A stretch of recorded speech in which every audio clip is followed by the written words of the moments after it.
welcome everyone to European Pro League Americas, which is a bit contrarian, but we just deal with that. We don't care. It's going to be Red Canids versus Flamengo as we are finishing up the group stage matches here today. So the team that will lose this game will have to lose another, or we'll have to play another one against MIBR Academy, and the one who wins this will be automatically qualified out of the group stage, and then we will see the final elimination as well, so we can get our semi-finals ready. We have an 8-team tournament. It's a bit smaller, but still it is pretty much the same teams that we expect to be at the top of the 16-team tournaments as well. It's the Red Canids, Nithon, Venom Zera, Destiny, Davidos, and Hardzao. Yeah, they did very well. They didn't get eliminated last for the Americas RMR. They got a chance to play the Americas RMR. And then this Flamengo team was, of course, not there. They were very close, though, as we do have Lucas in the server. Keep forgetting that he's playing for Flamengo. First pick is going to be Nuke. That is exciting. That is very exciting. Then we're going to go to Overpass, and a decider shall be Mirage. Yeah, the recent matchup that these two teams had, I don't know if it's actually the last matchup that these two teams had. Let me check that real quick. No, it was the last matchup. Was to qualify for the RMRs. It was that final matchup, and Red Canids managed to win it. Quite dominant on all of the maps, even the one that they lost. So that should be an interesting one to see. So yeah, welcome everyone. We have Red Canids, who do have a very nice win streak going on. Pretty much only lost against Fluxo and in the RMRs. Flamengo had a bit of a tougher run, you know, losing against Other Amigos. But now they're not waiting around much, as they're already into the bomb site. Venom Zera, though, quick with the return frags. Alisson is on his own in a 1v2. That's very quick. A bit quicker than expected. But he still has an opportunity here. No steps made. Alisson knows it. Venom Zera. Oh my goodness. A third very clean tap to the head. And that is going to be enough for round number 1 for the Red Canids. Which apparently, like, I think it literally translates to red dogs, but they have a fox still on the logo, which is weird. Someone can educate me in that.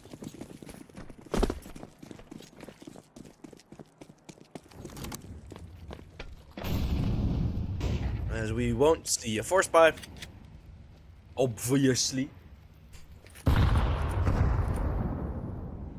Lucas, of course, seeing some of his... wait, isn't Lucas playing? No, I think he's not. I think we got the thingy wrong. I'm looking in the server now, and I don't see Lucas. Right. Lucas is here. Is it Kike playing?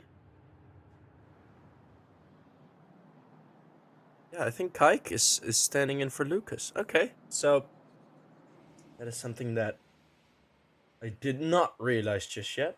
Might have been a reason for the delay that we've had to wait for Kike. It's the Glocks. We'll find one kill in the pushing MP9. Yeah, I'm looking forward. I put 2 Brazilian teams on to go through on my pick'ems. I don't seem to remember which 2. I think it's Furia and Imperial that I have going through. Yeah, Furia and Imperial. And I also have Lin Vision just for the memes. As Ale, he gets another frag with that P250. These Glocks are getting all of the kills. Oh no, not another Glock round. We saw this the last time I was casting Americas. It's a 4 versus 2. They all go down the fence. Oh no. Oh no!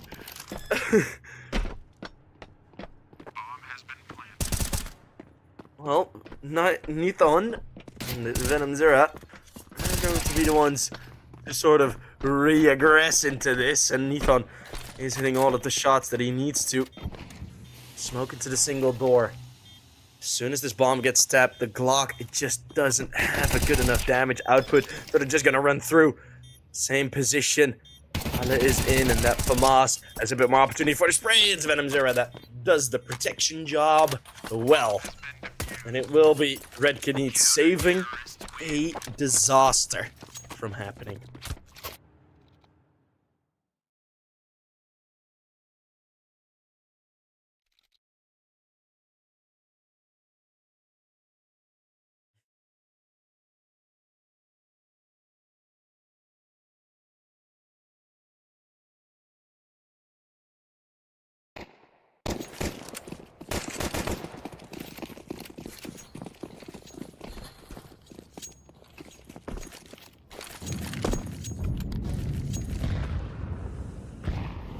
There's all the util thrown in.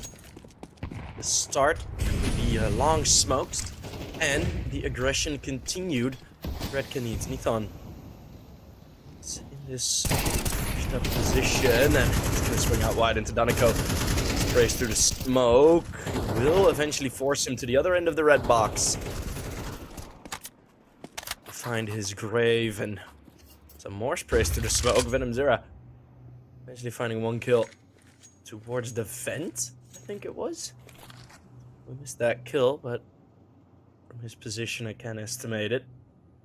Where exactly he would be.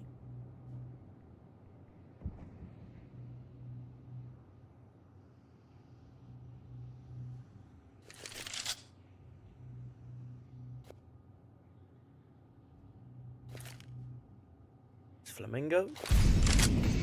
Down at the B bomb site. Sound cues have to be made, so might as well make him useful with some util being the objects that break the windows.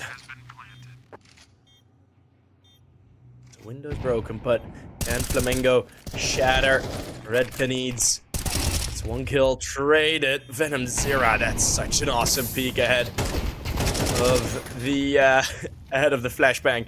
And Alisson is on 3 HP. Locked in behind a Molotov. He's just going to be running away with the AK.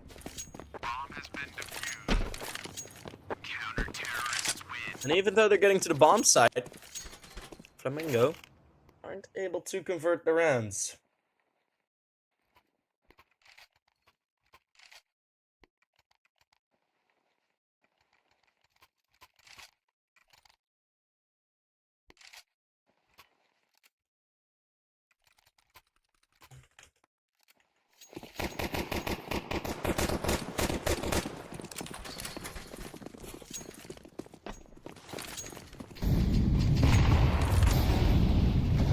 So, no more.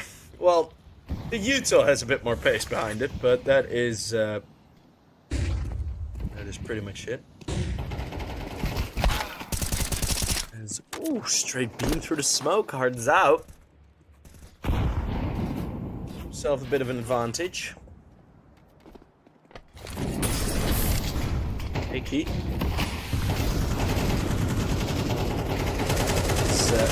Found by Venom Zera as he moved through outside, but this is just Red Canids locking him up. Flamingo, they don't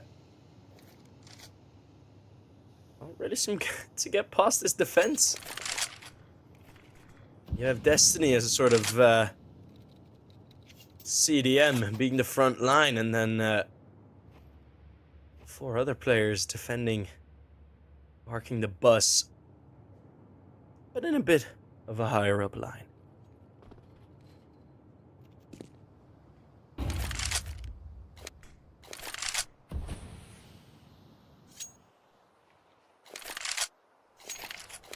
Is this a save call? I think it is. I think the AKs are just going to be saved. No bomb plant this time, so that would mean a full eco in the next. Might as well have a couple of AKs, and you're not getting through this defense. One thing which could be possible for Flamingo is the fact that at the point in this round with around 30 seconds left. Red Canids had 0 utility, but they will probably be able to invest a bit more now, as every one of them will stay alive, only needing to reinvest in the util. So money is building up on the C T side. That sounded weird.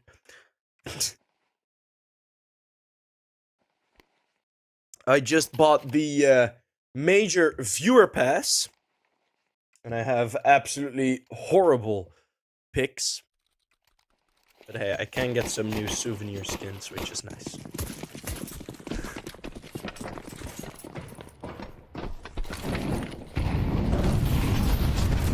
And even without the view bots, we're still getting more viewers. So CS has grown, which is good to see.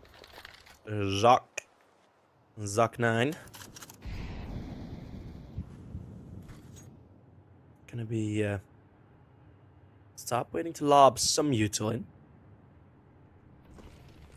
It's actually gonna be the full eye for Flamengo. They have invested a lot. Kike has gone for just a Tech 9.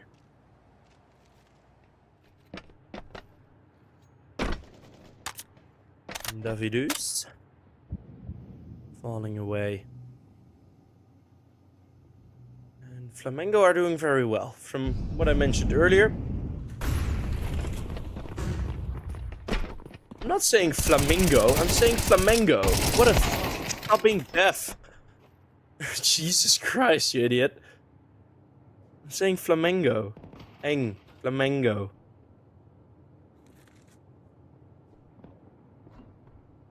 Oh.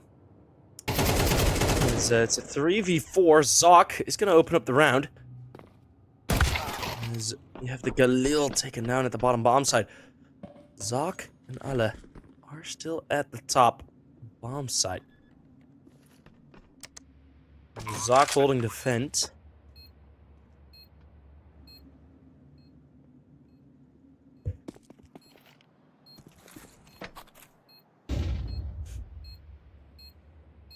And Ale, ooh, he's going to be rotating over towards heaven. No one's going to come from that direction, but an unsurprising position it would surely be. Zoc will only find one, as everyone is from there. Ale will now climb up. Needs to keep it quiet, and indeed, they do not expect the position, and it's the double spray from Ale. And Flamengo will have their first round on the board. Good opener by Zoc in the man down situation.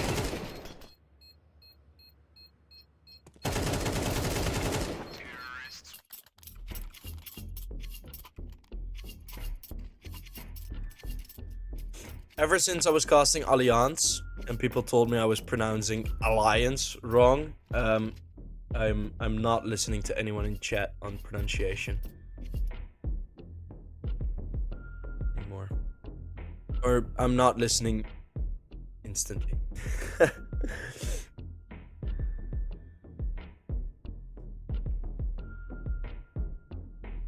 I was calling it Alliance. I love Brazil too as well. And if the Brazilians aren't complaining, I'm good. And my nose is a bit Flamengo. Flamengo? It's in between. If I'd say a flamingo, it's ing. Making the difference. Oh. I mean, for a Dutch English accent, it does sound like I'm saying it with an E. I get that for a Brazilian English accent, it might sound like it's an I. That's just that difference.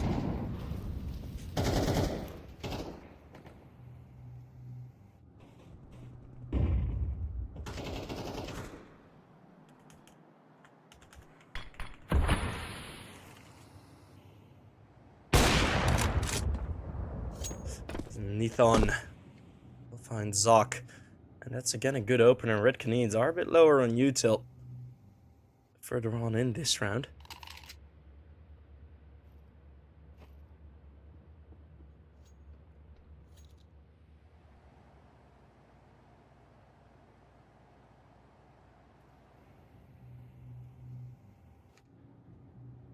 4 versus 5, and they're gonna keep it slow.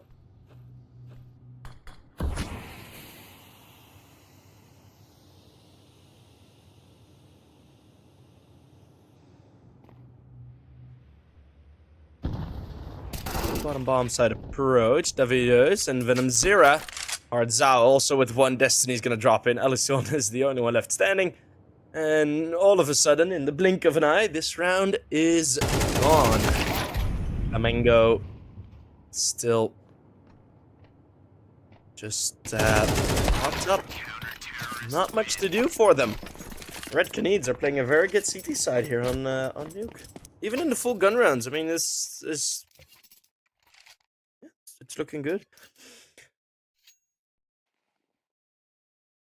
And what Flamengo are severely lacking is map control. I can really see that there's a big difference in how much control both of the teams have. And on the CT side, right, you have the rotates going down. I mean, it's plays that we haven't seen, like just dropping a player down vent early, right? It's an unlikely play to like work instantly, but it is a very good one. Or just send someone down, just rush down secret now. Just so you have that map control early on, because now you're too late. The rotates are already covering it. Destiny is already here, and you're gonna be locked into map control.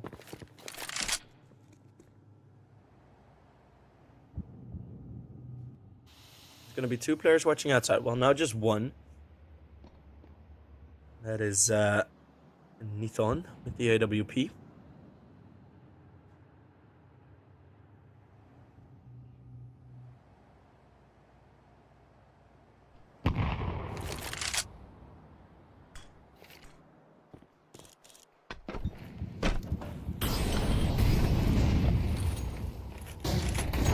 Now they're gonna go towards the top bomb side. With the help of the flashbangs, let's get a very good shot at too many targets for the AWP. Hard Zao in heaven and up the vent. Davidos goes, or from behind the vent he was. Zoc only on the Glock. And Davidos has retreated back to the top of the hut. So it's Hard Zao. Lots of player here. He won't too quickly, but Davidos is on the hut position, and that's powerful enough. So with these Tech 9s, they're doing a lot of work. I mean, in round number 2 as well, with the lesser weapons, they managed to nearly get around. But in the full gun rounds, they're nowhere.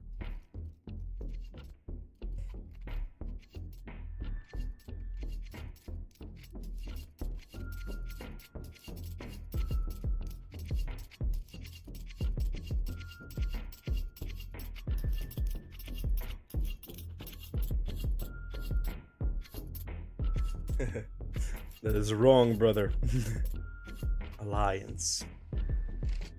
Yeah, I mean, you write it exactly the same, but in Germany and Sweden, it's Allianz. But they're out of the tournament. Out of our tournament, at least. Flamengo. My mango. It's to blow up. And act like I don't know nobody. Yeah, joke. Danoko. Is gonna be under some thread, and the nade blows open the smoke. Turns out, gives him his 8th death, and they line up for Destiny. Well, if that isn't a speaking name in that situation. Shadow spotted, but still the kill gained. Kike is at least there with his first, and Nithon will have no problem taking over that round. Have been brought back memories.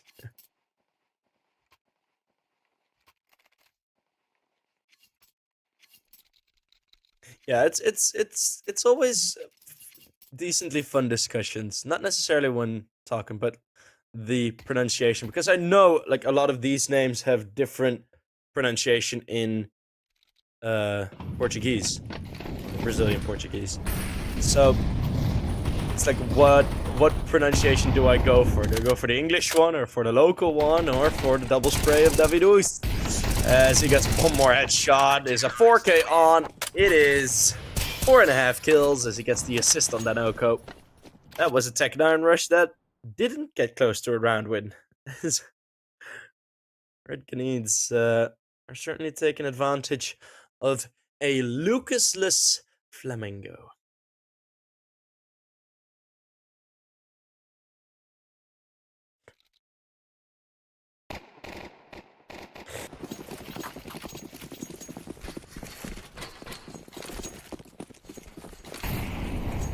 Yeah, some player names are borderline impossible to pronounce. Like this one, Kike. I don't even know if it's correct, but it's just my gamble. But they sent him down, and Allah finds the kill onto Destiny. Where does Smoke, actually? So, Allah now being found. Venom Zira, again with a good response, and Hardzao gives the call. Venom Zira knows, just sprays the Danoko down through the smoke. They know one can be down to the bottom bomb site.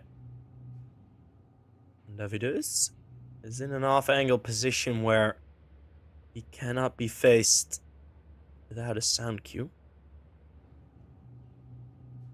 Another 3v4. This was the situation where they previously won their only round in, and Hardzao looks away. That is Kike. Peeks out. Still 3v3. Now from the top of hard, Venom Zira. Oh, that was clean, and it's the ace. The spray transfer in the middle, and the final one in the vent.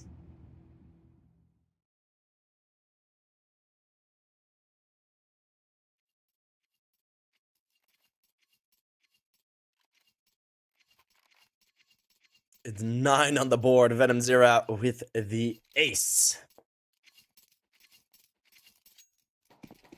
Just got into CS. I had no idea how big this is. Yeah, welcome, man. Welcome. You joined in a good time. The major's gonna be starting soon. That is something to follow. You can watch your first major. Oh, I remember the time. That's been a while back. Oh, hey. Peekaboo. Nithon. He has the AWPP. Will easily find a kill. Ale again with another opener, but loses a lot of health, and Nithon gets another kill on outside. So yeah, they finally get some more entry frags, but again, it's just too expensive for Flamingo to get through. I mean, every time they do get to the bomb site, but just doesn't really work out for them.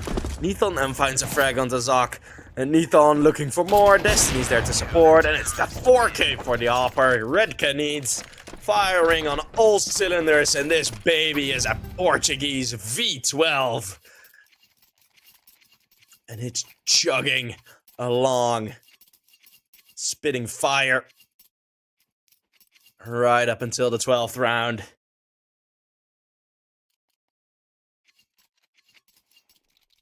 And even the second AWP bought in for the final one. Oh, baby. Red Canids want to make this a quick one.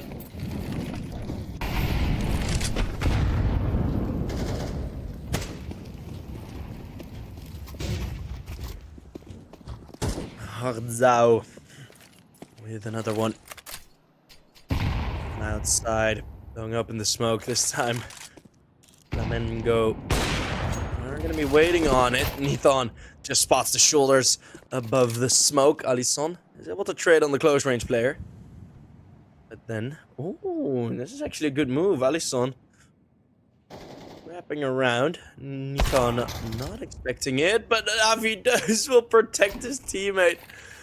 Oh, Nithon is gonna have to send some chocolate over for that kill.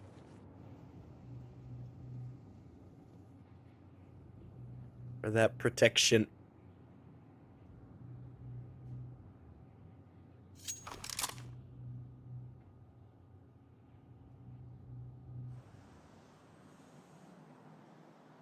Ale and Zok. Ale and Alisson. Two A's have been pretty much the only ones really keeping up with the rest of the server. And Davido's, ooh, now perfect position. Ala was still walking. And a 1v3 with the Galils blowing open the door. And it's the Doolies that are enough. 11-1. A slaughter on the map pick of Flamingo.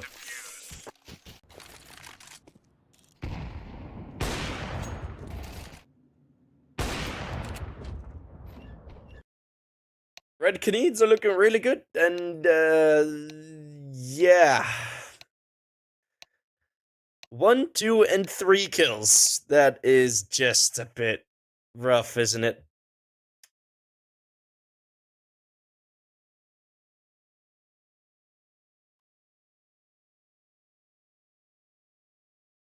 Also, welcome all the YouTube viewers.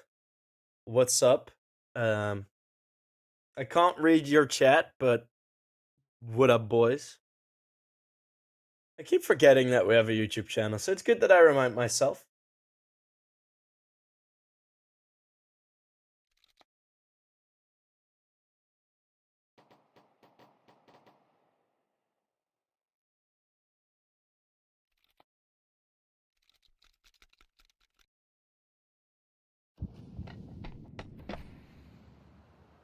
The second half pistol, Red Canids. With the flow that they've been in, you should be able to predict a pistol round win as well for them. On the CT side, we have the dual Doolies and Nethon. That is a ridiculously long range kill on outside. The Doolies, okay, only good for one. 3v4, they've been in these situations so often. Hardzao gets 2 on the flank push. Zoc is gonna be on his own. A 1v3.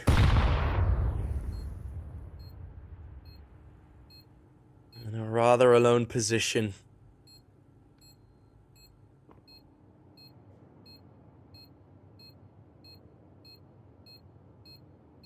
The last one left on the field. The whistle has blown. Well, not yet, but the score. Impossible to come back from. Maybe he can find one more kill, but he's gonna get taken out of the round as well.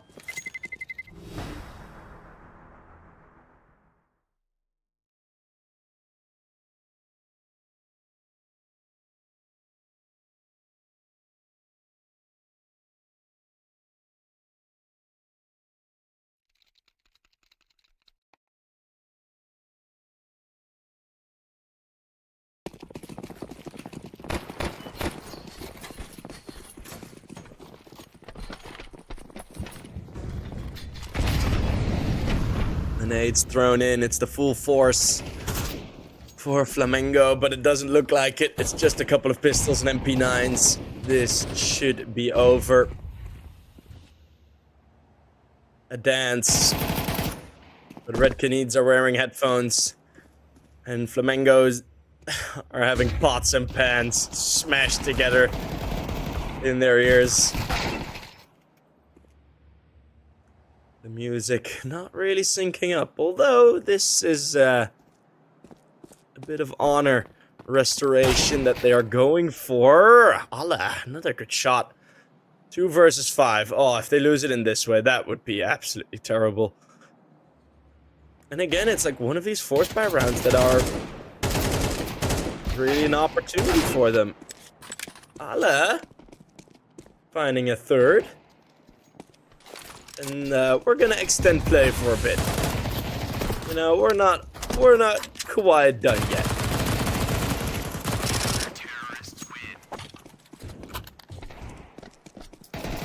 I was trying to put it down like where we're already over, but hey, still more rounds to win. It ain't over until the fat lady sings 13 rounds for Canids.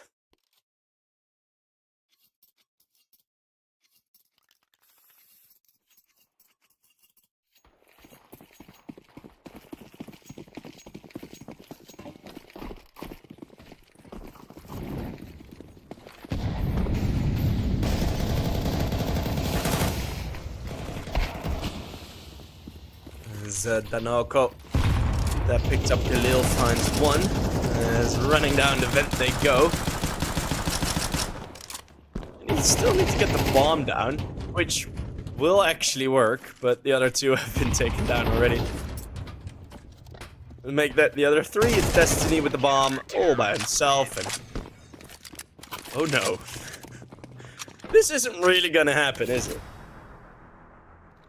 Are we suddenly gonna see Flamengo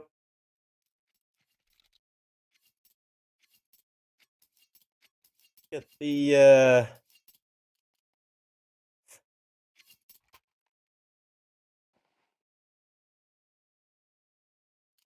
yeah. Get the 12-12 overtime on Nuke.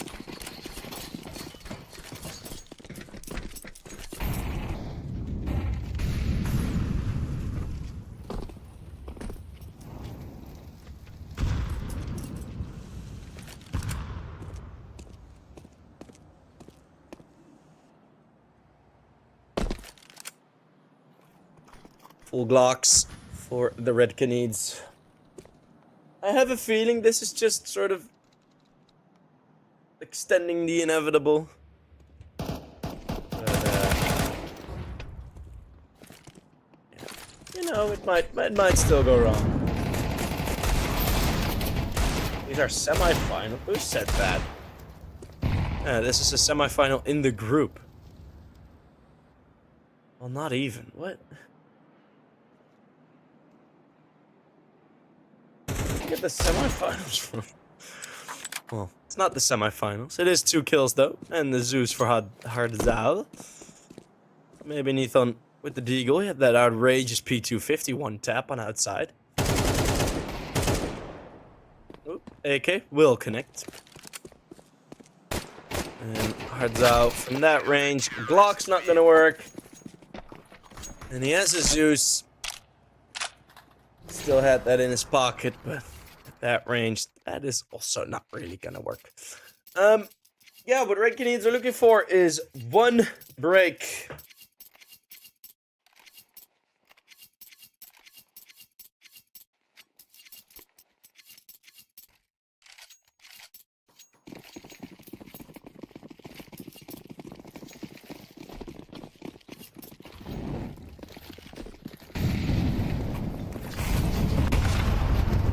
As all the mollies thrown in, Destiny with the nade stack will be able to find Danoko, but Zoc has gotten his kill on outside.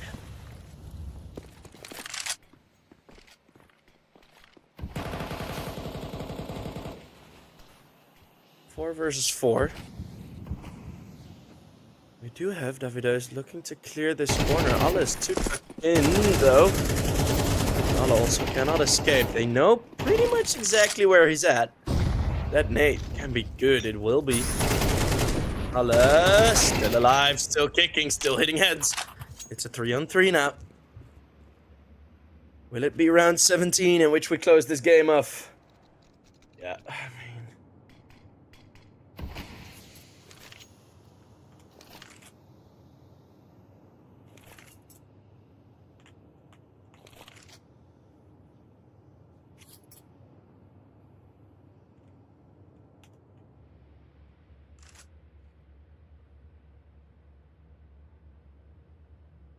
And in the 3v3, Red Canids, they slow it right down.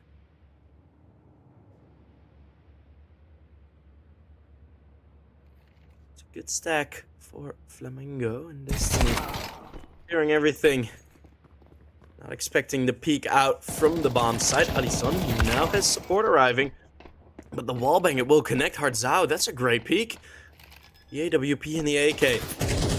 From the same direction. And the opposite distraction. It will get taken down though. Hardzao not winning the 1 versus 1. Flamengo will save the AWP. And will find a 5th.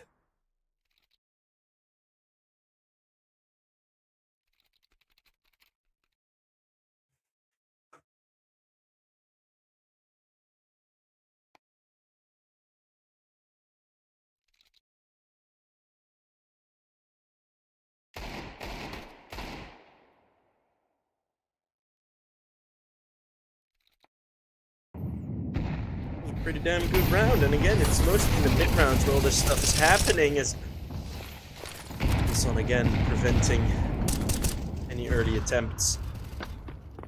1 round full buy, 1 round eco. That is pretty much the way we roll. Venom Zero. At the early info, but Allah still hits the shot. Gets a Tech 9 dropped on his face though. And Destiny will be able to get this bomb. So that means an extra $300 for everyone.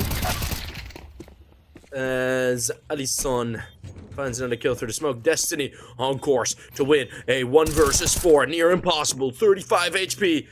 Maybe. Wait, maybe actually. No way, right? He's gonna get pushed from the top. Yeah. Sock.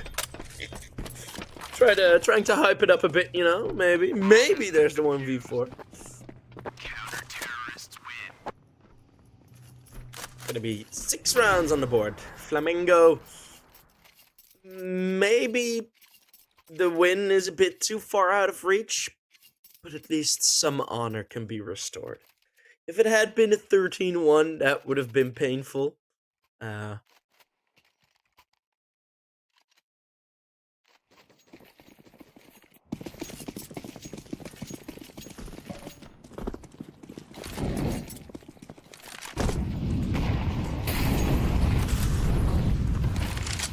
There's the T side. Now we're gonna run across outside. Nade. Same strategy. Well, they keep crossing. One thing. Oh, Nithon. Putting a frag into the garage.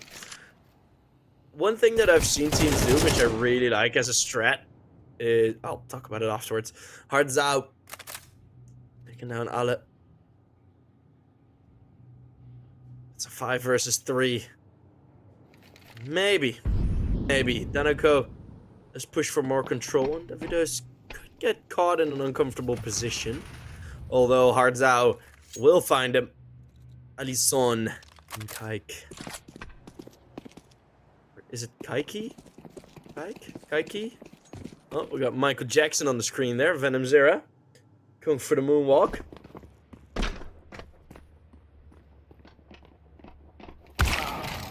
As Nithon finds the shot with the AWP. Alisson in a 1 versus 5. It was a decent enough recovery. Some honor. Some honor restored for Flamingo. And it's Hardzao that will find the final kill. So we got a couple of more rounds to see on Nuke, but in theory the game was over after the first half, which is it's how it be. It's how it be. Red Canids played an amazing game on the CT side, and they just kept running away with it, winning clutches, winning mid rounds, and yeah, they just won everything. So that looked really good from the Red Canids. But what I wanted to talk about real quick is what we saw for both teams is that they blew open the smoke, and you saw that Red Canids were a bit more ready for that in the final round, right? So they were waiting on the red box, so they had like at least some cover. One thing that I've seen some teams do is when a smoke like that gets broken open, is just be there with with 3 players. So with 3 players, just stand behind that smoke and just wait for about 10 seconds to see if they lob in a nade, because most of the time there's only like 1, maybe 2 people watching that smoke break. So as soon as that happens and you're there with 3, you're just cooked. So yeah, we're gonna head off for a quick break. It was a very quick game, so we're gonna get a quick break as well. Next up, it will be Overpass, as we can hopefully see Flamingo play a bit better on that map, or maybe Red Canids will just storm through them and we'll get a second game victory against them. Guess we'll have to wait and see. See you guys there.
Welcome back, everybody. It is map number 2 in the EPL Americas between Flamingo and the Red Canids. And the Red Canids are in a very, very big lead with the one map victory on their opposition's map pick. We're now on Overpass with Flamengo having, at least on HLTV or in HLTV tournaments, no history on the map. Nuke will already cut down 2 though. The CTs are getting at least off to a good start. 3v4 still, there's something to be wary of. Smoke down to cover their escape. And to reset the round with 1 minute and 10 left.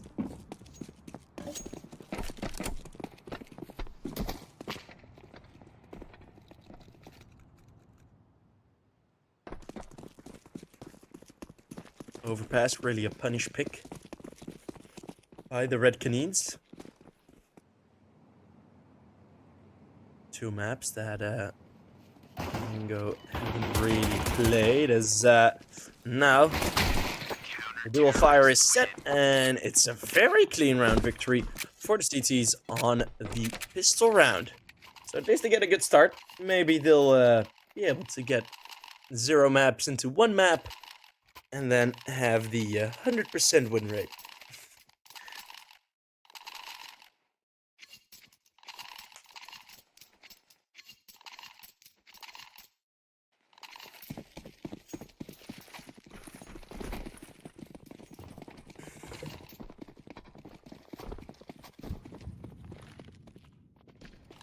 We're not going to see a full buy or anything. Hardzao as P250. No real armor. Zoc able to find 1 kill. There's Davidus. He's also going to get taken down. So only 1 death. Should be alright. Flamingo go 2-0. And now the rounds that matter will start to be played.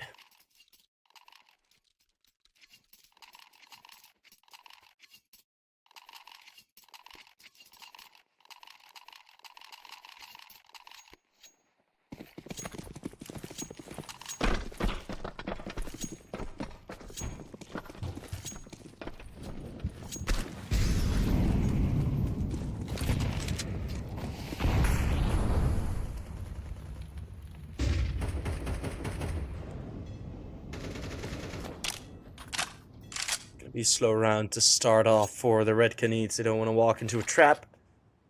AWP's out for Zoc. Didn't see much action from that weapon on Nuke. Well, not much, if any. A run boost.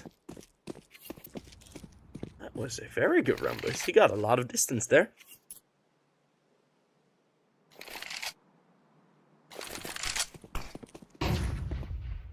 Has now gotten into the position on long. They're making it no secret that they're actually here. Oh, the boost's going to be up and over. Ala, this is such a good position. Well, the op's going to take down the first, and Ala now is close. Ethon caught with the knife out, and Ala, crisp double frag. Red Canids, the problem with playing against a team that hasn't played a map is you also can't really prepare for what they'll be putting down.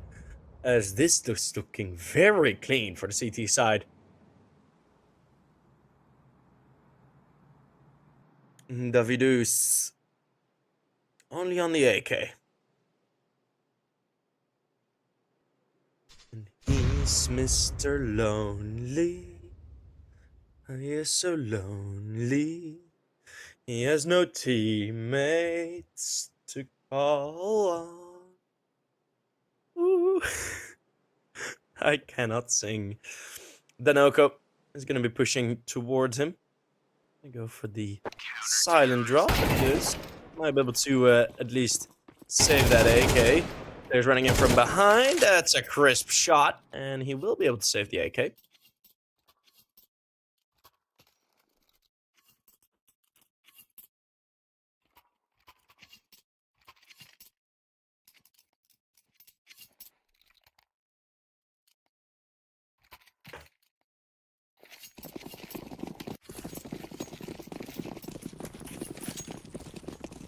nearly going down there. Of course, if you go down, you will lose all of your money. And all of, well, not all of your money. You will gain no money. You will lose all of your weapons, so you'll lose everything.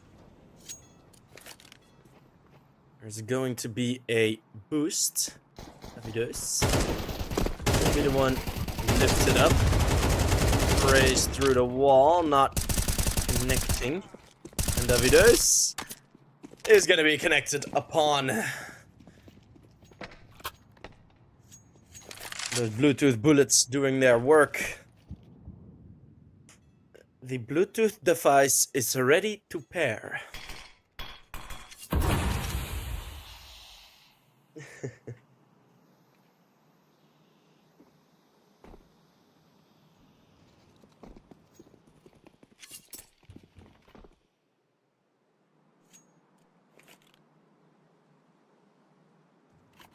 Zhao.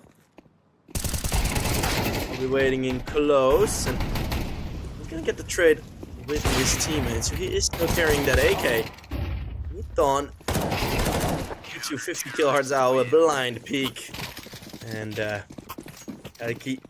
Is it Kaiki? Kaika? Kaika? Saika?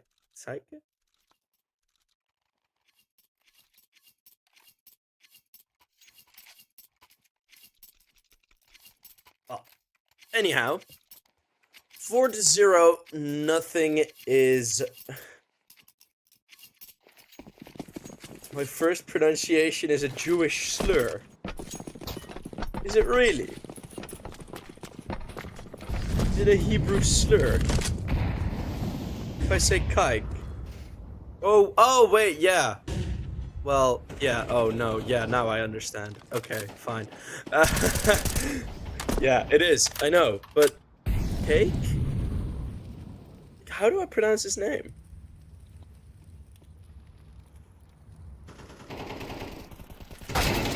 No clue. Oh, the boost over. Danoko and Zoc. Both getting their opening frags. Zoc even with one more. That obviously very impactful. Missing one shot though. Destiny and Venom Zero are gonna give themselves an opportunity.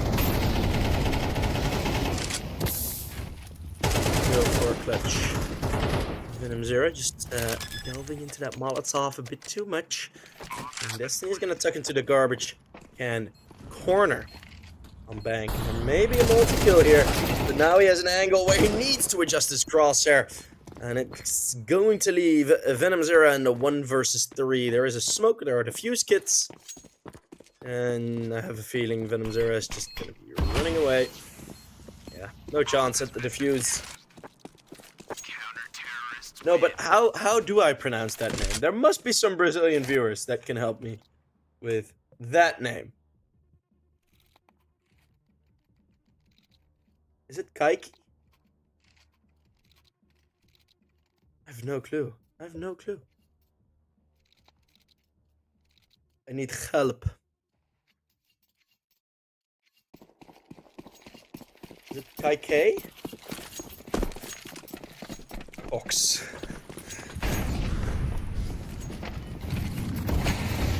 Like, what, huh?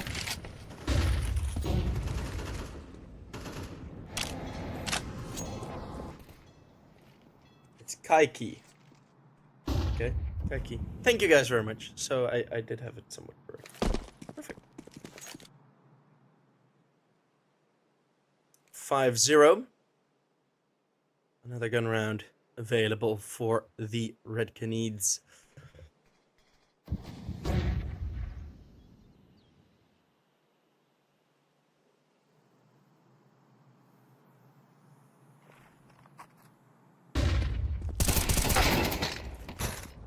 Venom Zero finding Ale. There's Nithon also with another opening pick. Finally, Canids doing what they need to do. As Venom Zero will be rolling the truck. Flamingo.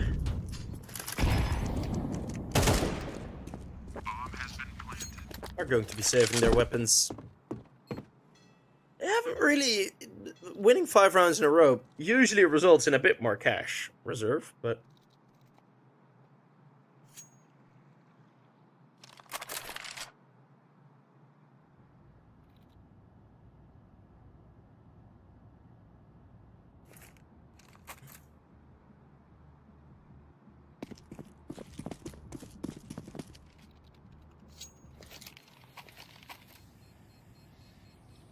Davidus is going to be hunting. Terrorists win. Just a flashbang to scare them. Not much. Yeah, you know... No, he didn't. I banned the dude on my personal account a couple days ago. This is probably like he probably got banned on like 3 other accounts. The non-gen DBD guy.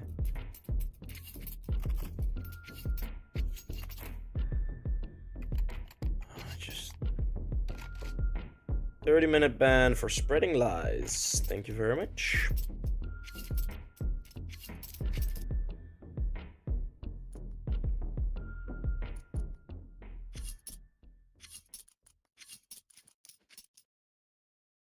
And if he's back after 30 minutes, I'll give him a permaban.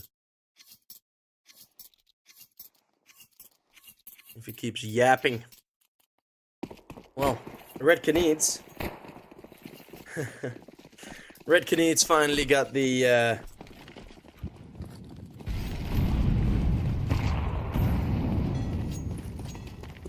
first round on the board. And then we'll traverse the smoke and monster. Alisson. With a nade, it's a bit past their opponents, but in the bomb site, too many angles to check, and the flashbangs are great. Becky is able to assist on that defense from a bit further back.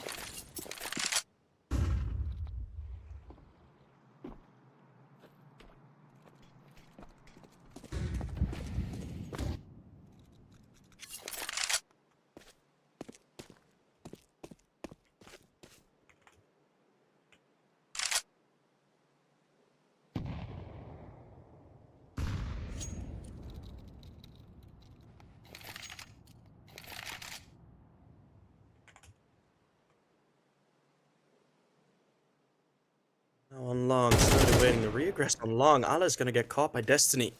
Bring it back into the 4-on-4. We do still have the Noko here, and Destiny nearly is able to adjust. Still one in the corner. Davidos doesn't check it, and full blind Hardzao also goes down. It's 2 players and a half HP. Could be a tech now running into the bomb side. Alisson taking the kill from behind.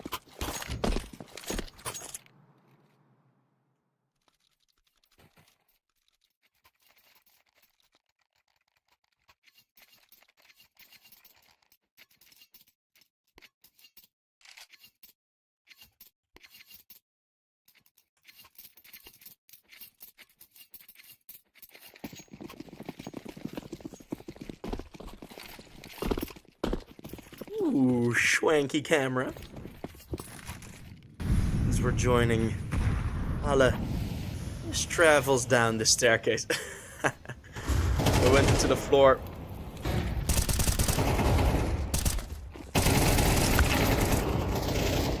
As Destiny gets himself a double, and well, that is quick. That is very quick. A bit quicker than I was expecting. Those were a lot of kills. Simultaneous. Red Canids fighting their way in again.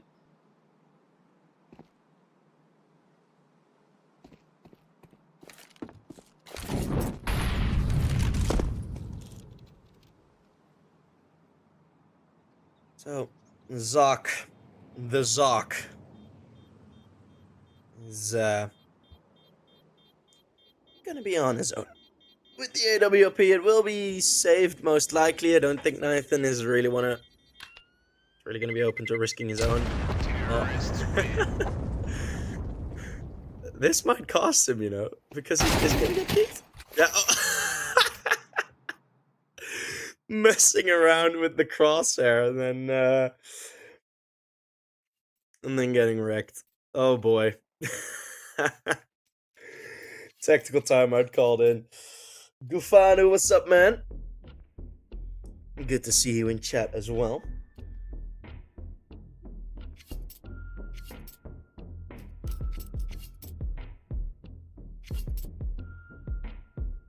Vibing. This is the third of 5 best of 3s for me today. So I got a bit lucky. The first 2 were both 2-0s. Got a bit lucky there. But we've been on a rough one. We got a rough day up ahead of us. But of course Prod is with me as well, so we are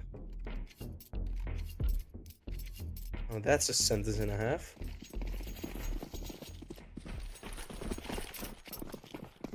Keika. Car.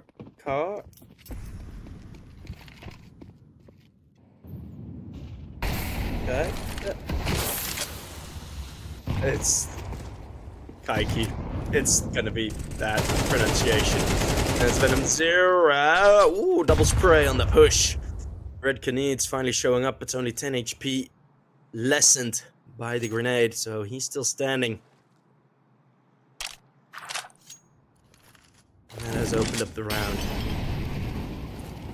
Full investment for Flamingo, which is interesting.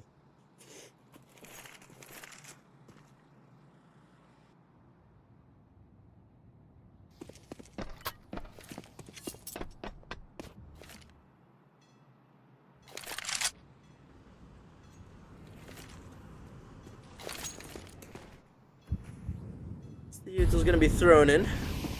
Keiki is already bolted. He was on this bomb site with 5-7, but is now about as far away as you can get from the bomb site.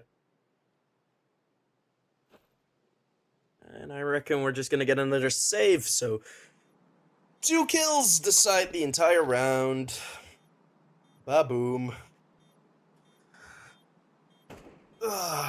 It's always nice to see. Alrighto. Let me get a drink. As the timer is going to run out, Hardzao maybe will challenge the op, but I think Zoc is going to be holding off. Well, in this round, there was very little to cost, as there were legit only 2 kills. So, yeah.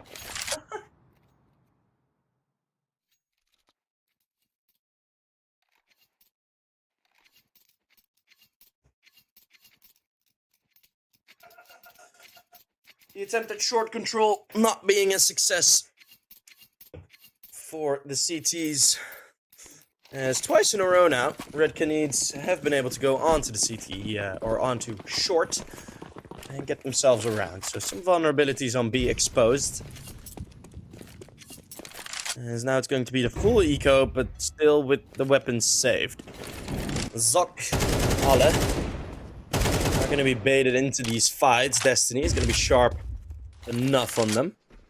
Flash going to go over. Zoc sees that soaring, and he's going to retreat, knowing that there's a better position that he can put that AWP in. Going to trigger a bit early. He's going to use Danoko as bait, and that's going to work perfectly fine.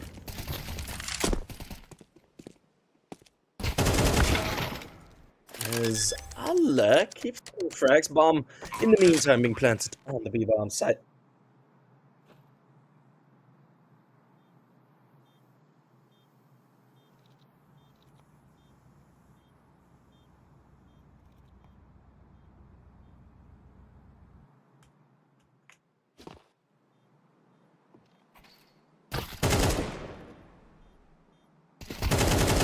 Spotted, not dropped off, but Davidos gets a quick correction on his AK. The 4th round will be a fact, and is there again going to be a save? I think so.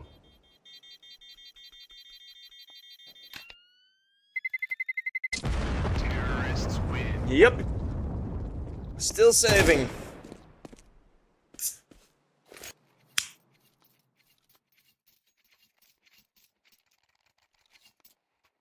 A gifted sub for someone who can guess what I'm drinking right now.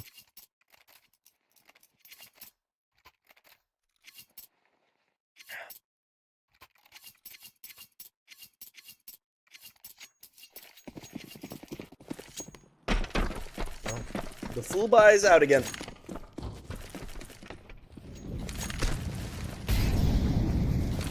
It's James time. Maybe. Maybe. Nithon is the AWP. What time is it? It is 5:53.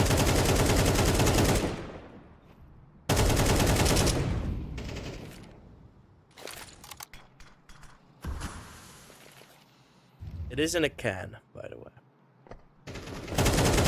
No one's gonna guess it. As Venom ooh, nade stack. Keiki. Nearly taken down. But on 10 HP, he manages to survive. As both teams slowly exhausting their utility setup. Or their utility stash. Let's call it that. Bit of a regression as no, I thought Flamingo were going to boost, but Alisson out in the open, wanted to run away, full blind. Kills coming in on the bottom side. Hardzao is there with a double as he pushes the most forward of all of them. Nithon will get a kill with the AWP, and Zoc. It's Zoc to 9, boys. It's Zoc time.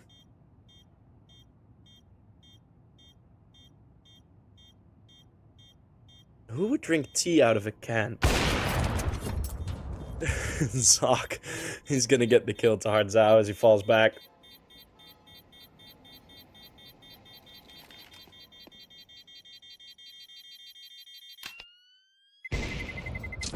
Terrorists win.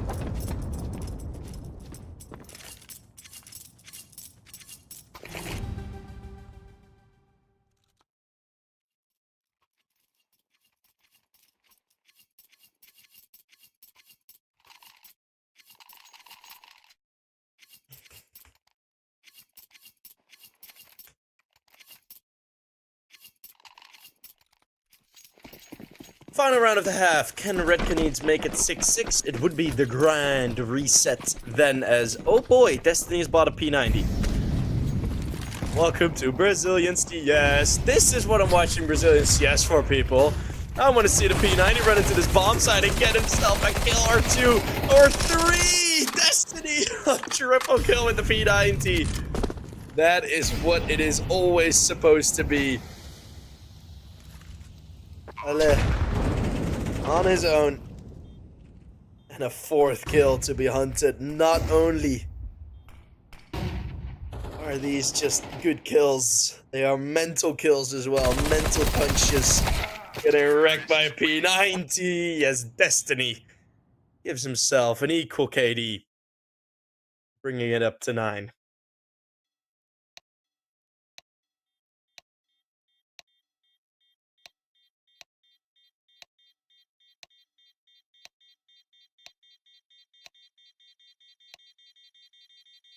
P90s are fun. P90s are very fun.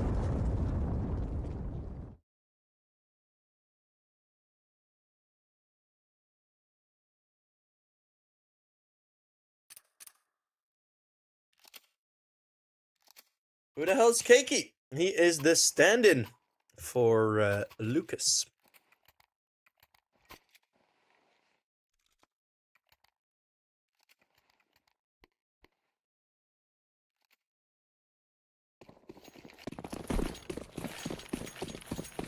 As we switch halves. Last pistol was won by the CTs. And this time again, we're gonna get the, of course, several sheep trademark term. The dual dualies. Venom Zera and Hardzao are the ones carrying it. And they're gonna be close together on short. So, lots of water control.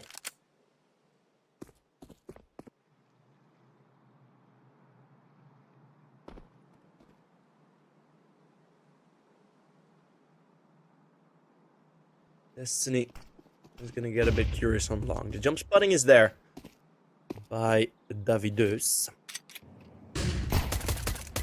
Ooh, lining up for the flashbang, but the flash is for the CTs. Destiny will get the first kill, gets a dink through the edge of the vent as Destiny leaves no more T-side players among him. Zera, Davideus, and everyone's chiming in, jumping up and jump shot with the dualies. That'd be grand. A bit of a BM spray afterwards. Red Canids find themselves a 7th.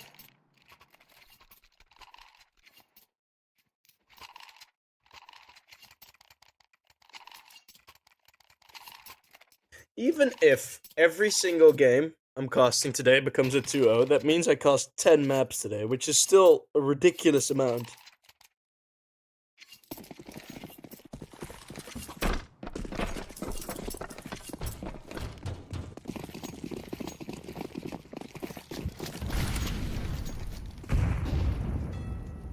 But it'll be vibes.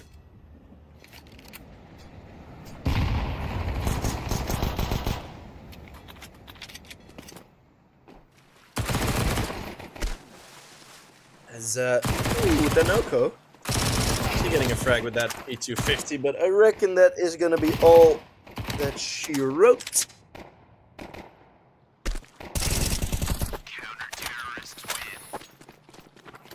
And there you go. And the easy cleanup. All the buddies spread out on B main.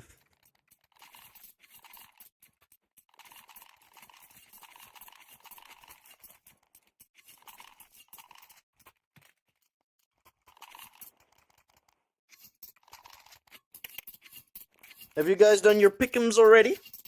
Is always a fun question to ask.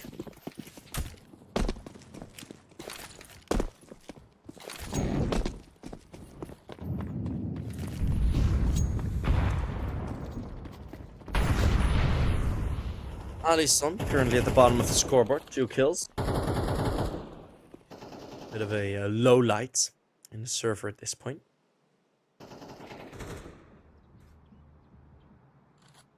The rest are all doing pretty okay.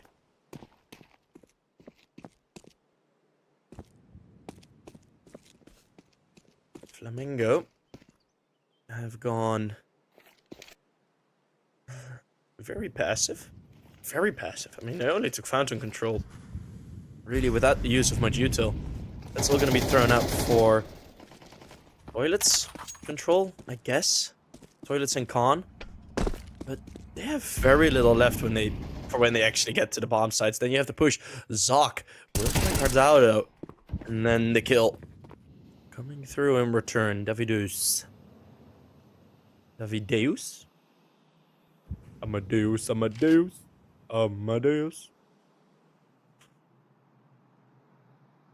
Rock me, Amadeus.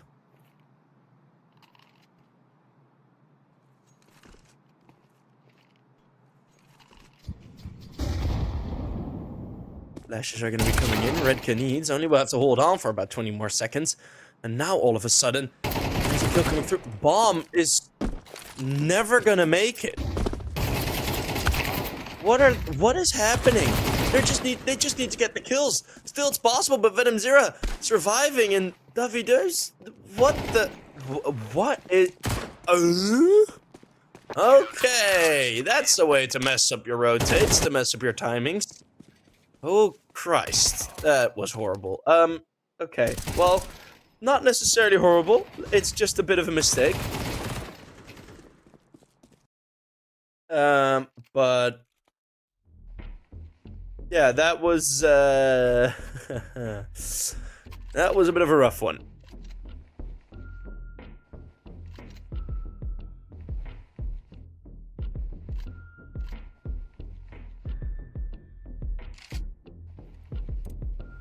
Zoc does manage to save the AK, but it will be the Red Canids taking a 3-round lead.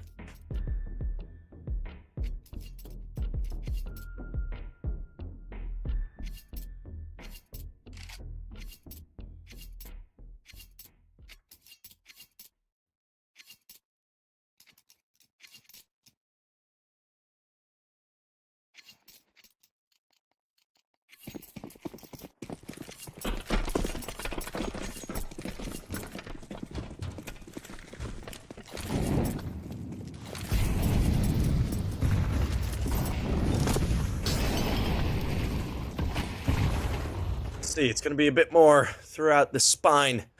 Flamingo go. So a bit more control initially at the start of the at this round. Taking a bit of util, but at least you're in the position on short and in connector now. So at least you're making your rotates a bit shorter, so you don't end up with the same situation that they had in the last round. Cards out. It's going to be holding long, looking for maybe something to find, as a lot of players are already traversing, or at least looking forward to walking past him. Let's see if Hardzao can be of any influence on this long hold. If he goes down quick, that means suddenly Nathan on the bomb side is going to be very isolated. Don't fully check it, and Hardzao peeks out. That's the bomb dropped. Alisson spotted, and that's another headshot. Hardzao now flanked from behind, and it's a third. Hardzao is holding on his own. As Ale behind the rock, but there's only one man as hard as rocks, and that is, well, Hardzao for about 3 kills. Hyping up for him to get a 4th as, woof, get that flick in there. Nithon taking down Danoko, and now tucked into the corner. Ale is going to be alone and surrounding him, not letting the AK be saved. And if he dies after time, ooh, that will be dangerous. Praying before destiny peaks, but Ale is gonna lose the AK, be on $400 for the upcoming round.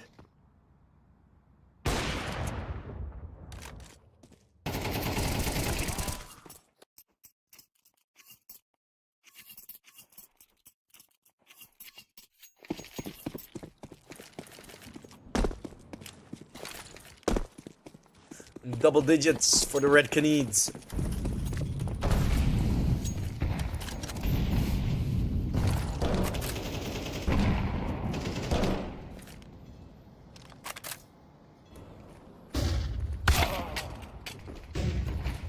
Nithon takes down Danoko and then a spray through the smoke. Venomzera is gonna be caught by Keiki. Davideus coming in with his double kill, both headshots on the board, but it's already 11. Red Canids getting in the same sort of flow and vibe as they had on the CT side of Nuke. Same thing as with Flamingo, really. It's on both maps, Flamingo had a streak where they were looking really good and they were getting all of their solutions, but when you get to a point as a team that, I mean, you have the stand-in, one of your most experienced players, is he playing? Just doesn't really make you feel comfortable, and it is showing.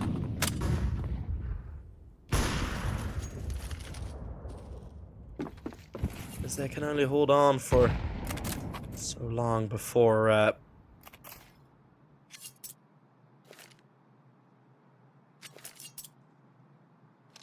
Red Canids will adapt.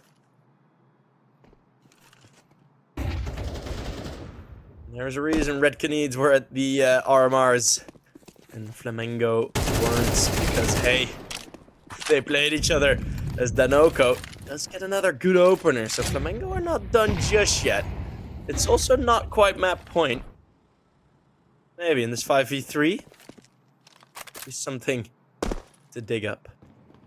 Davideus and Venomzera.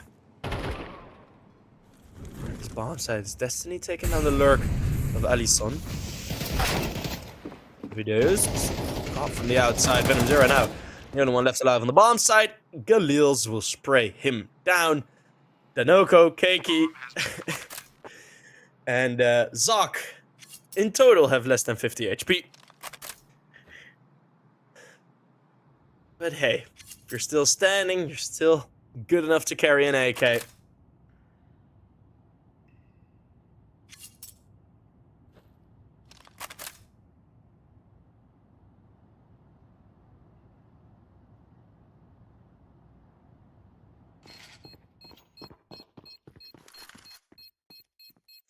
bomb is gonna go off. And Flamengo in that round Terrorists win. we're just getting the openers. I mean, around toilets, a bit more control for them, and a bit more, like, a bit faster as well, which I do like to see. It's usually that you see that these pace changes on the T side start to play a bit faster, start to play a bit more unpredictable, and suddenly you start winning rounds on the T side, as I am very opposed to T sides made popular, let's call it that, by Virtus Pro. And it's weird that it's sort of stuck around in Brazilian CS. I think at some point they realized like it was only aggressive, you know, with the whole art situation. Then I think they realized that it was just not going to win them tournaments, and they decided to change it up. And as a whole scene, I've seen the defaults have been very slow on the T side, as it is going to be two openers for Flamengo. As Venom Zera picking up the AWP to go for another kill onto Zoc, keeping it equal, 3v3.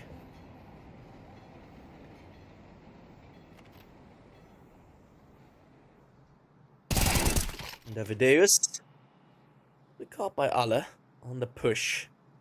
Now Venom Zero has information that the bomb is, will, and must be to the left there. So flash thrown in, Danoko! Oh, splitting Venom Zero open like a cocoa. Milk spilling out in the murky waters. We have Hardzao on his own. Floating in that murky river. Unable to get support from anyone, but on his own he may still find a way to swim out of it. Danoko found on the first, spray through the smoke, not connecting initially. Flash gonna be high up. He's gonna slide down on it. I think he did that quietly. Gonna be running into the bomb site. That is surely not going to be quiet. There's no util to be picked up though. Or is there? There is a smoke. That Molotov is not going to do anything. I have a feeling Hardzao is just going to stick this. That's the nade. Blowing the smoke open. Hardzao can't seem to find the bomb. Oh no. Oh man. He just couldn't find the bomb.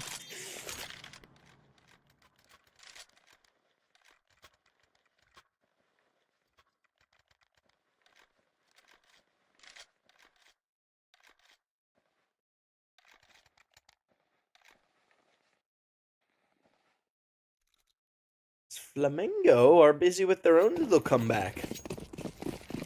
We see a lot of round streaks in Brazilian CS from the recent games of Costa, at least. It can be a bit of confirmation biased about it just being the games I've watched, but yeah, it's definitely just something I've noticed. That there isn't as much around trading back and forth as we've seen most. It's become a bit round streaky, CS2. But yeah, I just noticed it. So we do have two isolated deep setups. One on short, that is Destiny, and the other on long. Support will be arriving now, which is going to be Nithon, and I also just realized it's a full eco, and what I'm yapping about doesn't really matter much. Positions aren't really going to be that useful. What can be useful, though, is that with these positions, they can have some quick flanks in. And I think that is the whole clue of this setup. Let's see, so when everyone starts running, will Hardzao push? Destiny's gonna be found on short. Hardzao realizes that there's somebody behind him. He chooses to ignore him.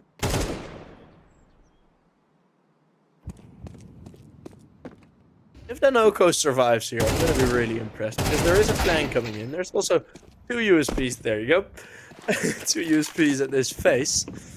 Bomb plant is going to go through. AK will most likely be saved. And Flamingo survived the full eco round.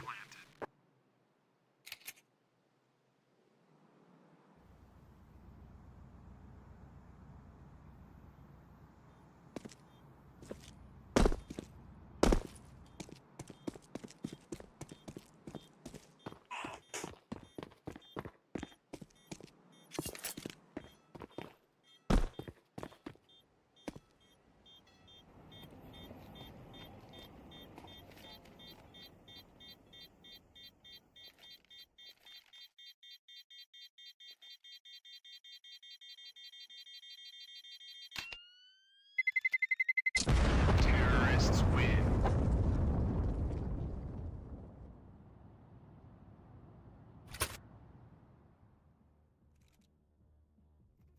Nine to 11. Oops. Can't say that. No. If the AWP on Zoc, there's no op on the CT side. Red Canids, they've hit a bit of a wall in their CT holds. A metaphoric wall. If they were a metaphysic wall, then they would be winning rounds. Ardzao is going to be aggressive. With a flashbang support. There it is. First one was a dry peek. He's forcing them back. Standing out in the molly was a bit unnecessary for that wide swing, but we take it.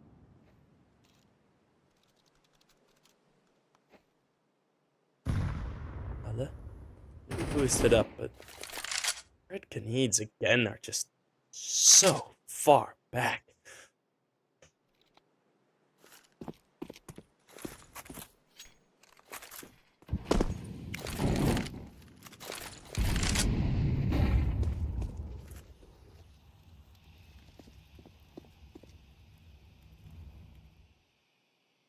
Zao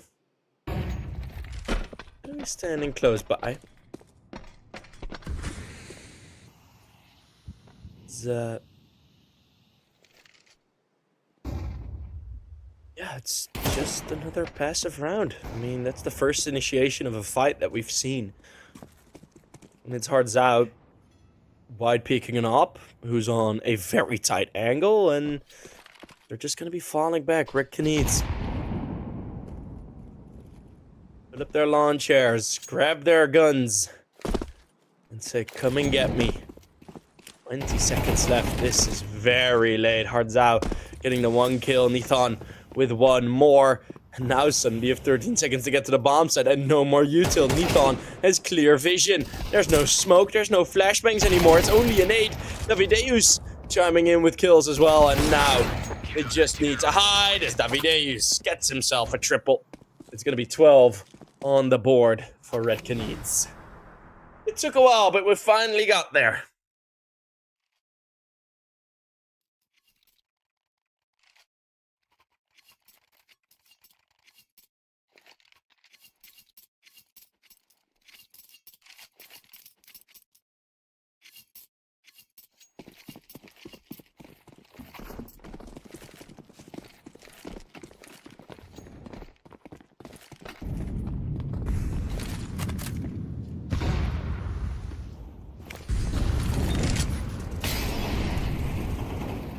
As Flamingo are going to be a bit more aggressive in connector this time again.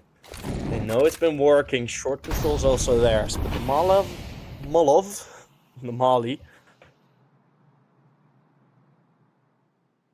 at least prevent a bit of control.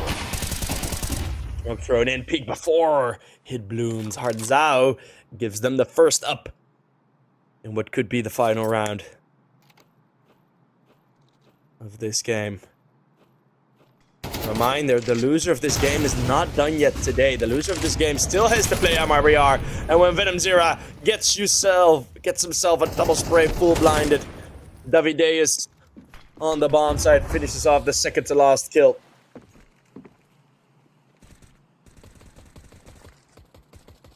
And it's gonna be Zoc all alone.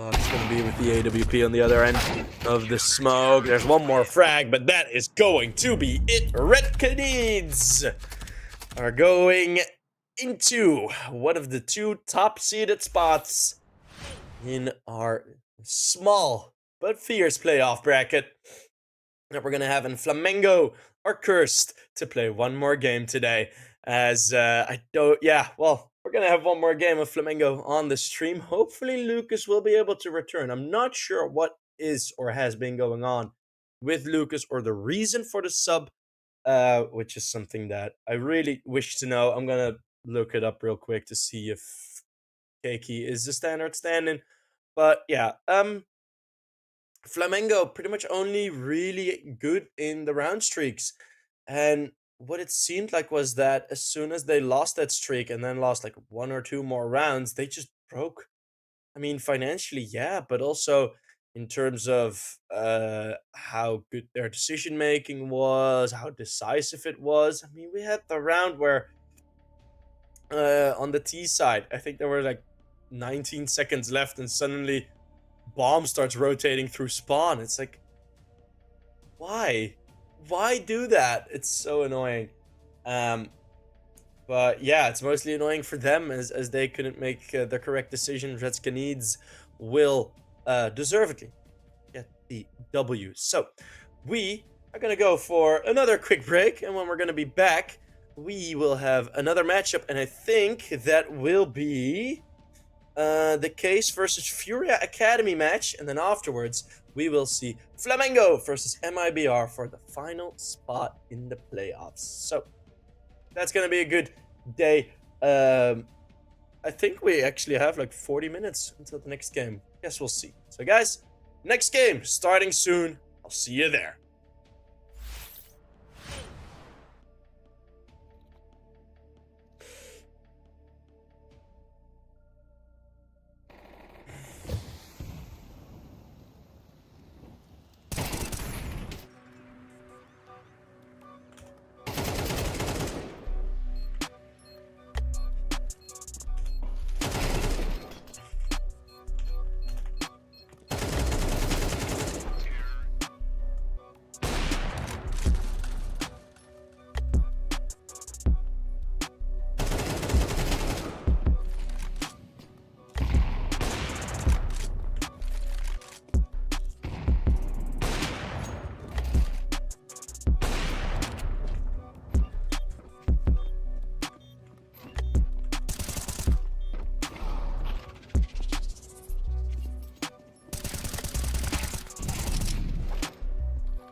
Welcome everyone to European Pro League Americas series. We got another matchup, and we should be seeing a fun matchup because it's Case against Furia Academy, who will face each other for that final spot out of Group A for the playoffs. So Case recently lost. Well, recently, say.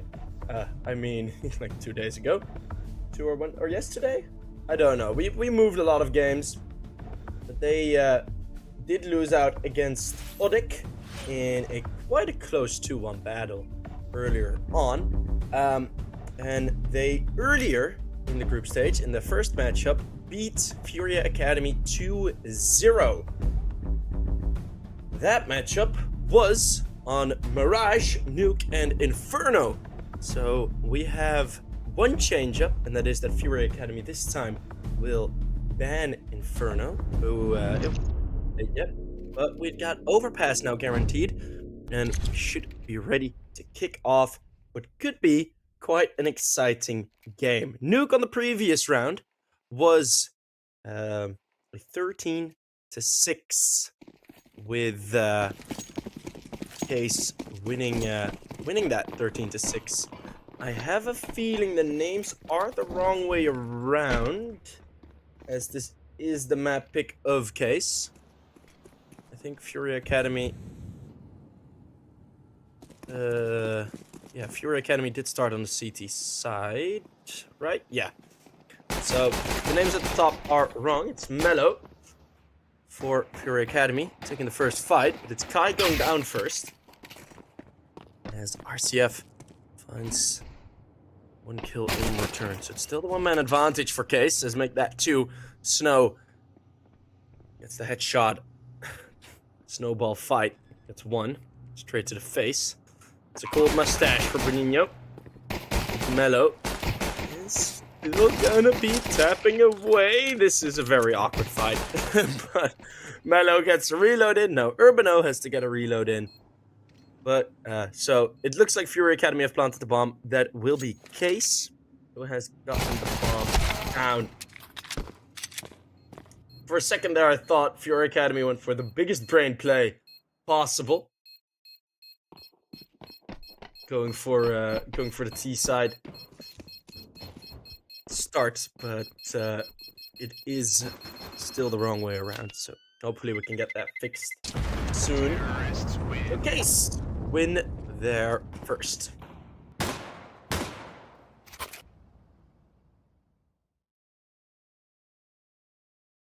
Case, same as Flamengo, also not making it through onto the RMRs. They did get close to beating Odik though, who did make it. Played decently well. I think Odik, like, just on the last hurdle, man, lost out. I am pretty sure Payne made it through. Let's see, wait, who actually made it through? Yeah, Odik 6th, 8th, same spot as Liquid and Mady and themselves, so that is a bit of a tough loss. But it should be good, and they should have some good chances at winning this tournament. Of course, you've already played against half the teams you can possibly face, because we are having a tournament of 8. Hey, the names are good. Perfect. Perfect, perfect, perfect.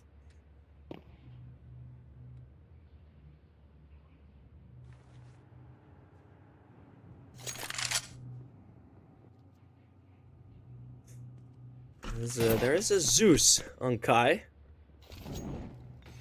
Could be fun to see. Molotov thrown in. Snow is under a bit of pressure, and Bernino has picked up a Mach 10. He could do some damage with this weapon. If he can. Well, position revealed, and Case are still really not that close to a bomb site. Elzine taking his tapping fights, and the time is starting to run lower and lower. Elzine with a bit of a push, baiting them into Mellow. Oh, this might go wrong, actually, as Bernino finding one more. It's gonna be 3v2. They run up to the top bomb site. There's no one waiting up there. So it'll be a clean clutch. Needed. Molotov down. AK picked up on Bruninho. Bomb has been planted. And Kai still has that Zeus. Although I don't think it'll come into play too much. As oh my goodness, Mello. What a clean one-tap with P2K. Urbano is now all by himself in a 1v3, and they bake Kai in with the AK.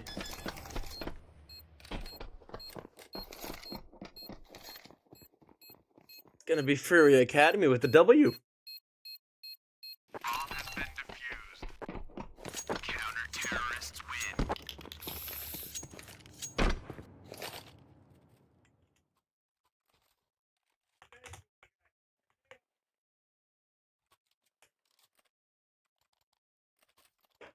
So, 1-1, getting the force buy, I say. It's the eco win. It's not the first we've seen today, so that is not the surprising point.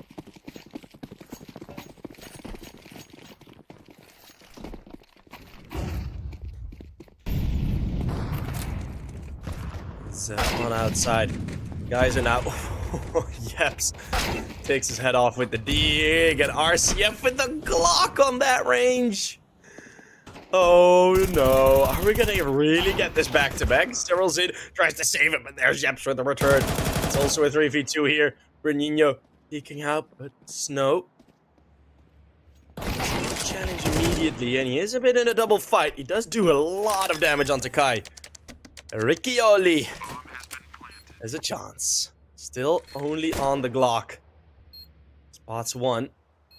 Now knows Kai is up in heaven. It's got to be a lot on Bruninho. Flashbang to help his case, and Bruninho is the one to save it. So even though there is a scare, Furia Academy managed to survive. Managed to survive it. Counter-terrorists win.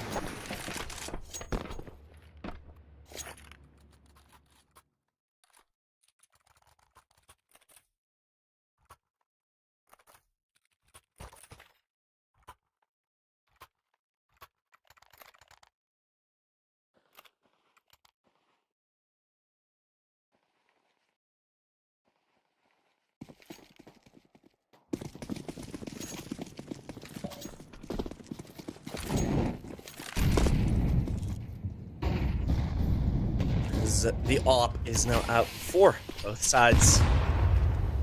Gonna be the outside walk again. Snow still behind the wall. Another nade thrown for damage purposes, not for the smoke break. Snow down outside. Oh my goodness, that second shot was incredibly crisp. Finding Mello on the AWP, who couldn't even be able to, wasn't even able to get a shot off. Snow is going to be wrapping heaven. It's a strat I always like, I always enjoy. There is a player in heaven. It is Bruninho who is there to check, but it's Snow with a third. Serozin getting caught, and that's a 5v1 for Kai. Bomb has been planted.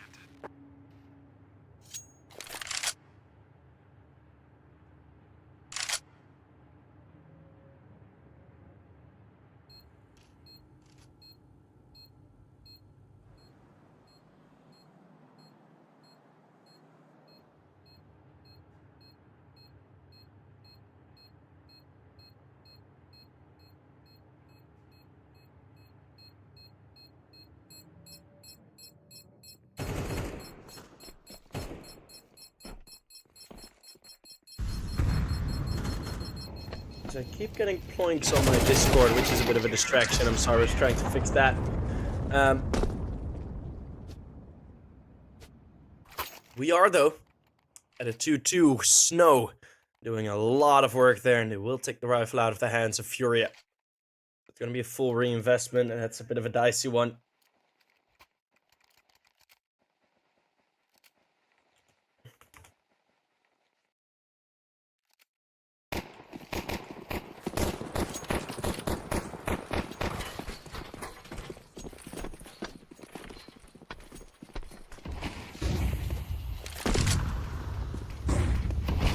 Full eco. It's a wise choice.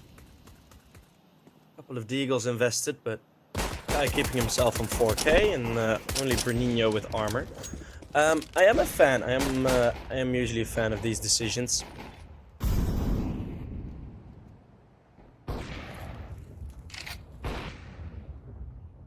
Even though you won one full eco round, doesn't mean if you buy a couple of 5.7s that that'll be different this time.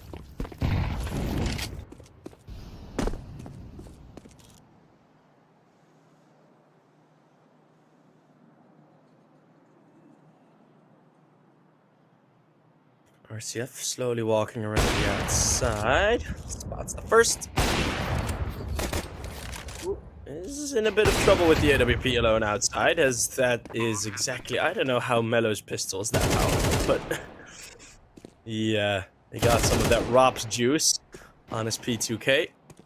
Bruninho with the Deag getting 1 and 2. So yet again, there's good damage done, and there might even be more. Although... not that much more. Kai will be able to save an AK. We'll be able to buy an op in the next round. If he's able to get away, because Snow might be checking outside. Yeah, won't wrap towards the T-spawn, so... oh, actually, Kai going for a bit of a fight. Realizes that he doesn't really want to go for that.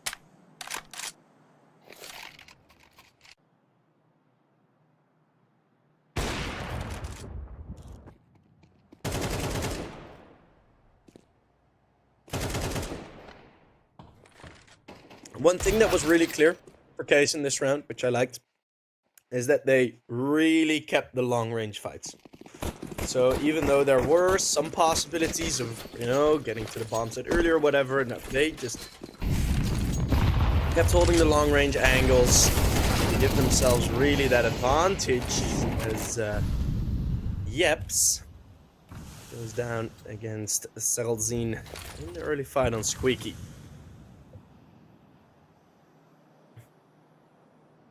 And Geyser's on the boxes. I don't know if Snow's going to be aware of this. Oh, Geyser will spew like water and cook 2 players of Case. Casse as Mellow will find RCF, and it's only going to be Urbano left alone.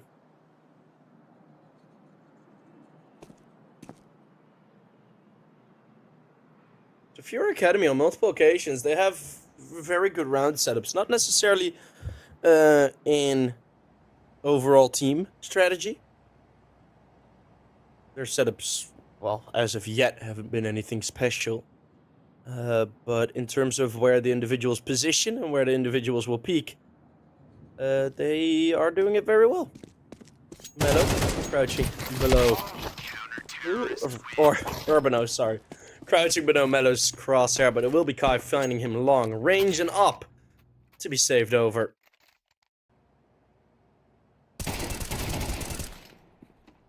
That's a good double spray. Nearly finding RCF as well, but trade was going to come in there eventually.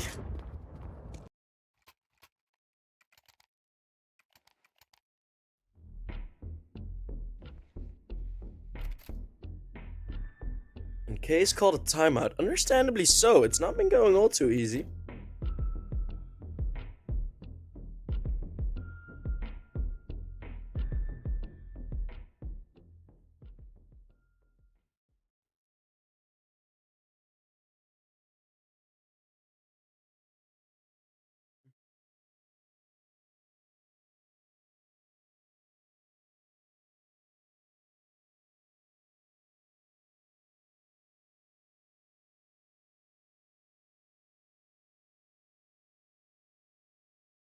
Is Casse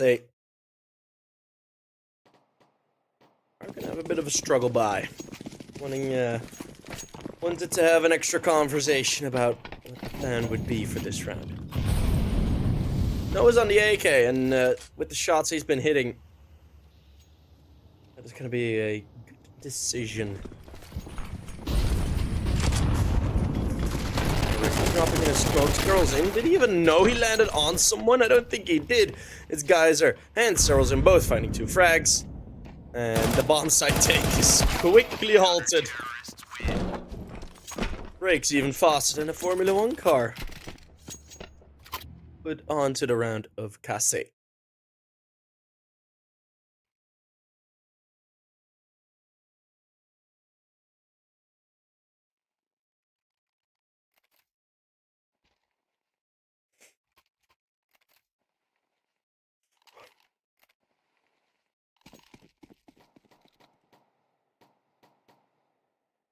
So we got the 4-3 scoreline. For Academy doing what they need to do on their opposition's map pick. Thus far, at least. It's gonna be 5-3, I reckon. Don't think the Glocks can get past this.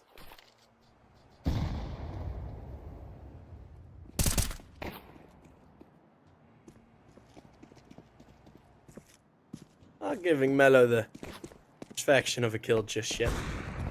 But everyone's outside and all the rest are looking for it.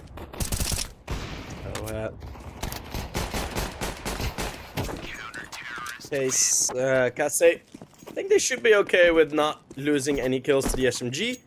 I think they're gonna be quite okay with that.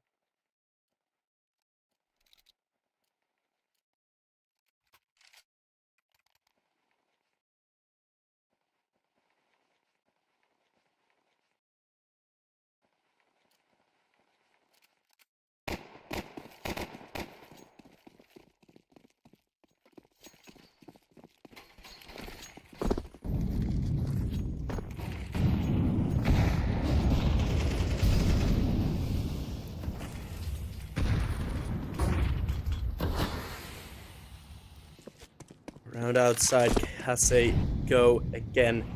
Mello, also yet again in this sort of passive CT position. Wanting to cross into mini. Even if you can't get a shot, because it is a difficult shot to hit. At least get the information to be called over to your teammates. Normally we see someone stationary. At that angle, guys are elected to keep moving. So we got some more 80-80 vision. Getting those jiggles in, you know, that leg work. That cha-cha smooth, the cha-cha slide. The samba, of course. Brazilian CS. We, of course, got the samba. Guys are for the top. Ooh, Snow. Again with the AK, and again a good opener. Now on the bottom bomb side, it's only Kai. Kai who will find Snow. The nade should be good to really damage Riccioli. And Kai on his own has changed over who has the advantage here. It's a bit more equal now. Yes, it's 3 players on the defense, but 4 on the CTs, and they are the ones under time pressure. Why Mello does get the shot. RCF re-peeking, maybe not what you really wanted to do, and now suddenly Yeps is all alone in a 1 versus 4. The time is his only friend as he's very crisp on the first couple of shots, and he hits more. It's a 1v4 that will be won by Yeps with all 4 kills going his way. The bomb, the only power strong enough to take him down. It is a beautiful 1v4 for Yeps.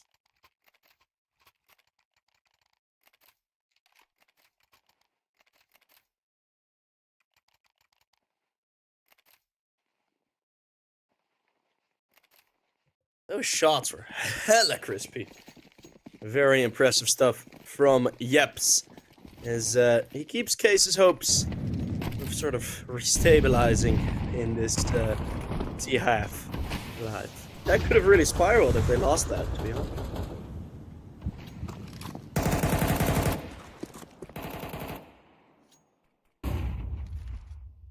A bit closer on presence on towards outside. Casse not changing much. Snow, another opener. Oh, him and these opening duels. They've been married happily since the start of this game. Mello. out wide in the open. Looking for a peek through the glass, but it's Snow and Mini finding another kill. Snow with a third.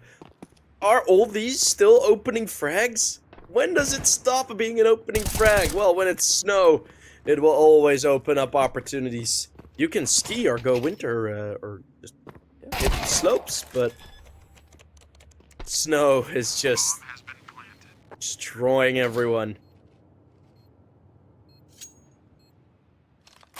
Making sure that Jaguar goes into hibernation, at least for this round. Bruninho kicked into round number 11.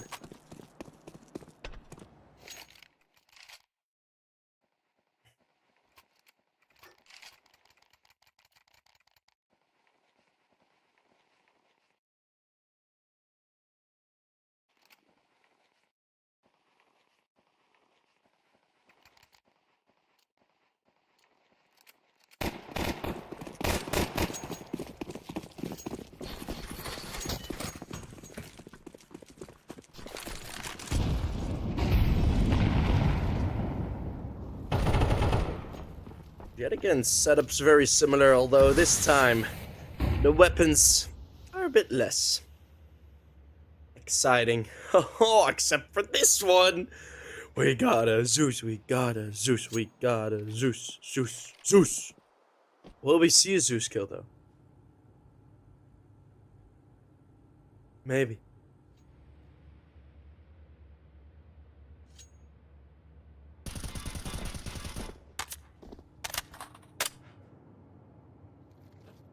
I think they'll try and face Hut. Why would you? It's pretty much a known death sentence. They are going towards the A bomb set, so maybe a bit later someone might still cross Bruninho's path. Let's see. Oh! He misses the Zeus. And we're gonna have a 3 versus 5. Just the pistols, this will probably be played out. Just as likely, maybe a single kill, not even. Yeps with a triple this time.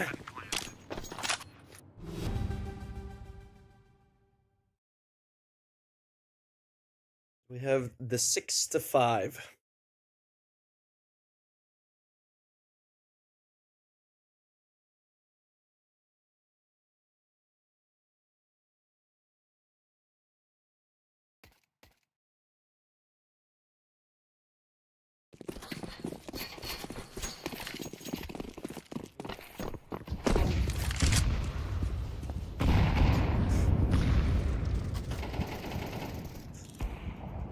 Geyser. Getting the kill through the smoke onto Snow. Who's gonna make the opening frags now? You must be wondering. A 6-6 half wouldn't be too surprising. Judging on how both of the teams have played, it would be a fair scoreline. Both getting one of what could be described as a miracle round. Or, maybe just like a +1 round, I'll call it. We had the full eco win for the CTs, and then we had the 1 versus 4 clutch. 2 rounds you're really not supposed to win going the other way. But hey, if it happens once for each, then hey, you're back on equal terms. RCF still holding the line as 3 of his teammates have already gone down. Remaining flinters of the Molotov are breathing down across the scope of RCF, and RCF still sees a bit of fire coming out of it. So, his op lit up orange. Maybe he can get it red, bright red, kill eyes red. As Bruninho, sorry, that's Serelzen, already at the bottom of the bomb site. 15 seconds left. They wasted a lot of time. Serelzen with the plants not closed in enough. Then that can happen, and now RCF suddenly is all alone. Can't even pick up the bomb, and that's the round done. And that's the half done. So a bit anticlimactic, but you know we love edging here.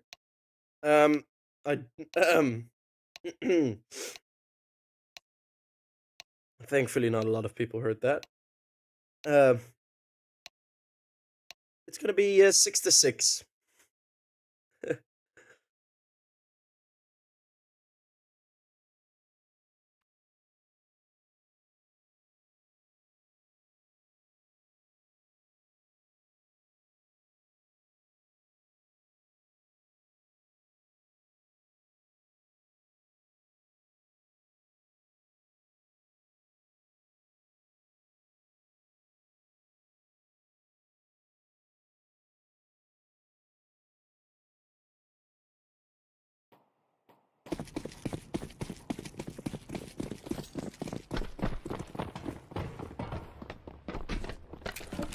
No, you didn't hear anything.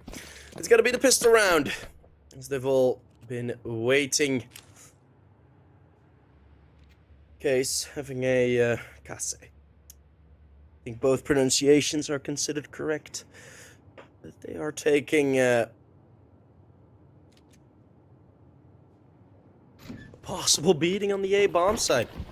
They're loading up, not even with a flashbang though. They're just gonna burst out dry and. Yeah, the crossfires set up are a bit too powerful. Snow with the dualies, accurate as ever. 17 kills. A quad kill again for Snow. That is pretty damn ridiculous. Not gonna lie, brother. Not gonna lie. 7th round on the board. No bomb plant, not even close to a bomb plant, let's be honest. Furia Academy are gonna need a full eco. Maybe they can get away with a plant here. Sometimes there is an avenue that is covered a bit less. You can just sneak and slither your way onto a bomb site.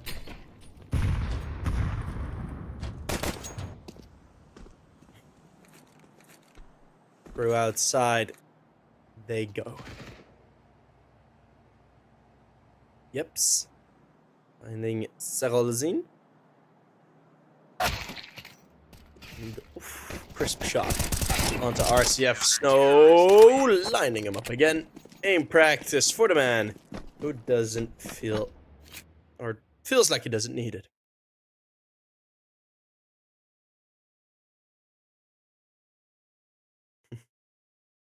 They're blasting very loud music outside, but I think my mic is good enough to avoid picking that up.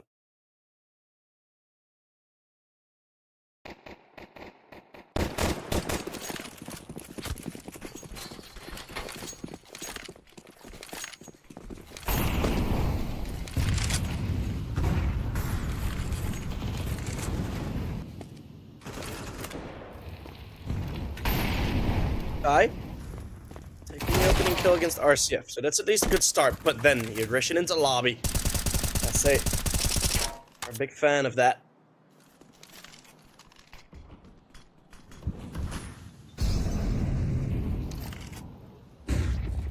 A lot of maps played on this map for Furia Academy, and it's a bit more comfort at least on the side of Kase. As Geyser though bringing it into the 1v1. It was a quite clean 1v2. Let's see if he can get out of hell. The bomb is still dropped at the top, so he knows his choices, which is go up the vent and then come in from mini to go for a peek. And Riccioli realizes the op's not going to move though, so holding a flank wouldn't really work out all too well.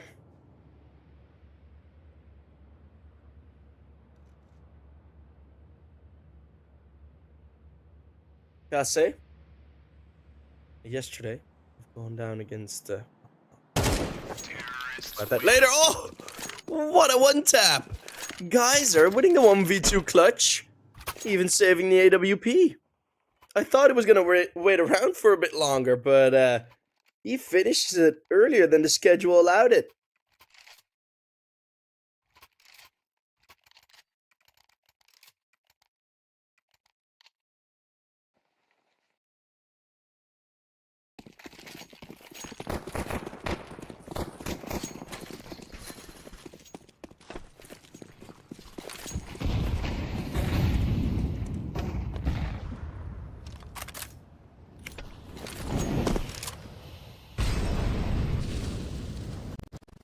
And that 1v1 really did a number on Casse.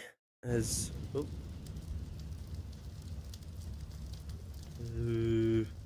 Hopefully we're all good. I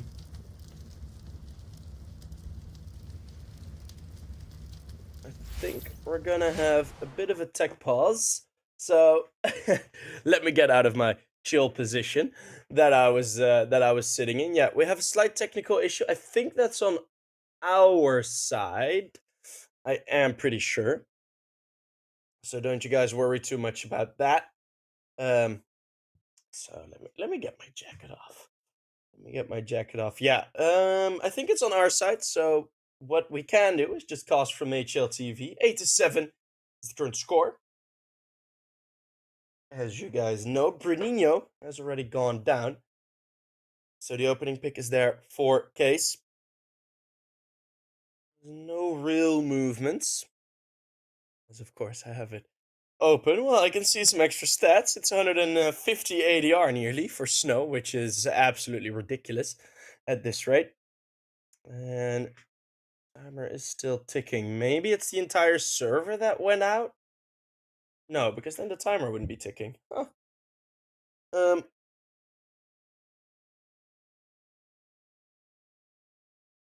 I have no clue. I have no clue. Okay, it's Urbano and Cyrilson trading kills, and there's one more kill. So 2 versus 4. Mello and Cyrilson will be able to plant the bomb, but that is gonna be it for Cyrilson's live. Mello in a 1 versus 4 now on the AWP. So Casse coming in with a very, very strong return. After losing a clutch, the bomb will be defused. Mello will just save the op, and that is round number 9 on the board for the boys from Casse.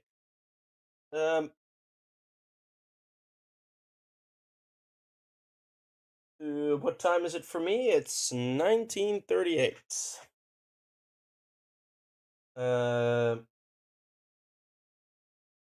I am casting still the round. Bro, change the scene. Yeah, cool. We have tech issues. We can't show the game right now. This is what you're gonna have to deal with. My face instead of a Counter-Strike game. What up, God Gamer? What up? It's always me with the tech issues. It has always been me with the tech issues. That is entirely correct. As now with the Deagles, 2 kills have come through. Settles in, now taken out of the round. RCF, quickly denied anything from within the bomb site. Snow is at the edge of the smoke, and Kai will be the one to find him. So Furia Academy now fighting back with just an AWP, an AK, and a couple of Deags.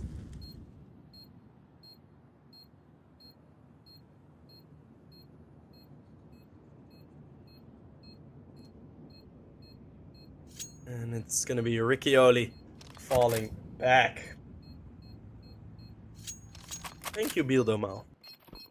I'm not doing all too hot today, because I am very, very tired. But I'm enjoying my time, man. Yes. We're getting some good games. We're getting some good games today, some interesting games. I had like one boring map.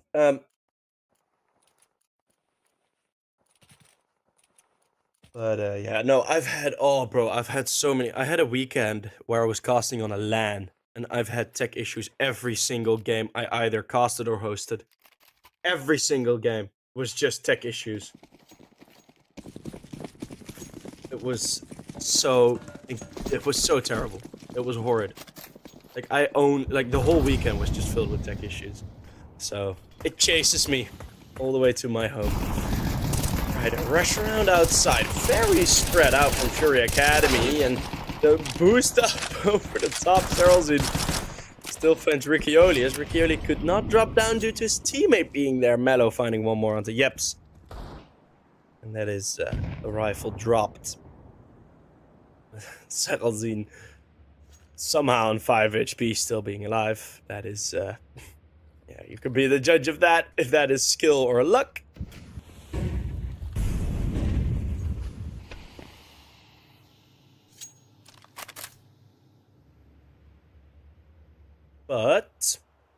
In a 3v5, is there something here for put your votes in the chat right now? No, you don't need to, but I don't think Casa will have this round. Especially now, not that RCF has gone down. Snow will be avoiding the Molotov. That's 2 kills. That's 3 kills in total. It's a 2 versus 2 now. And Snow with 5-7 is going to have a close range fight with Kai, who's only on a deagle now, but still the deagle does carry enough weight with it to equalize 9-9. It feels like those scrappy early game back and forths, right, in the force buys, but the current score is 9-9. I mean, we're in round 19 already, and we're still force buying back and forth, getting close in all these victories, and only Mello and Kai have really been able to build up some bank. The Furia Academy, they should be good for one more round if they happen to lose this one, but Famas and MP9, slight compromise.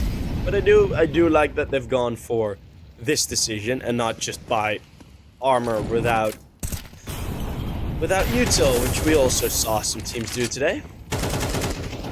Most notably, Flamingo. Was it Flamingo that did that? Or was it a team in the Europes? I don't know. This is the 4th best of 3 I'm casting today. All the games have become a bit of a blur. If I try to think back to references.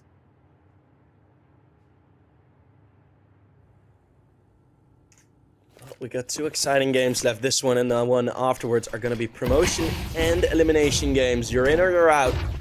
Riccioli will be going through the smoke. Mello. Oh, they don't check it. What a move from Riccioli. He's just standing here in the smoke. Geyser now. He also hears him pass. And he's still in this smoke. Is he going to move out? And when? How many kills is he going to get? He's going to be on a quick flank. Mello will offer himself up, but the turnaround prevents him to get more than one. There is a flashbang thrown. He gets away, knows that staying alive is going to be better. Because to the bomb site they need to go. Bomb has been planted. But now at this point, the situation's been pretty much reset. Riccioli has picked up the op, yeah, but they know that he's there, and if it would have been a regular rotate, he would have also been there. But he still finds the frag, locking him into the bomb site. Every single avenue of escape is prevented. Kai standing behind the silo. Urbano gets a great peek. 2 tucked in positions. Kai's gonna go down. Geyser will be pushed. And Hasse Counter-terrorists win. we'll find round number 10. Double digits. Every single player left alive.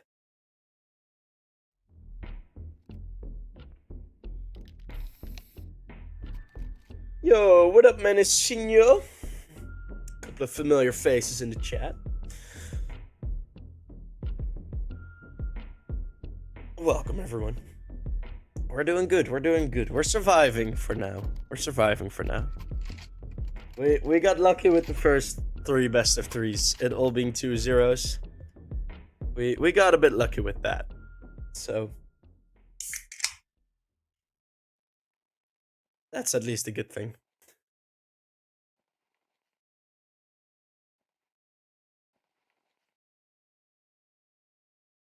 No betting spam. No. Everyone's being very nice.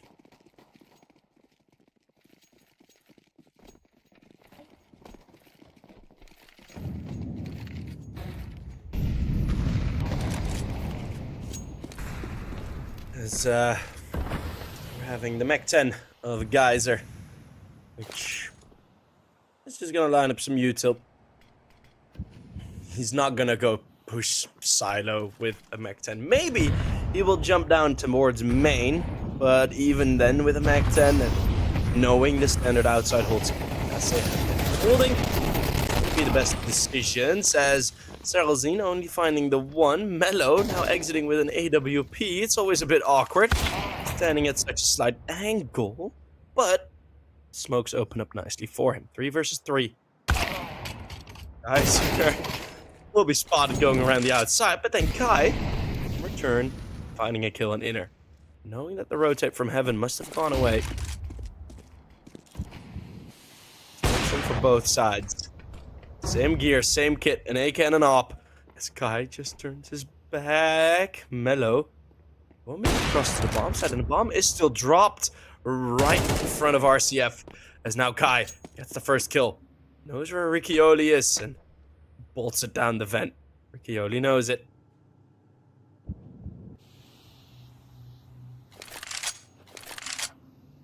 Nice drink. No, this time it's a Red Bull. Oh, wow. Riccioli. Oh, the bomb hasn't been planted. So he's going to be up in the heaven. Oh, my goodness. What a read from Casey's man. Riccioli winning the 11th in the 1 versus 1.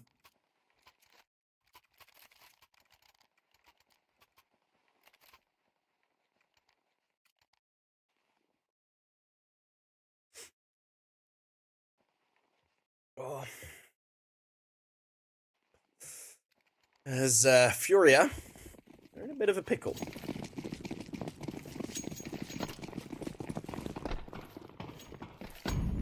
Having the sort of half-buy semi-eco, I think our software calls it. And we have snow on the outside. Oh, wow. Oh my god. That's a very good shot hit from Kai. Opens up the lane. Molotov cheers them on to run down vent a bit faster. Mello's on 2 HP due to the Molotov, and he's the one carrying the bomb. Could have been heard by Riccioli if the bomb had been dropped.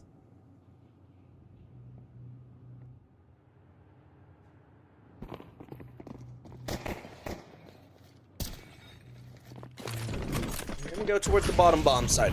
Riccioli dropping a smoke, getting inside. Furia Academy not having much more.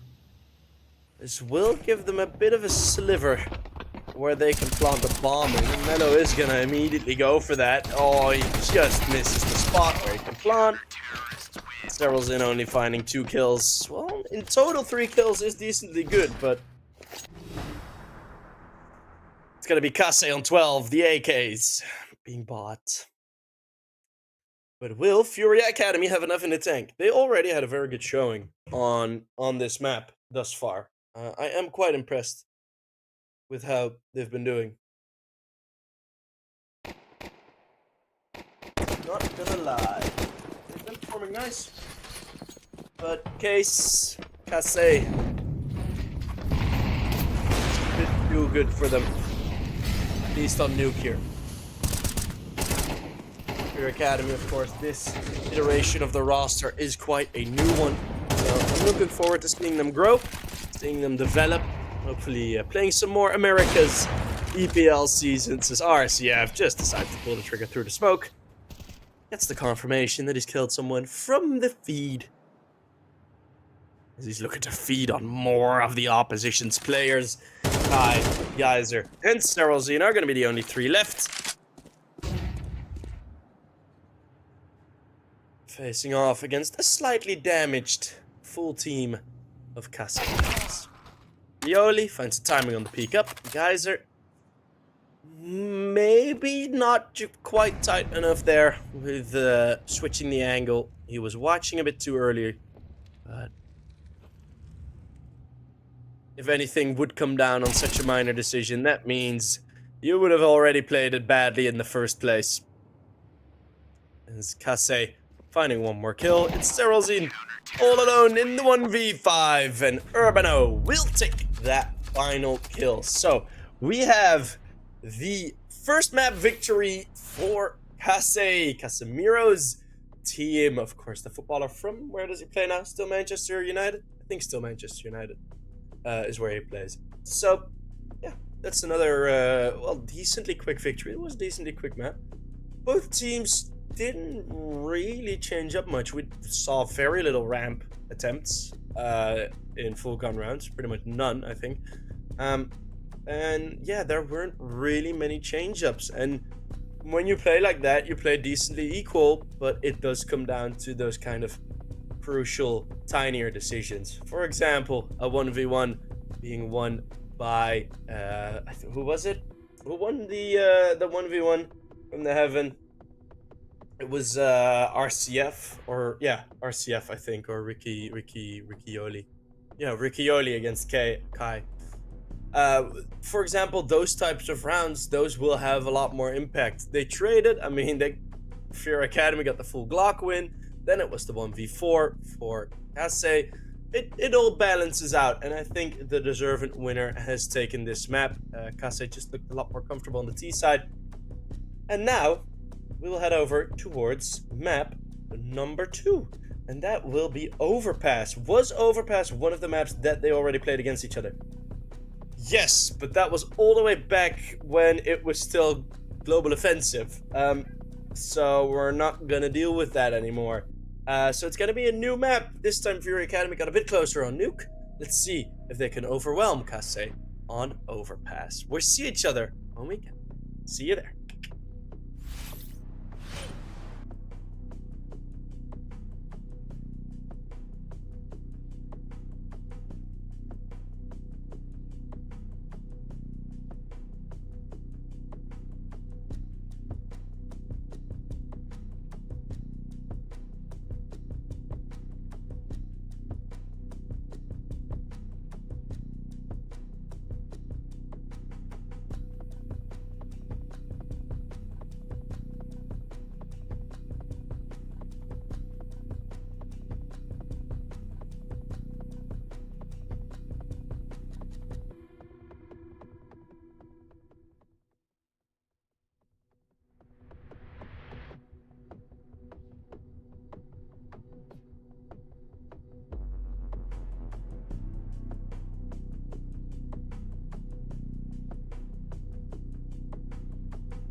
Welcome back, everyone.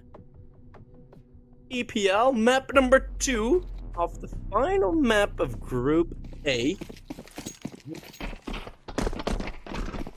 Yeah, that's a lot of details, I know. It is Riccioli who's carrying all of the utility, including the defuse kit. So they're gonna go for the standard 1-4 setup snow. We'll spot the first. It's still challenging, although I think he might want to be falling away. That is a lovely pistol skin, by the way. Having the snowflakes, the glittery snowflakes on the pure whiteout USP. It's not hitting his shots, though.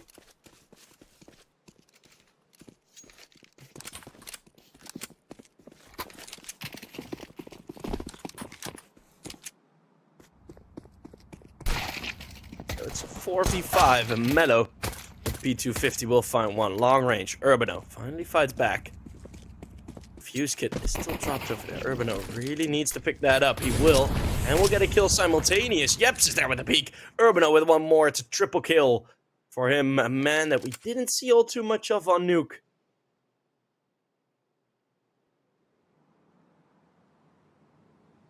And we're gonna have Kai in a 1v3. The Glock, it's become a lot better at ranges. It's a pistol picked up. Not too many bullets in there. I don't know why you wouldn't just keep the Glock. Maybe he doesn't think of a dink as enough damage. RCF gonna be in position to hear this rotate. And it's gonna be Kai, who might still have an opportunity to get this bomb down. Although I do think the rushdown's gonna be there. He gets to the bomb site. 2 players waiting. Yeps. And Urbano get the full house of kills. All 5 divided between just the both of them.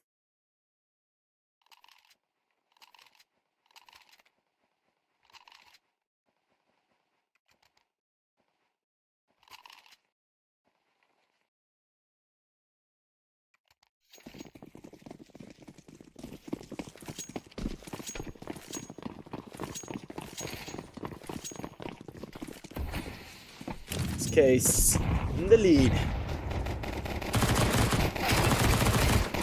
RCF will only find one. It's sloppy with the SMG. Now the Glocks are close range. And again, a bit sloppy with the SMG. So enter Urbano. We'll get all of these frags. And there is also the kill onto Mello. 3 on the board.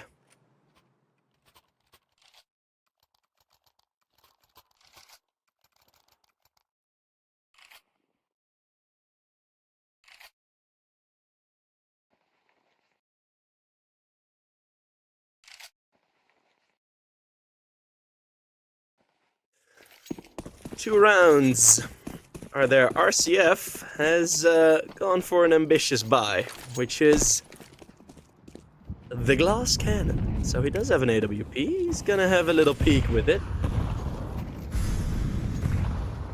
Although I thought he's just gonna lob a nade in. Nades that are very ineffective as they hit no one. Jump spotting heard. The snow.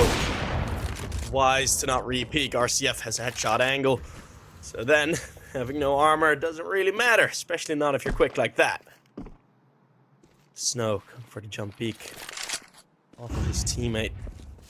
So information gathered, although not foolproof, but they know, so they're not rotating away just yet. Urbano dropping into smoke as actually might come to challenge Urbano soon, although it's only the edge of the smoke being held, and connector still open for business.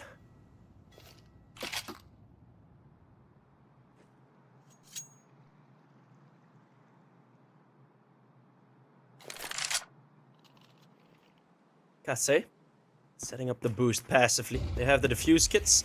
Don't have a smoke though, but at least this angle will probably deliver them a bit more of an advantage. They're spotted, so falling back quick. Flashbang's good. But the peek out isn't really that effective. Mellow and Seralzine will both find them a frag. Urbano brings it back into the 3-on-3. There's no U2 anymore, and RCF is retaking without armor. Ooh, Furia Academy might be on for their first round. It wouldn't be too surprising. As Seralzine on the bottom angle. Catching Snow by surprise. RCF is pretty much already saving his AWP. Looking for a frag if he does get pushed.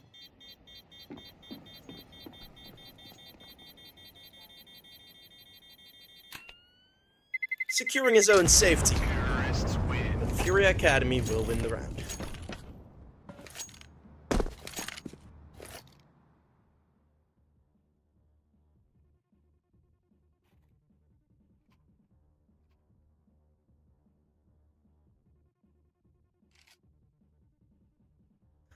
I've been casting for 10 hours now. I did have a couple of breaks in between, which is nice, but I had like 2 30-minute breaks. But yeah, it's been 10 hours now. It's longer than a regular work day. Oh, man. And there's still a best of 3 waiting.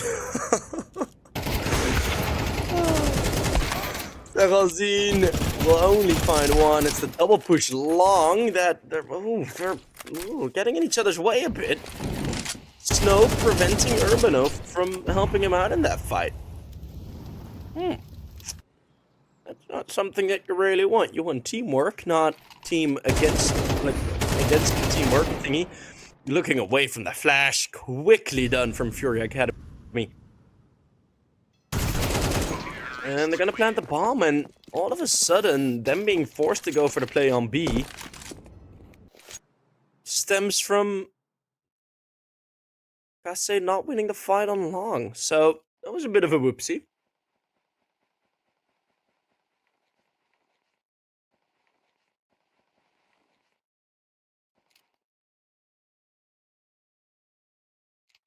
A small whoopsie from Kasse. It can happen, of course.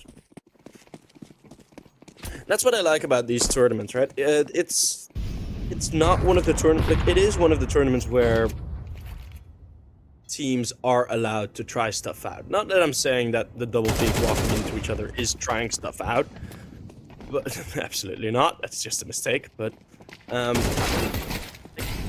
one of the there's a couple things that have like some secondary worths to the tournament. Of course, there's the prize money, but looking towards, well, sort of what can you get out of these tournaments? Like, if you keep winning these tournaments, you're gonna get invited to bigger tournaments, right? So it's gonna help your HLTV ranking, it's gonna help your HLTV percentages, and that will allow you to be invited to more tournaments. That is also a good one. And for other teams, it is really good to practice in a competitive environment. Like, does this work? Maybe even some mental practices, as we have the Mac 10 going for a bit of a mowdown. Urbano doing as much damage as he can, but 3-2 as expected. No, but you can try things in a competitive environment. It's good to get that competitive experience in, and especially for teams like Furia Academy, these types of tournaments, right, fighting against the more local teams, right, you can get some good practice in these types of tournaments. And then, for example, if something comes up like open qualifiers, the North American Coast qualifiers for certain tournaments, right, for certain IEM tournaments, or for Blast, that can be a point where you can really push through. And then you do have the experience, you do have the ability to beat these teams. And I think that is a bit more of a priority for these teams. That is what you want, of course, right? You want a chance to get to play on the big stages. That's what we all do. That's why I'm casting, right? So, yeah. So that is like some secondary worth to these types of tournaments, which is something that people sometimes forget. So, giving all you guys a bit of knowledge about Tier 3, Tier 2 CS. RCF. Second kill with the AWP towards Banana. He's still stuck in the bomb site. 3v5. Oh, I say stuck. We're stuck in there with him as he's going to peek out wide. He, of course, does not see that line on his screen.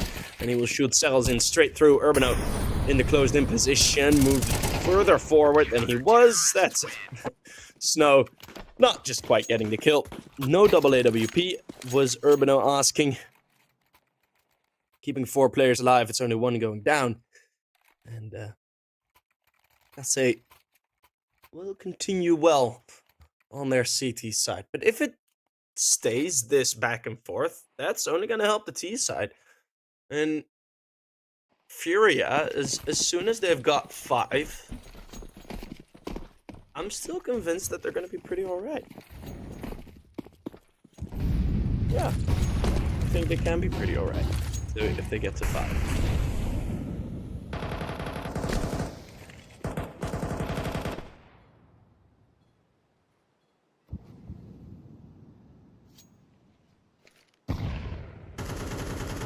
This is about as passive as you can get, by the way, on Overpass. On average, I say that. I mean, you can get more passive on each bomb site, but very rarely do we see all the positions pushed this far back. Furthest up is RCF with this long prong of the AWP. Looking to see if he can snatch up one of the players. It's slowly moving forward for the CT side, which is actually an interesting decision. Boost going to be over. Kai will be spotted and hit. Not killed. So it's a casualty, not a death for now. Riccioli. It's going to be at the back of the bomb site, waiting for this long push. 3 players going to come in from long. Kai is going to fight 1 more kill. Urbano will take him down, and the Molotov will prevent further procedures into the bomb site, but only for a short while. Snow now. Let's deal with 2. From behind, it's the rotate that comes in through long. Kai is low HP. And he didn't want to challenge toilets anymore. But on 14 HP, his teammates all die. Mostly to the hands of Urbano, who gets another 3k. The man is on 16 kills already. It's been 7 rounds, and he's on 16 kills. What the... What? Oh my goodness.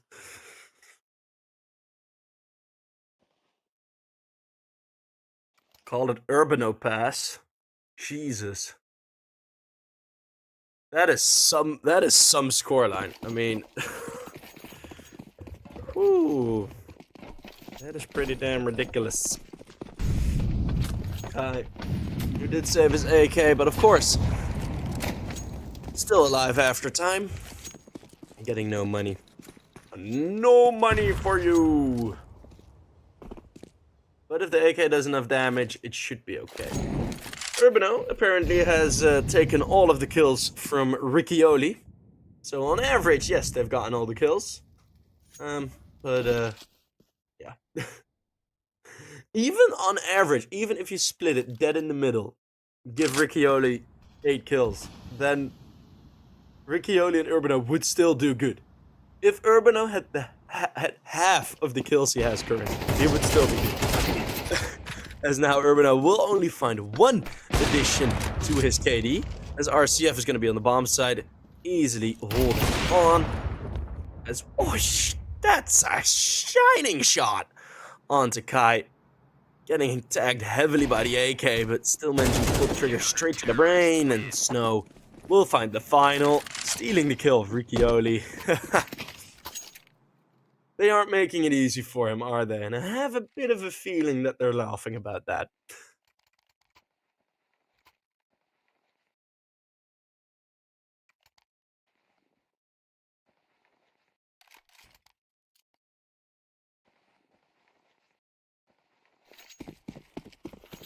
Stealing another kill from Riccioli.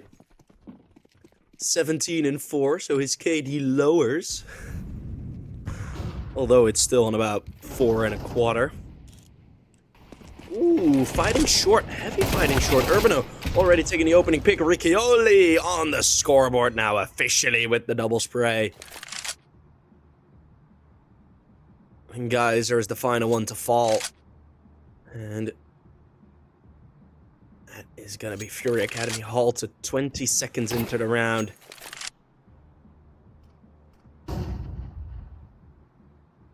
Near all, if not all, hope of winning this round has gone. Canids, Mello, probably just trying to save the AK, maybe do a bit of damage, you know, if you can get a tap off onto Riccioli.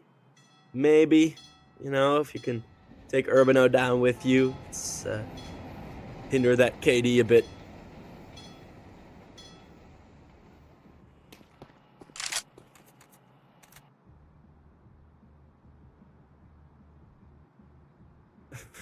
Sorry. There are some very interesting conversations going around outside of my window.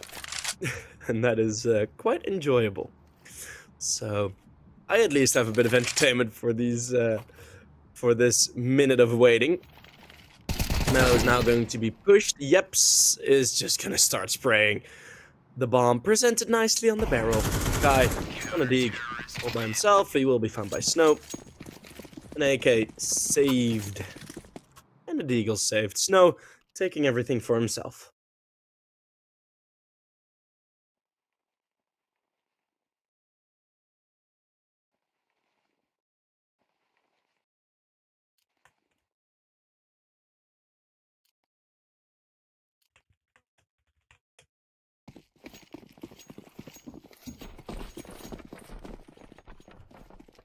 Six to 3, Case. Case.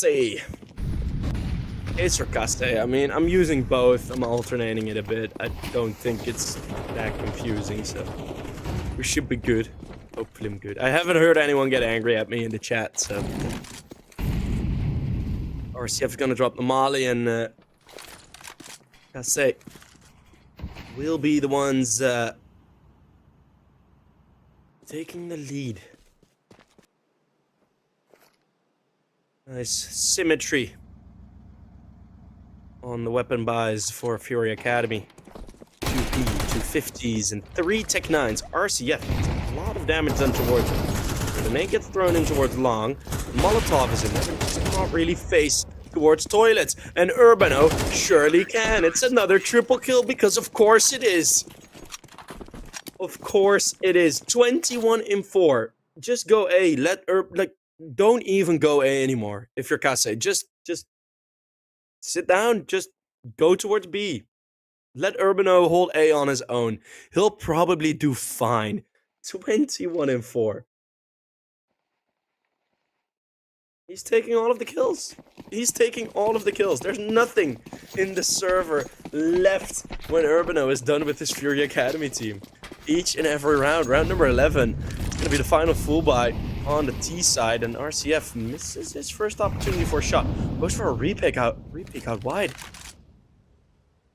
No other players here to help Solzin. That might be a bit of a danger as Urbano finding another frag in Con. RCF with the op.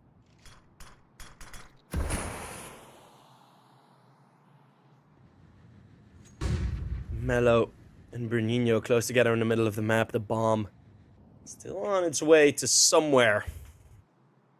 An unknown somewhere. 4 AKs, the op, all still standing for Case here as well. That is, oh my god, that is such a flex. Having 4 AKs on the CT side.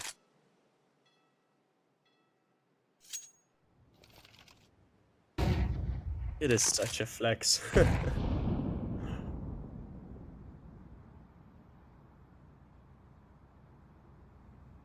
Going over towards Long. Urbano, half HP.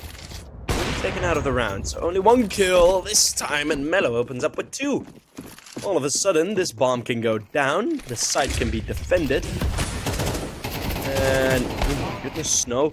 What an ambitious run through the smoke. His teammates are following him. Yep's only getting one. Riccioli in a 1 versus 2 now. To keep this streak going, guys are on the boost. There's no bomb plant yet. I just now realized the bomb hasn't even gone down. Every second that gets off that clock, it is advantage for Riccioli. And now guys he has to run in. Riccioli will peek out wide and gets the 8th on the board. Riccioli clutches it out. Getting his 3rd and 4th kill, so he didn't have any kills, that is the case, but not for the lack of trying, not for playing bad, because damn, oh damn, he's getting himself a lovely clutch.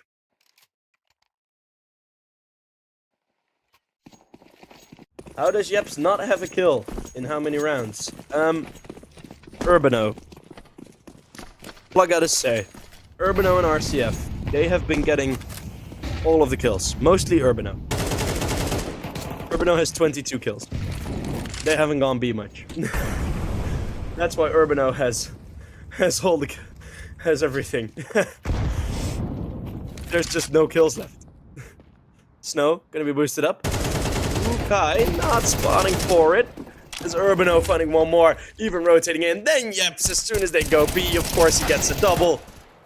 As yet again, as soon as they do test them, the rest of the case team is there to stand those tests. Mello with the Galil on his own. And he is the single man.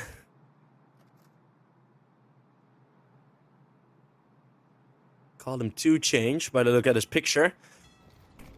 But this is going to be a solo act on shorts. And it will probably be a short one. RCF will find the kill. 9-3. Pretty damn dominant on the CT side. Furia Academy, can they do something more when they themselves go on to the CT side? It's 1900 damage for Urbano in 12 rounds. I'm sorry, what? That is more than 150 ADR. Oh my goodness.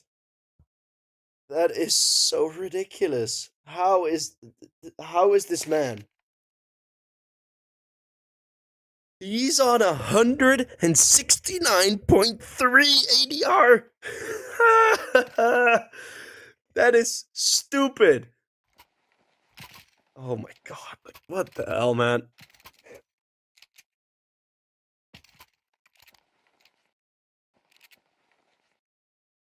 Urbano, he's vibing, man. He's enjoying his time. Usually Snow starved the show, as was the case on Nuke. Snow getting all of those entries.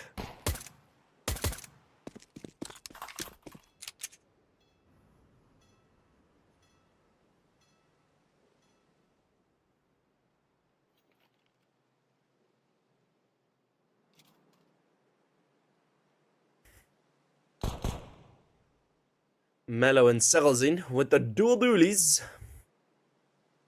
Several sheep trademarked. But their teammate has already gone down. So, that is a bit of a rough one. Still the setup towards B.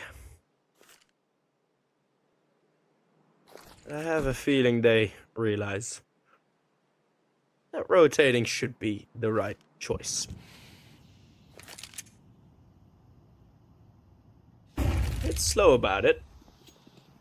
Flashbangs are going to fly in. Guys are in Brinino. First on the scene. Now everyone's close. That's a great flashbang. Guys are running into the bomb site, finding 2 frags and a 3rd with the jump up on the truck. Optimus Prime. And Optimus priming himself for a pistol round victory. RCF is with his teammate Yeps. And in this 2v4, they can still do something, especially when you find the first as easy as that. Geyser also gets taken down, but it's all on Yeps. Against those dual dualies. It's going to be a difficult one. A lot of damage output on the other side, but the accuracy is on the side of Yeps. The jump spot to find the info. Mello saves it. And the heroics from Geyser do not go unrewarded. It's Furia Academy on 4.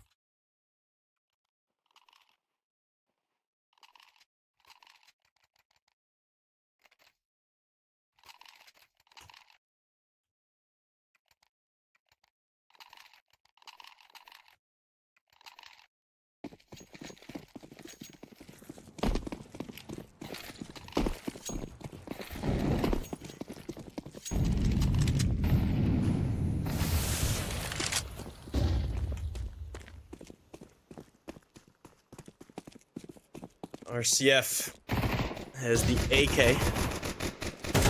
As they are going to try and open something up with that. Good moves from Mello on the shots.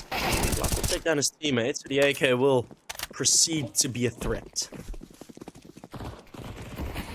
Some noise, and now from behind, it's Yeps that gets one kill in return. Kai finding Urbano. It's going to be the AK, and the MP9 still standing. The Kai on the flank. Well, actually hits Snow in the leg with this smoke, but that's not going to do that much damage. However, well, however isn't the correct word there. Still, 2v2.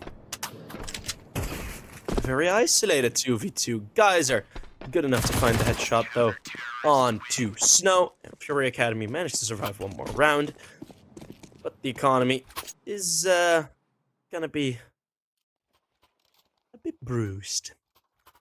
Slightly bruised. I just nearly kissed my microphone there.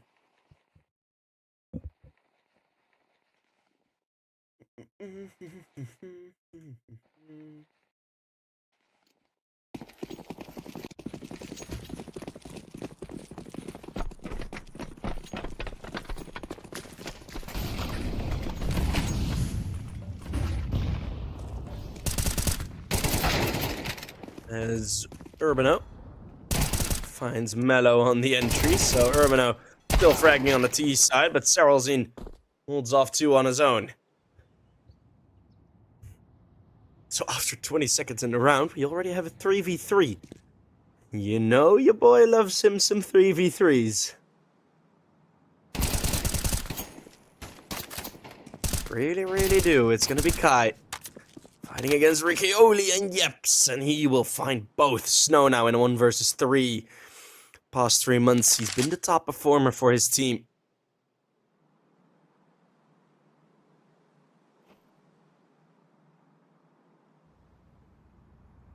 Furia Academy, maybe.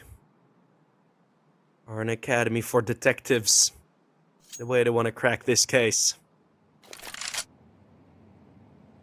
Snow will be behind 1 though. Kai just now checks it. Snow's going to be ready for the peak, but loses a bit of an HP with not putting the trigger earlier. And he's going to be running and found by Geyser. AKs will be saved, but still 3 kills. Economy still not the greatest for the CTs. So yeah, they are getting a couple of rounds, but it isn't looking amazing just yet.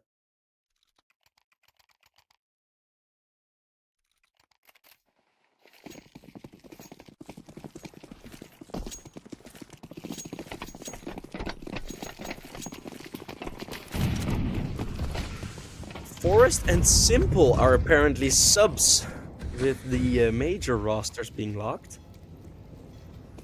That would be so... I mean, I would feel bad for the person getting sick, but imagine, like, semi-final or something, it's just...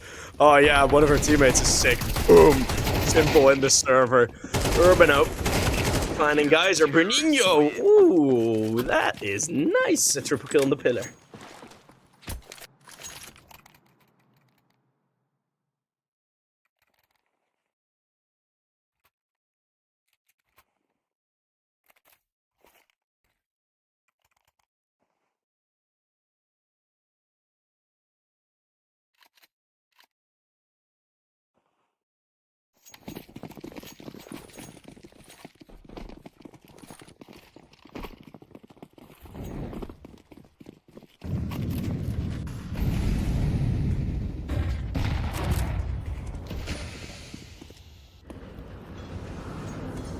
We get back into the round. It's going to be, again, slightly high up position for Furia Academy on A.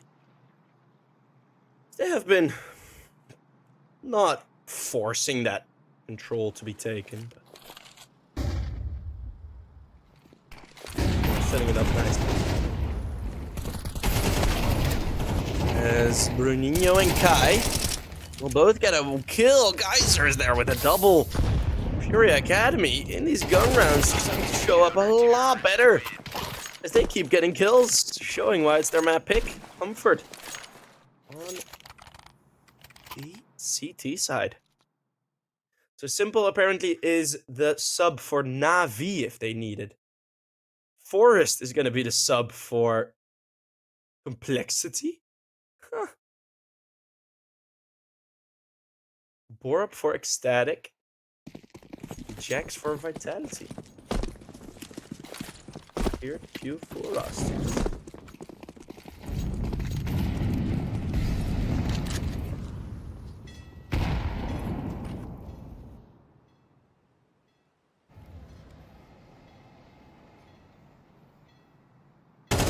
Picking up and over, Kai. Not wanting to stick around for a multi. Taking down Urbano is already good enough. That's, what is it now? 26 kills for taking off the server. Now they're going to be jumping into the B bomb site again, and again it's going to end up nowhere. Maybe not go B anymore, guys. Or picture execute. I know this is just a force buy. This is not, or a half buy, right? This is not going to be the round that really matters. That's going to be the next, but we are tied up at 9-9 now, which is a bit curious.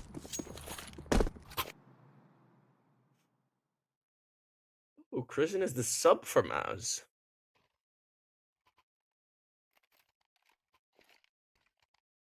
Sorry, I just like to see.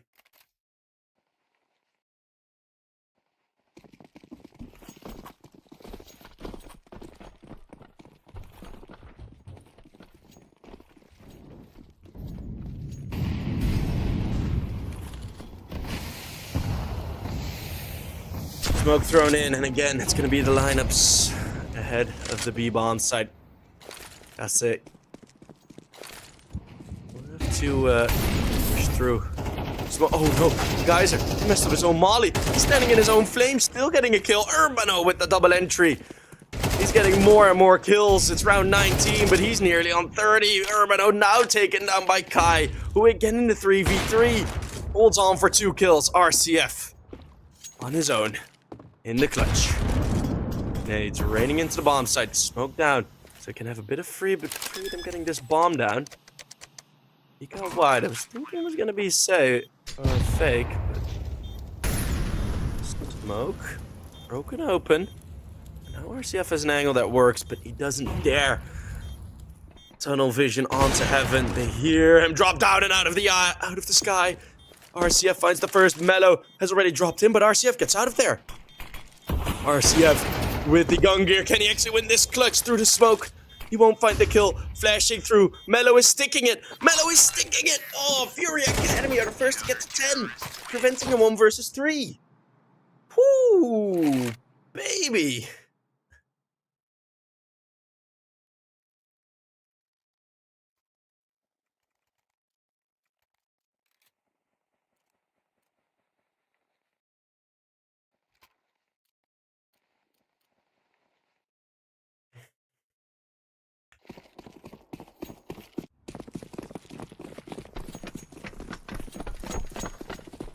The sub for several sheep lovers. Hell yeah.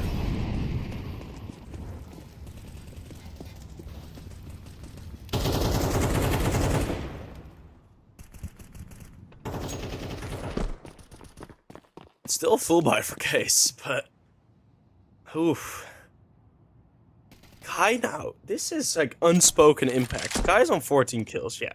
Right. He's 14 kills, 14 deaths. Sure, that's perfect. But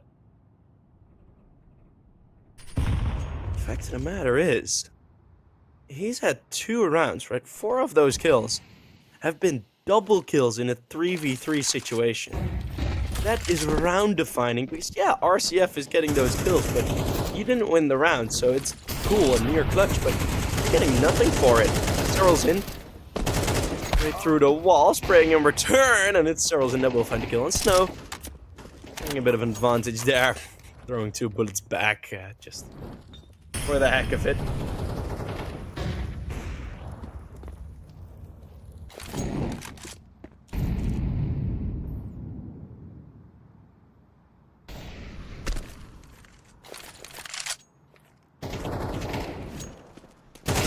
Still being thrown in, yeps.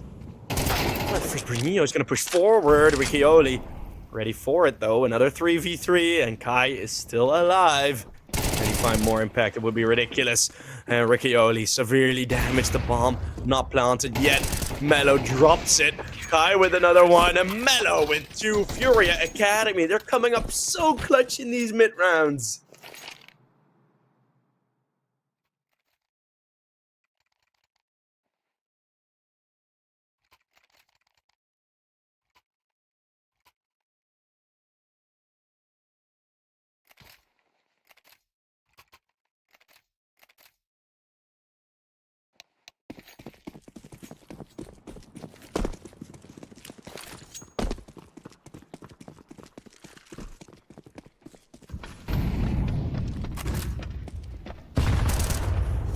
Sterylzine peeking into Khan. No one facing him. He's fine with taking a chip of util damage for that info.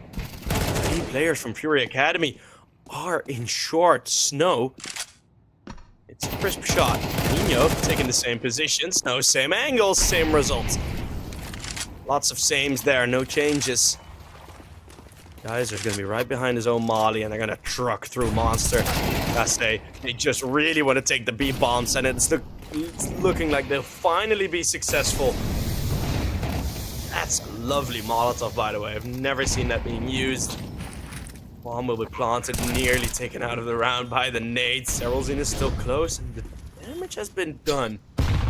This would be the most insane round ever if this 2v5 gets won. There's a straight tap from Sterylzine's M4 that gets another tag, and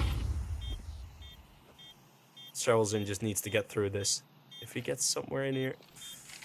Yeah, Snow is hiding. If Snow had gone down to that little shot, or to those shots, Snow, the fact that he's still alive is absolutely ridiculous. He is ice cold.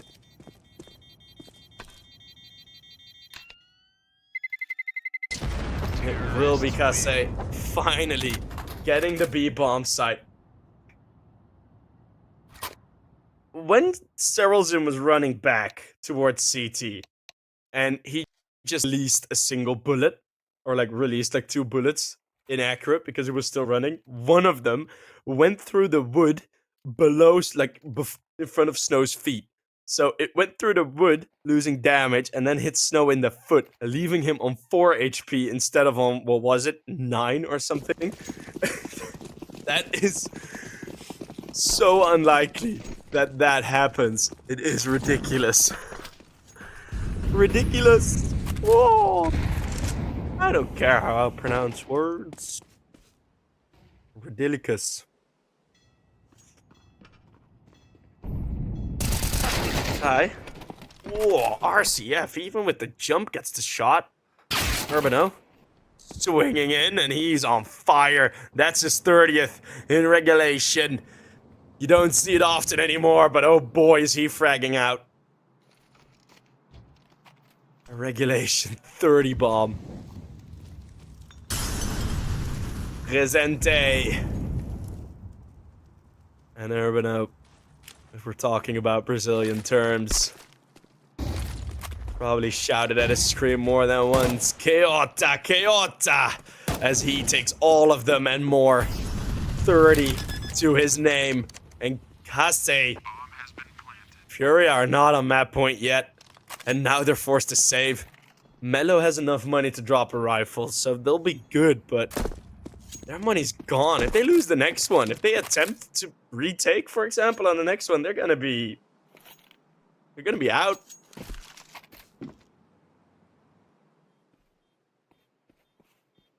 I love the Brazilian CS terms, man. They're so good. As will be an AK upgrade for Bruninho. 4 versus 3. Terrorists win.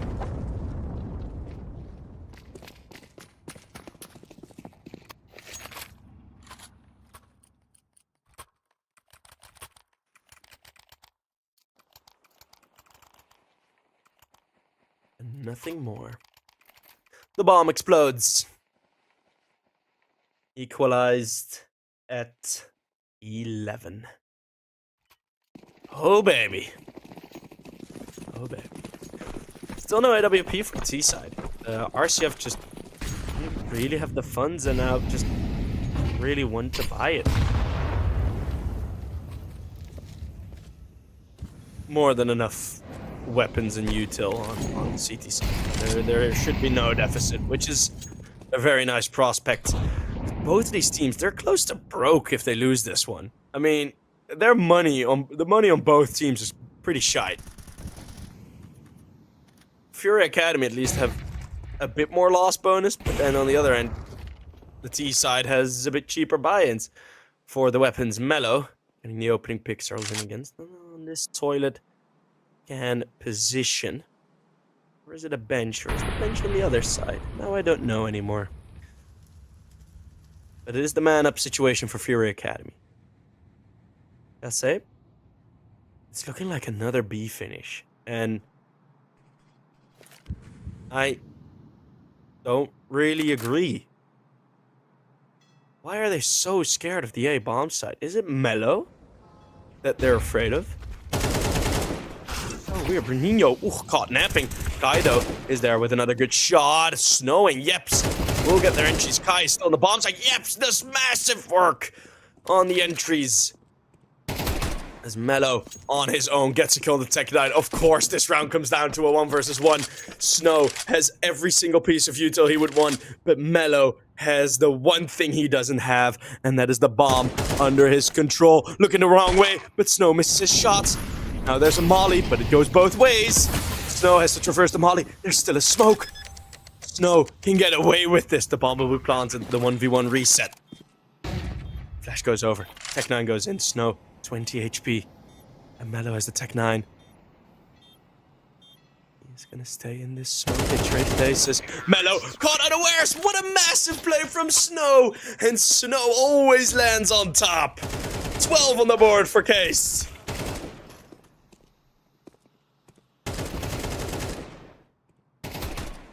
What a sick round that was. Oh my god. Oh boy.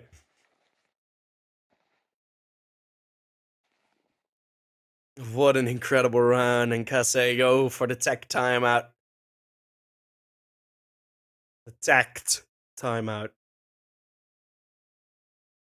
I realize I'm not pronouncing those words all too clearly. But they now suddenly have an opportunity for a 2-0. And I don't think it would be a shame for Furia Academy. Right, I'll talk about it if we get the result from this. But yeah, look at the money, man. Oh, ooh, Mellow is gonna be on the AWP. 2 M4s, but the rest is SMGs. Seralzin. Wow, Mellow is gonna go aggressive. It's not gonna work out. RCF takes one step. 4 more to take. Do Furia Academy fight back? Will they be able to fight back? I know they want to, but if it's possible as a second.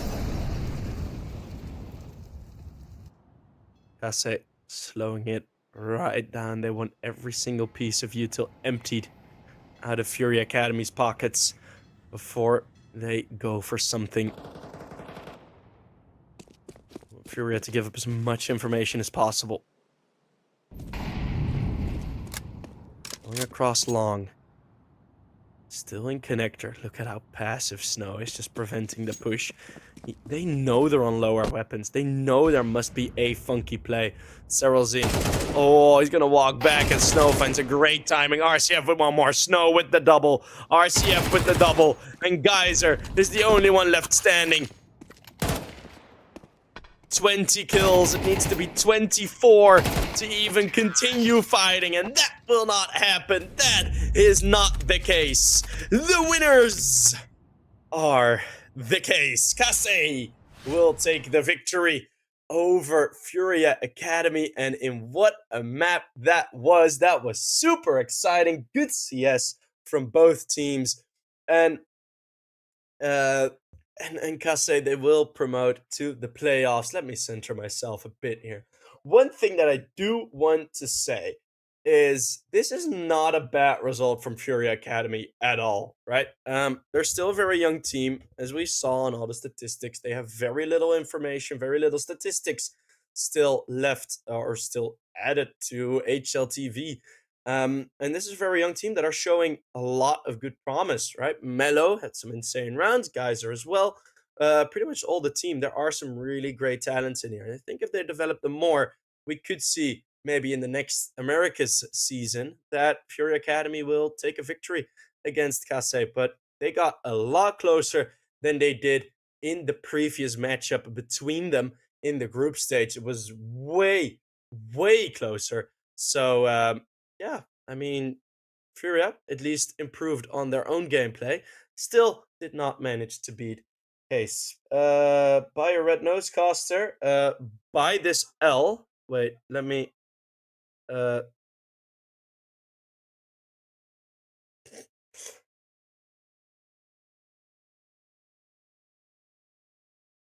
Okay, I'll unban him and I'll just mute him for like 3 million hours.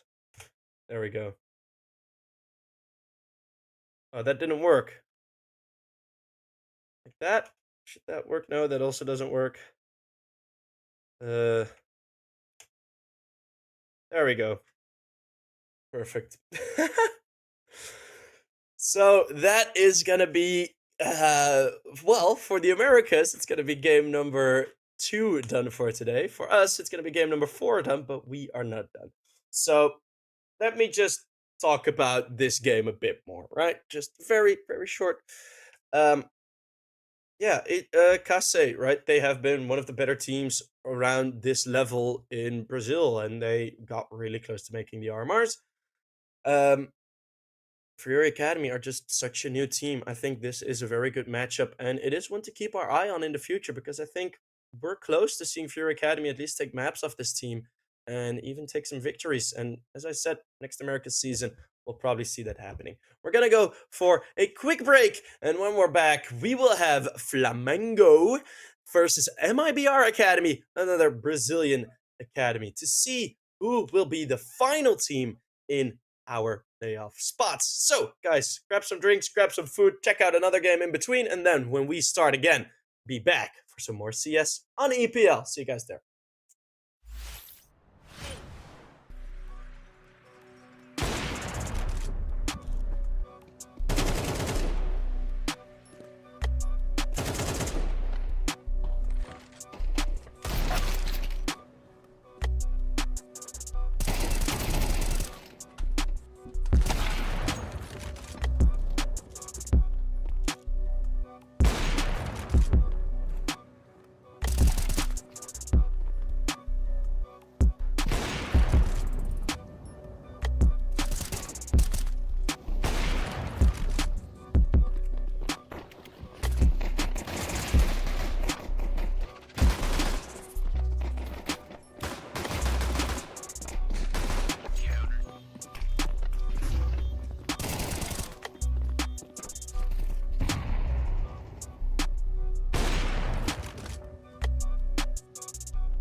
Welcome everyone to European Pro League. It's the final match of the day.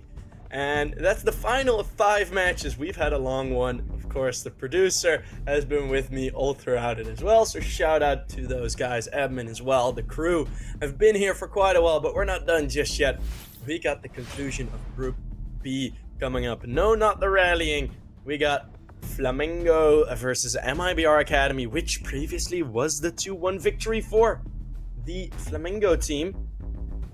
One problem that does arise in that situation is that it was Lucas playing and now it is Keiki taking his spot. Is that going to change much? I am unsure if that is going to change a lot. Let's see if I can actually get that past matchup on there. Where is it? Where is it? I can't find it. But yeah, both teams should be ready to go. We just seen Flamingo play in the first Americas match of today, and that of course was a victory. That was a victory, right? Yeah. No, wait. I'm mixing up all the matches. Either way, it's gonna be Nuke first for Flamingo, then Mirage will be picked by MIBR Academy, and then Ancient as the decider. So we're gonna get some more Nuke, which I very much do enjoy. Mirage afterwards.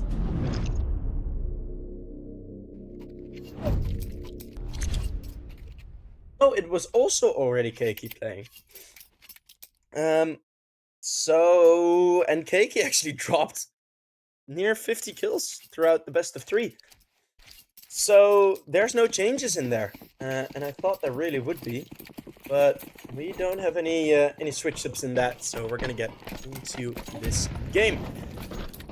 It's gonna be of course, several ship trademarked dualies on the side of MIBR Academy, but Flamingo have found a very, very airy ramp hall. No bodies there, no breaths taken. The card, oof, won't be able to swipe it in the control room as Allison gets his opening kill, the opening kill of this matchup. Puts it on the board. Zoc will be found by Max, so it's gonna be a 4v4. The duelie's trying to jump around the corner. Keiki has it on burst. The Glock. You don't hear a click yet. Now there's the click. It's still gonna be burst close range. Then Oko finding one more kill. Onto Emelzin. And Keiki finishing it off with a 3K. Getting a bit of a better start than he had on the previous matchup. I wonder actually how we're doing on followers on this channel. 1.5k. We're slowly growing again. As I am still a bit unsure of what actually happened with the main channel. I know we talked about it a bit with the crew, but I forgot. So that's just that. Zoc electing to not buy anything. Stick with the dualies. There's no helmets on the other side, so if he hits his headshots, it shouldn't matter much, but it's an interesting decision nonetheless. Because there is also a force buy on the other end, so a lot of the fights will be quite equal between Zoc and some possible opponents. They walked around outside. It's Bob's holding it.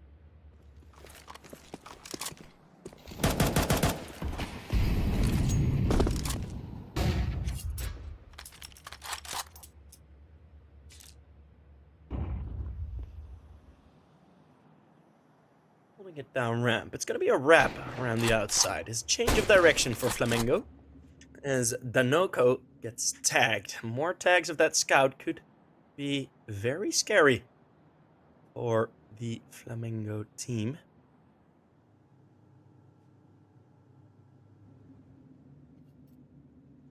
Bob's as his pre-aim trick lined up with the box, but it's a bit too high. As now he will be taken down. Danoko has found Nix in the meantime. You should see And them exiting onto the bomb site. Can MIBR get some revenge?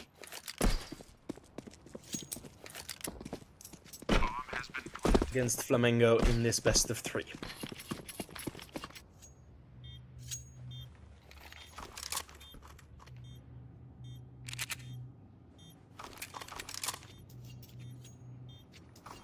Previous time on Nuke, it was quite the slaughter.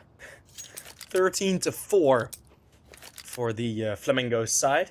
Ancient was a 13-9, and Mirage was 13-11 for MIBR. That was then the first map. Now the map picks have switched around, but the veto has not changed. So it's just Mirage and just Nuke and Ancient, I think, have switched places. So Flamingo have gone for a different pick. But the same maps have been chosen, have been left in.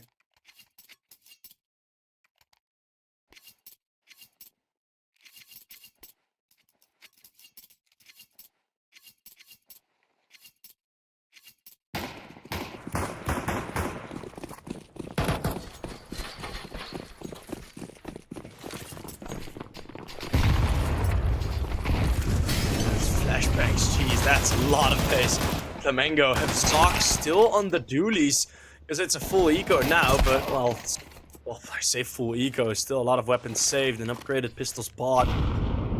And those will get 2 kills. Same interval. Ooh, Molotov was exactly above the ladder, and the second one does connect where they wanted to. Malazine. Still in the vent, breaks that now. Oops, it's some attention. Flashbang's great. Dropping down, Max won't hit the shot. Ale and Alisson find 2 frags, leaving Malazine on his own. He will be able to keep Ale here. Unless, of course, the nade provides a bit of coverage to go out. The AK will be saved, which is... It's an okay result. 3 Ks and an AK save. It's going to be decent enough. Zoc sacrificing himself to keep some money for the upcoming round. He's going to be on 8K.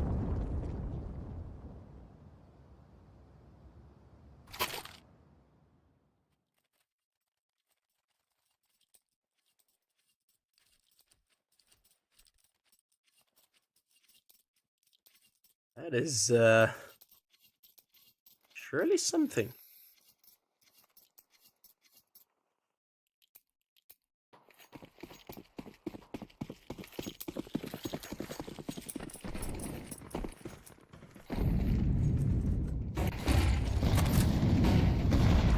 Nades being thrown in. Icky. Yeah, the challenge ramp. Blowing open the smoke. Nix is aware. Nuke is navigating the maze of smokes that has been dropped in the outside. He's going to push into Mini now. An extra avenue of attack, but Bobs will find him pushing through the smoke as well. Redirected towards the ramp. Flamingo are 1 man down. So at the first time of attempting, MIBR do have a good opportunity at winning a round. Remember, it was only 4 rounds on the board for MIBR Academy a couple days ago. This very map.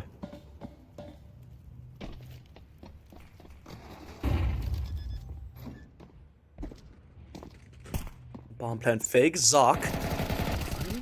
To Max says now the push is coming in. Alisson.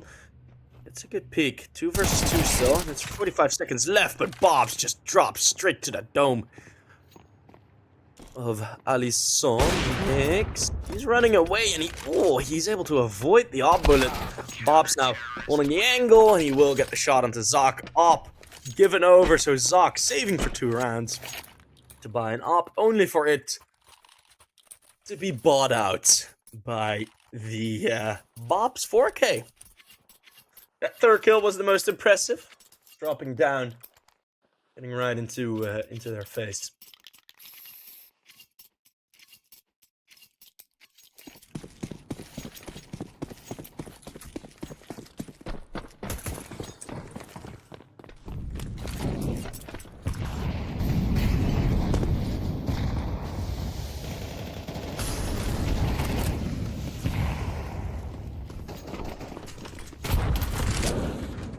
through the vent. There you go. As the earlier util exchange didn't really materialize into something. Well, it is a walk down from 2 players of Flamingo. So now you're going to be looking at what is the strat going to be. By the looks of things, it will be the B split. As they are now on the B bomb side already. They've opened the door. They've made the sound queue. And now they're going to be jumping ramp. They know. And that is still the bomb. And a quick scope on the drop down. Alle can't find a kill on the flank. Then Nix comes in to support. What a play by MIBR Academy.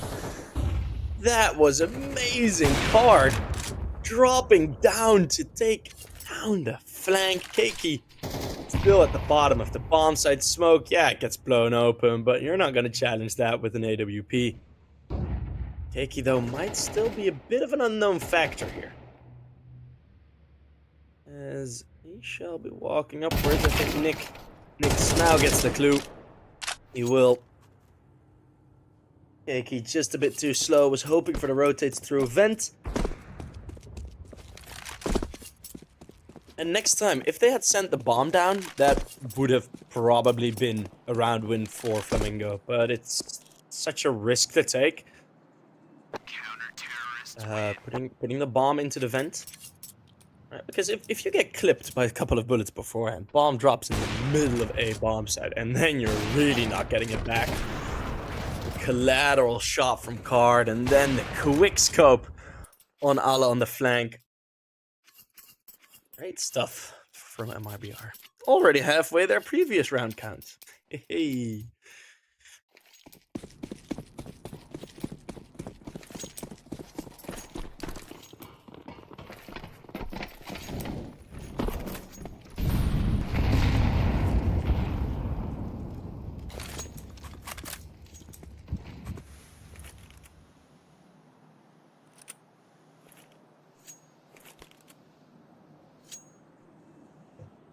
Just the Glocks and the saved Zoc.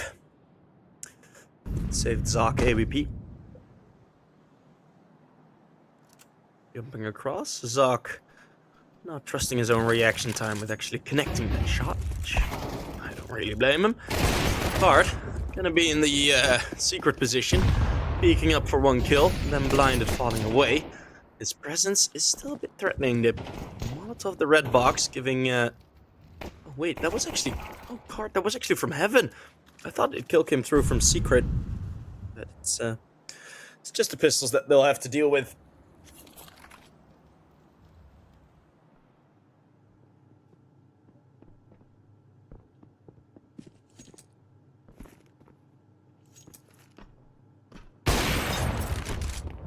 Card will take down Zoc as... The op is picked up by Allison, but it's looking like another clean round from MIBR. Another clean kill from Card. Is it going to be the 4K? Nope. He does get taken down. Maybe the Nuke can do some damage. As most of the players are towards the outside. Drops the op up to heaven. Well, now you need to die soon, because otherwise they're getting close enough to save it. And they, of course, also have the AWP dropped by Zoc, so that's not going to be a worry anyways. 3-3.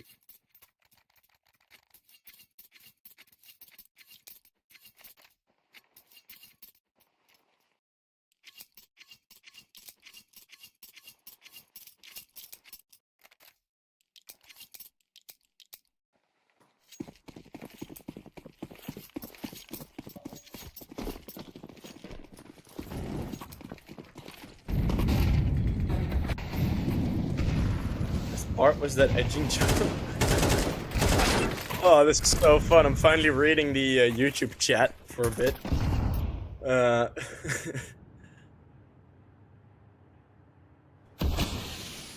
Pretty funny chat as well. So yeah, it's vibes.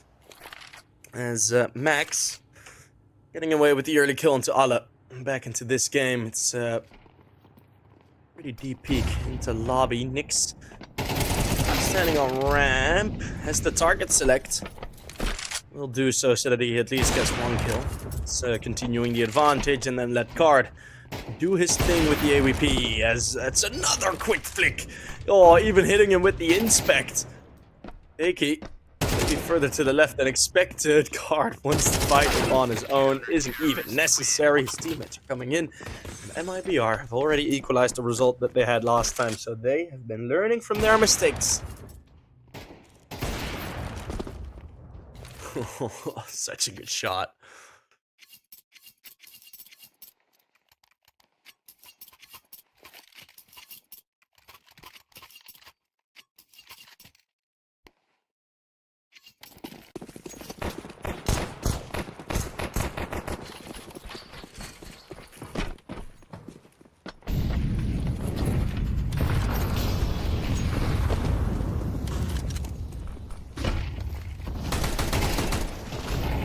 As Canids coming in to the bomb side already. Max, though, holds on to 2.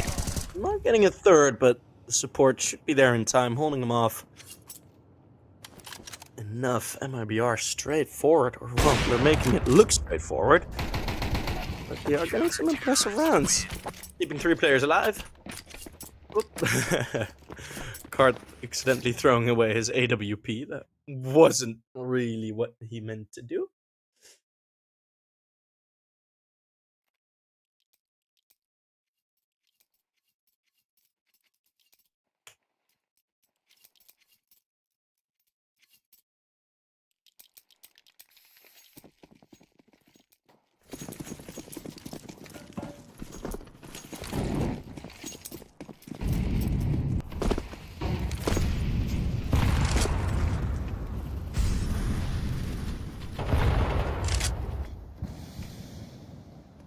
Hard.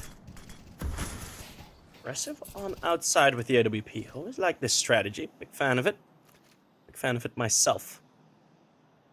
Especially in this full gun rounds, because it is often an angle that, there you go, doesn't really get taken into account. Yeah, now you throw a flashbang, but that's a bit too little too late, isn't it? Keiki on the silo also gets taken out by Card. Let's see if Card can find some more. The wrap around through the smoke is there for Zoc, but then his teammates come in to help. And all the trades end up in 2v3. Emalazin. Don't know if I'm pronouncing that correctly. I have a feeling I do. But Allison will need to pronounce 2 very clean kills if he wants to get to this round. And he is taking a knife to a gunfight. 6 on the board for MIBR Academy. Ooh. They have come to play.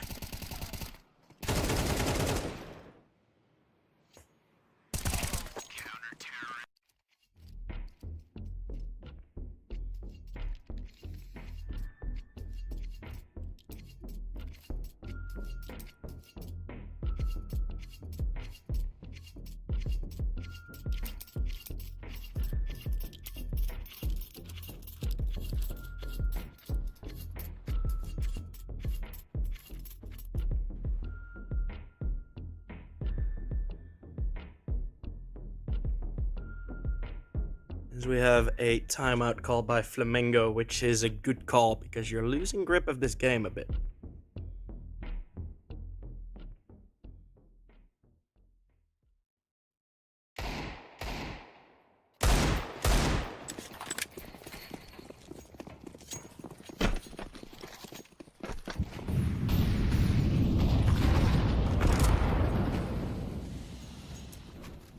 As Bob's looking to challenge the smoke.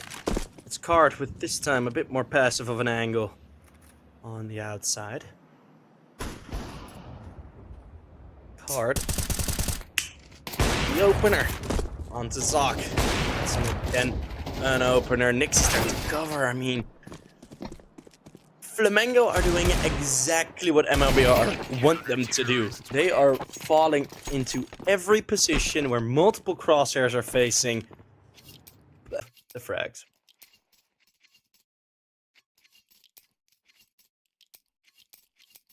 This is looking so much better than MIBR looked earlier against Flamengo. I mean, they pretty much already doubled their rounds that they had, and there's still a bit of time left. bit of time left on the CT side. Now let's see if they've also improved their T side, because that, of course, could also become a bit worrisome as the spray now goes through. Nanoko finds Bobs. Traded as he goes down to vent yet again. There's 3 pairs of eyes rolling outside. Malazin gonna be very close by. Keiki. Ooh, that was scary. Nyx already has his double. Keiki nearly messing up that spray. Could be a sign of some connection issues. Sprays like that not instantly connecting. Or it could just be a sign of a near whiff. I've seen both of the cases be true. So that we can't really judge it on that. But he is still alive. Kicking, I wouldn't say so, but Keiki and Ala. 2v3. Ala is gonna step out wide. Found by Max. It's a 1v3. Keiki. This clutch would make sure that the gap doesn't grow too big. Made in the smoke. Keiki's ready for it, and that's the advantage given over towards Card, who thought it was going to be deeper into the bomb site, running down, giving himself some extra time. Keiki, he can really do this. Bomb has been planted. 1v3. He's already a bit further in. And Keiki's going to be walking down the stairs. Or Nyx, sorry. The door be open. Keiki shown, and Nyx will prevent the clutch. It's gonna be another round on the board for the boys of MIBR.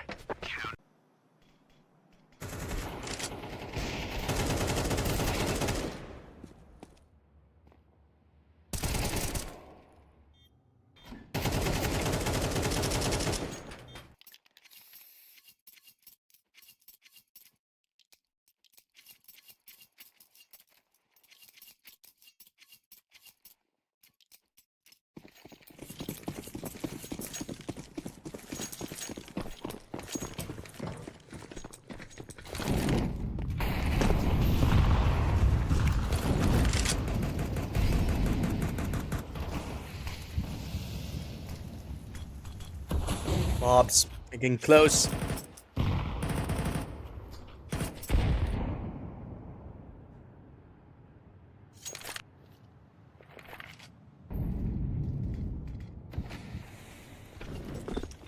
As outside, not going to be threatened anymore. Flamingo. Will they find success in the A-pop? Max and Amalazine, 2 kills already. The flashbangs are great either way. So that's 2 trades, but then it's the CTs with all the known information. Zoc does prevent the wrap. Bombs down deep into the bomb site. And Card is clearing the rest of the ramp room. Bobs will still get that frag. And he finds Zoc as well. That's a sick 2K. Bobs has really been fragging. I mean, every single one. Emelazine, he's not been playing bad or anything. Like, he's not been missing shots that should be sitters. He's hitting what he needs to hit. But the rest of his team, 10, 10, 10, 13. They're all on fire. MIBR is playing a very good game of CS right now. Sheesh.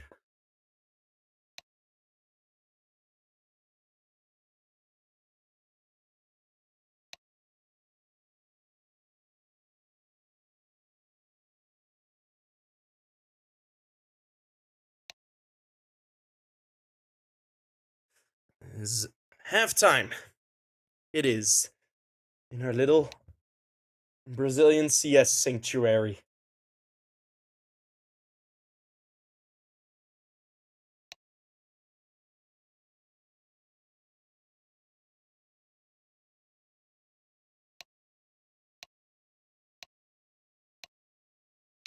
Gonna be a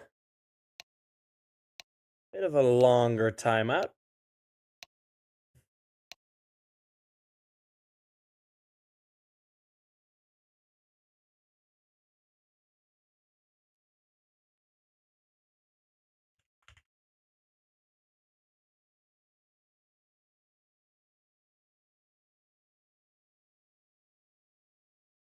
We load back in. Maybe a quick toilet break.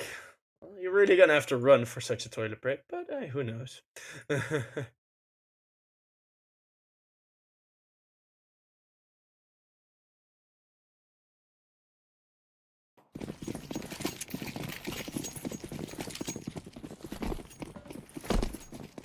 Alrighty.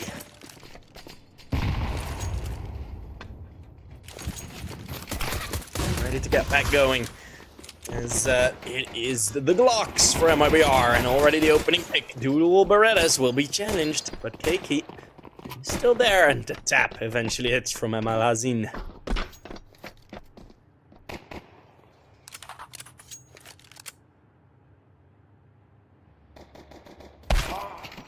Ooh, dropping down the ladder. Alisson. Ooh, that may be a bit of a whiff as he puts his teammate in the 1v2. Ale. He's stomping down the vent. Nyx hears it. No armor.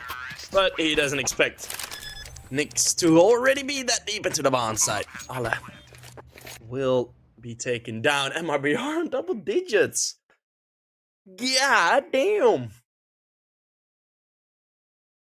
They are vibing hard.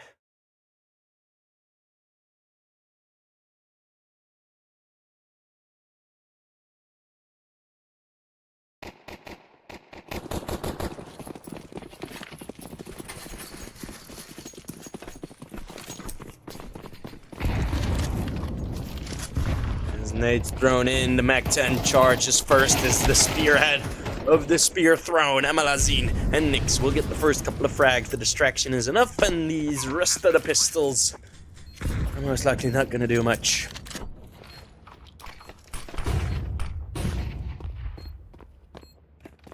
Max ready to earn some cash, but shot from an unknown angle, at least unknown for a bit.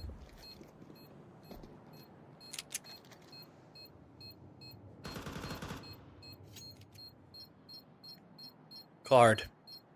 We'll be able to find Keiki.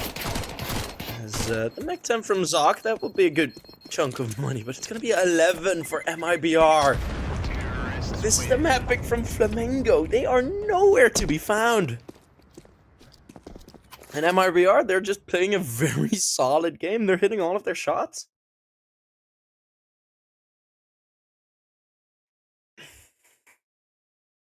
And it's not been for the lack of trying. MIBR taking 2 timeouts, discussing where to go, changing it up a bit, but MIBR or Flamingo are most comfortable going outside, and MIBR just locked that up in its entirety. Now let's see if against an AWP and full rifles they will be able to do the same. It's most likely going to be a bit more of a difficult one. Ale lobs in the nade, but won't be able to do anything with it. It's the slow walk down, and this has been the difference, right? When MIBR won the CT side, these types of rounds were happening. Yeah, they were throwing smokes outside. There was pressure on outside, but Flamingo or MIBR was challenging it, right? They were throwing counter util, which of course isn't really available now, but they were throwing counter util. They were going aggressive on the pushes. They were having one player up secret every time. Even the AWP close range, right? They had so many things in place to prevent a clean outside take. Flamengo go for a different strategy. They go for a bit more passivity. As they will hold down the defensive line on the bomb side itself. And of course be a good solution, but it always is a bit vulnerable to, for example, peaks like that. Bobs getting the headshot onto Keiki. Closing the door. Alisson is still there. And they know, because Bob's had the information that there's 2 players now. And the rotate can go up the vent. There is still Zoc in mini. This is an intricate round, especially now with 20 seconds left. The decisions has got to be made. Zoc finding card, now revealing his position. Missing the shot on the player exiting the vent, and that could be a very detrimental miss. Nyx is gonna be in lobby, they won't even check it. It's gonna be 1 kill. Ale revealed Alisson in the 1v3, MIBR falling victim to a single op miss. Here in round number 15. And I always have one thing to say about that. If you get all loose, like, okay, that is his fault. If your entire round comes down on one op shot missing or hitting, you've already made a bit of a mistake. Right? Yes, you shouldn't rely on it. It can definitely help you, but there should be plans in place that prevent that from happening. You're in a 4v3. You're in the advantage. Well, it was a 4v4, so let's not get too ahead of ourselves. But yeah, it was a crucial miss. You don't hit the shot, you get onto map point.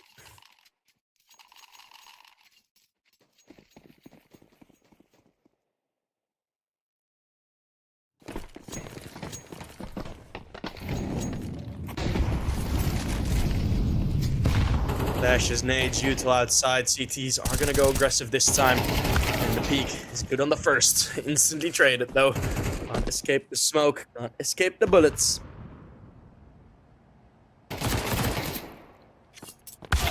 Zoc hunted down. Card. We'll take the kill onto Zoc.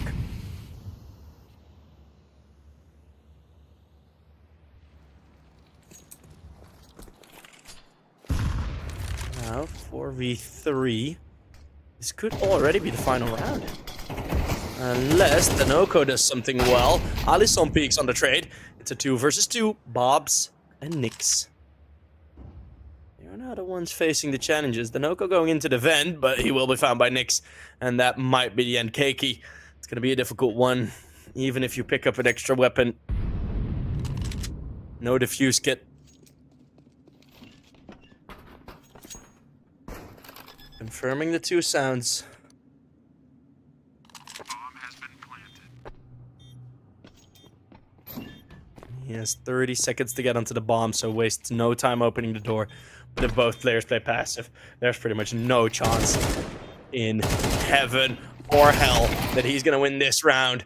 Keiki, though, does very well to find Bobs, but Nyx just has so much information now.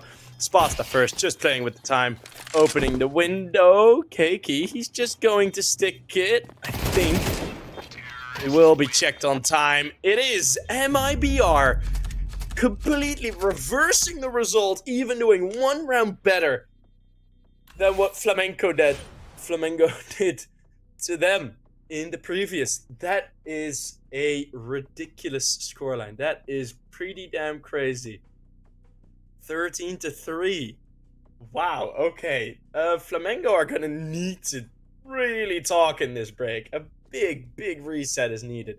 Because if they don't, yeah, that's not a good look. I mean, you're facing your tournament live here. MIBR Academy looking strong. Looking poised to make it into the playoffs after this win. And the next match is their map pick. It is Mirage. They won that the last time. 13-11. Yeah, it was close, but the previous 3 times that they played it the last month, yeah, it's all been victories. So it's going to be a bit of a tall order. Let's see what Flamengo's win rates have been. They've only won 1 match. It was against Furia Academy, and it was a very close one, losing against Kase earlier in this year. Make of that what you will. We're going to head off for a quick break. Map number 2 coming up.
Welcome back, everyone.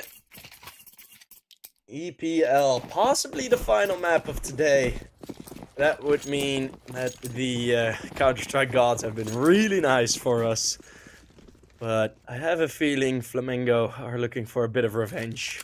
MIBR, though, very strong on this map. Previous matchup was a close one, but we've learned from Nuke that previous maps aren't really a guarantee for the upcoming results. Max, good opener for MIBR Academy. As Allah is able to trade quick and cleanly. Lazine into the vent he goes. Fails to jump, goes for it again. Has short controls there anyway, so it's a bit of a useless jump, but hey. It's vibes as Allah doesn't have a shot. Now the dualies still have to come into effect. It's a 4 versus 3. The dink is through onto Allah. Guard also falls, so now to be bomb side. It's not defended anymore. Those dual Berettas not finding a single kill. Aki does go down, or does get 1 kill, actually. But he also goes down rather quickly afterwards. So now that shot from Bob's MIBR continue where they left off. Winning rounds.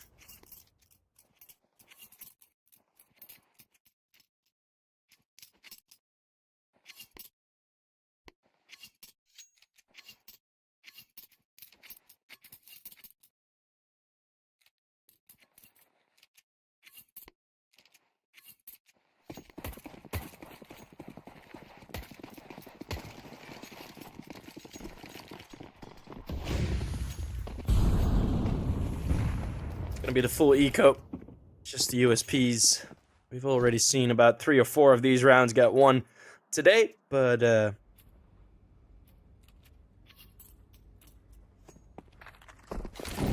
getting much more now, I reckon. As the USPs do find 2 kills, the Mac 10 will clean up the rest though. No problems there.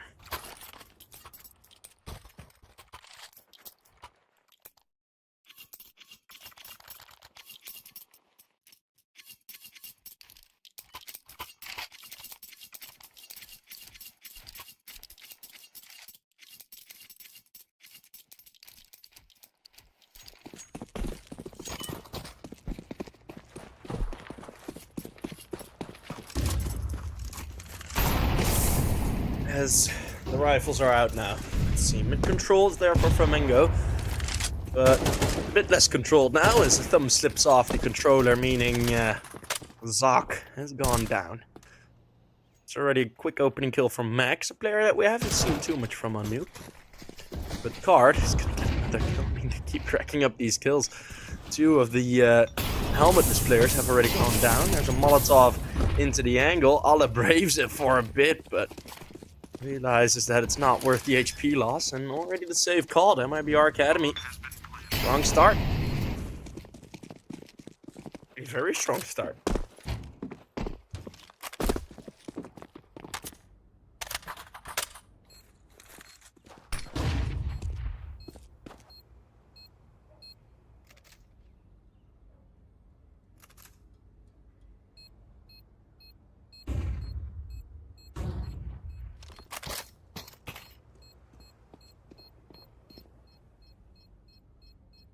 An upgrade, slight upgrade in weaponry.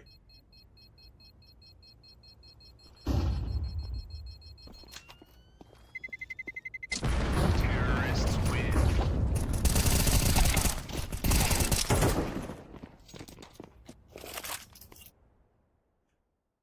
2 kills still coming through, so some saving.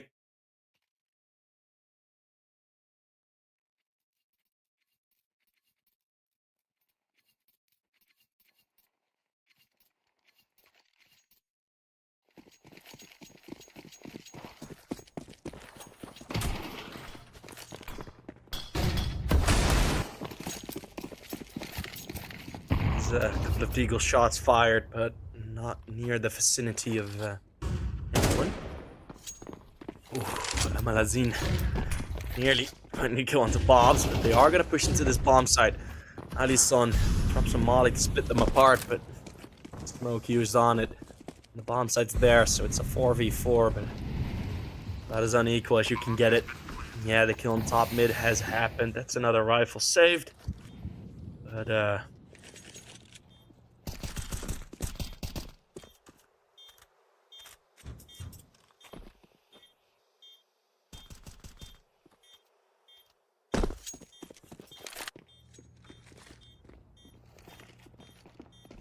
it is just gonna be another round for MIBR.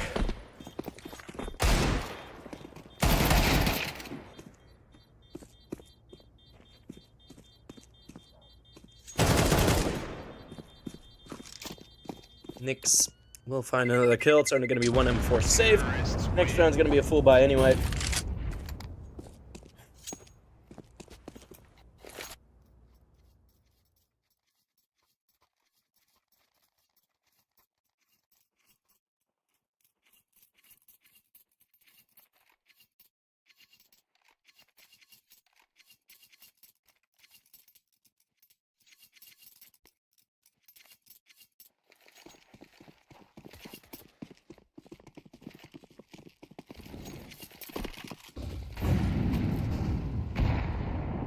See, is there any solution to this problem for Flamingo? Be the boost in middle. No one is going to challenge it. Flamingo don't really want to go for another vain attempt at mid control.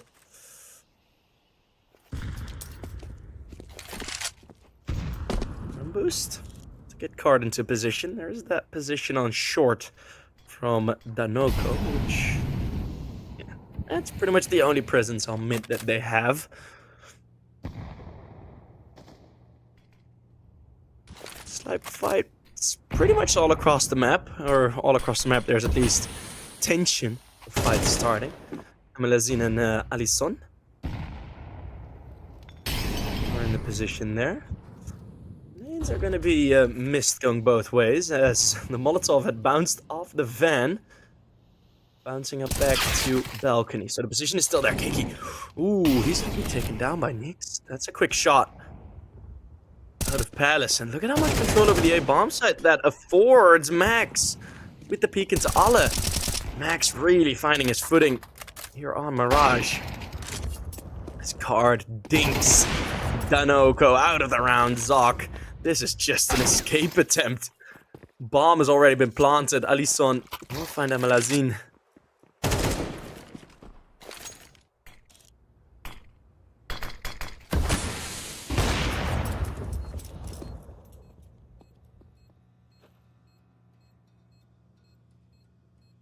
And Zoc. Oh, the pressure from Bobs. Oh no, jumping through the window. Alisson, Alisson, you need to check this. The knife kill. Ching ching. Money in the bank for Bobs.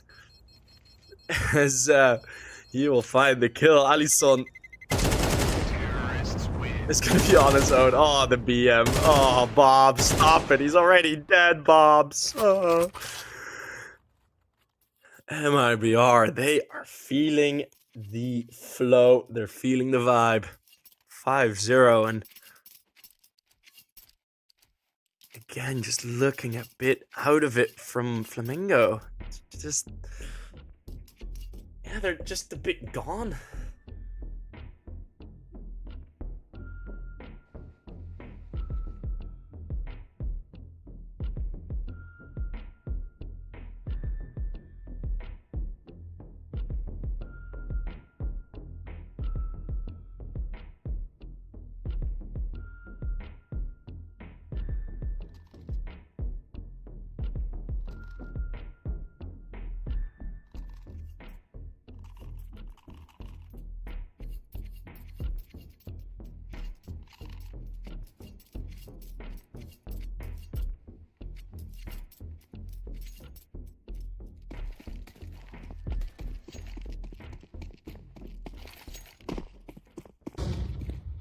Timeout's gone. Hopefully Flamingo have been able to come to a solution. Mid control again attempted. Now I'm curious to see what the response will be. It's Alisson taking advantage of the nade used by Amelazine. themselves.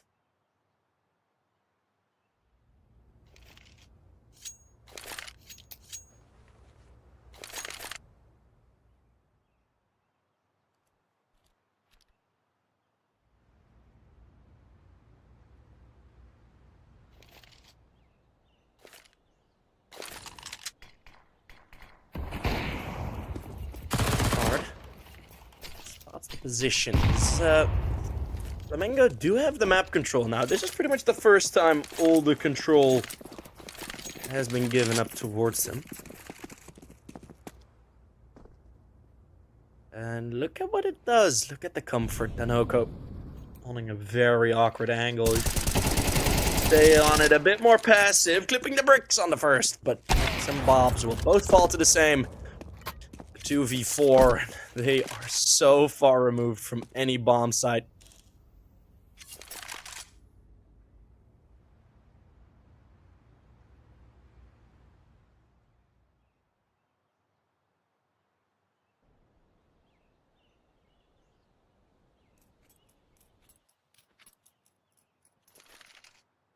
As it will just be the save. An op and an AK, it's not about the money, it's just about the principle. Don't want to give an op for free to the opponents, and Flamingo also don't really want to hunt. Because, well, they finally have some cash on the bank. First round on the board for the CTs.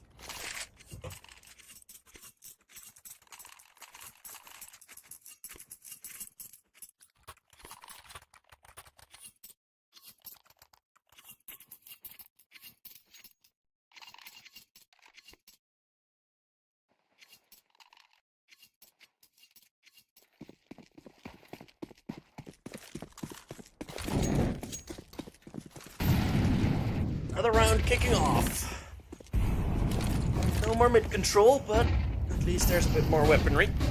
It will be used effectively, though. That is going to be question number 2. Danoko, aggressive on mid, will get the peek into the B bomb side. Already they send in Max. They've been getting a lot of opening kills. Not this time, though. Amelazine. It's a fight on all fronts. Mid, left, right, center, above, below. Flamingo will find no rest as the bomb gets planted. Still in a sneaky position. Loaded and ready to go is Card, who will be curb stomped by Ale. Jumping down, hitting the shot. Didn't steal before. Defense is impossible. Amelazine, if he gets the double here on the spray, that will be a good start. Nix gives the opportunity to Amelazine, and it's 19 HP in between it.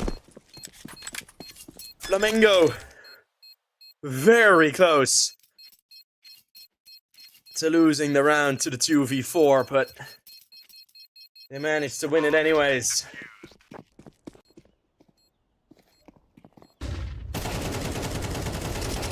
Amelazine does so well here, and then standing in the Molotov. Nix finding one more, but the AK was empty. Felt he needed to peek. An escape was possible. Going up the stairs, but that exposes you to so many angles.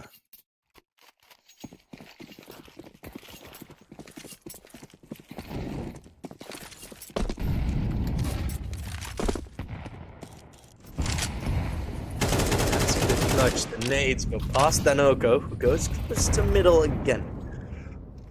Bobs, though, a bit quicker with this rotate down below. Danoko is looking for it. And oh, he just looks away. Bob's free kill for him. Ale in the window. Will once again have to cut his way through Molotov.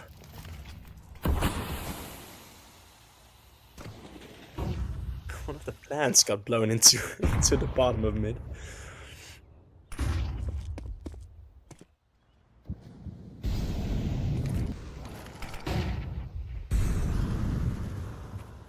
There's Ale.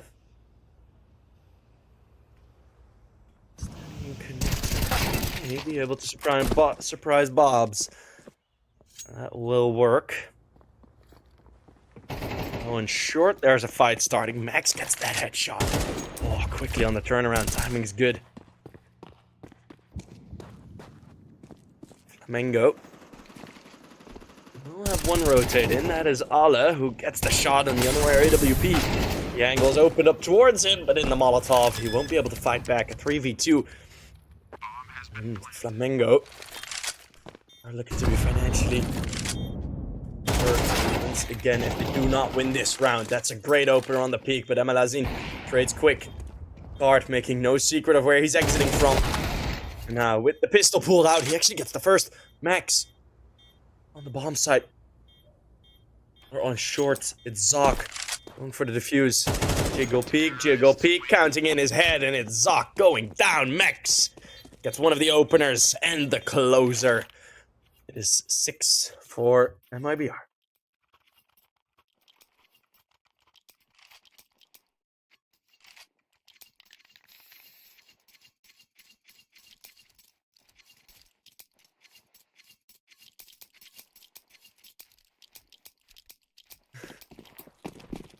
Well, yeah, they don't have the best record on Nuke, but last time against MIBR Academy, they beat them 13-4 just a couple days ago. So I somewhat do understand that they went for that pick. But yeah, they got wrecked on Nuke. It's Nix and Bobs with the double, and Emelazine, yeah, they will just convert this round with the 4-spot weapons.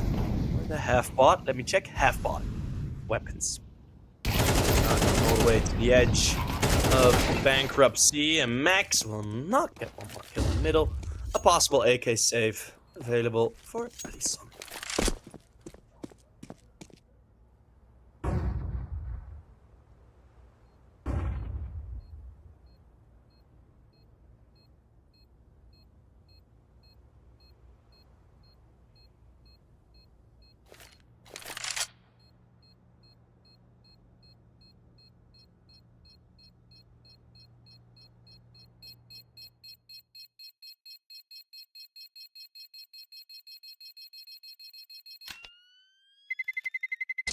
Terrorists win.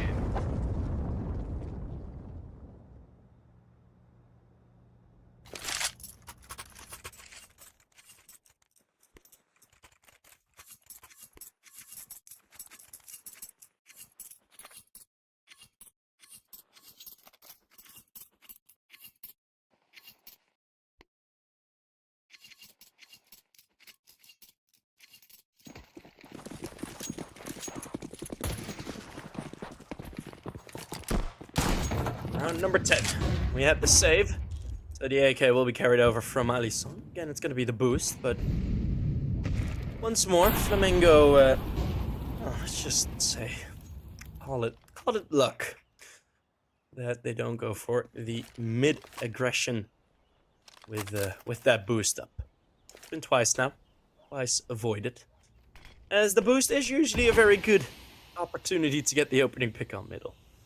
Especially with one player down in tunnels. Gonna be, again, a lot of control. And Flamengo, they are changing it up. This is good to see. Got the 4-man setup on A. I do like it. If it will work in this round, that is a returning question. That will return, that question. But I do like that they change it up, and they are very interesting positions. 2 top connector to at least put some pressure onto middle. Not get them the connector control. Well, I say that. The Nuke just goes down by the lower peak. Still here, double kill territory. But all the backs are turned, and Max's reaction is quick enough. Nix then finds one player on Keiki. And Alisson still tucked into dark. Find the double here. Will. So now 2 versus 5 turn 2v3. And Alisson, he keeps fragging. He has control over the bomb. The rest of the team are far away. Alisson, he could be the hero in this round with that saved AK. Zoc, he's a back turned. A 2 versus 5 victory out of Flamengo. It is really possible because Emelazine, he has to rush into the bomb site. There's no time. Alisson, what an incredible round from him. And hey, would you look at that? They never expected the 4th to be there in Alisson. So even though they do get all of the kills, this double kill is what changes the round. And it's a 2v5 victory for Flamengo, keeping the gap close.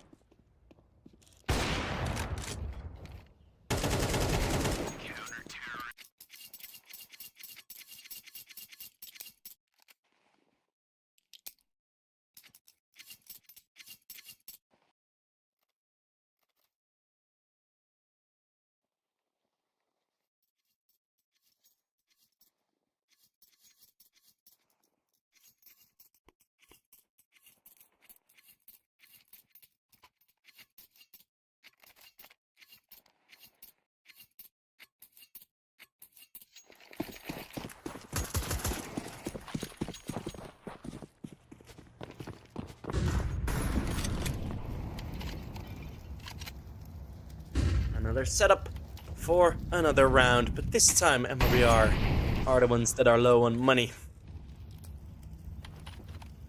After the very, very impressive round from Alisson in the previous max, we'll get a good result finding 1 kill. Zoc just traded onto him quick, but the bomb plant should be possible here. There isn't all too much util left.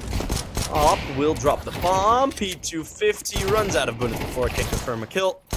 And now, Emalazine and Card are going to be in the fight. Card is hearing a lot of these footsteps. Emalazine is really hunting down this Op. Let's see. Is he going to go for the clutch or is he going to go for the save? He can buy in the next round anyways. Let's see. Allah. Looking out. Ooh, the pre-aim was good. But the aim punch, just a bit too much. Wouldn't be able to pull the trigger in time. Maybe. Wouldn't have been able to do that if he did have armor.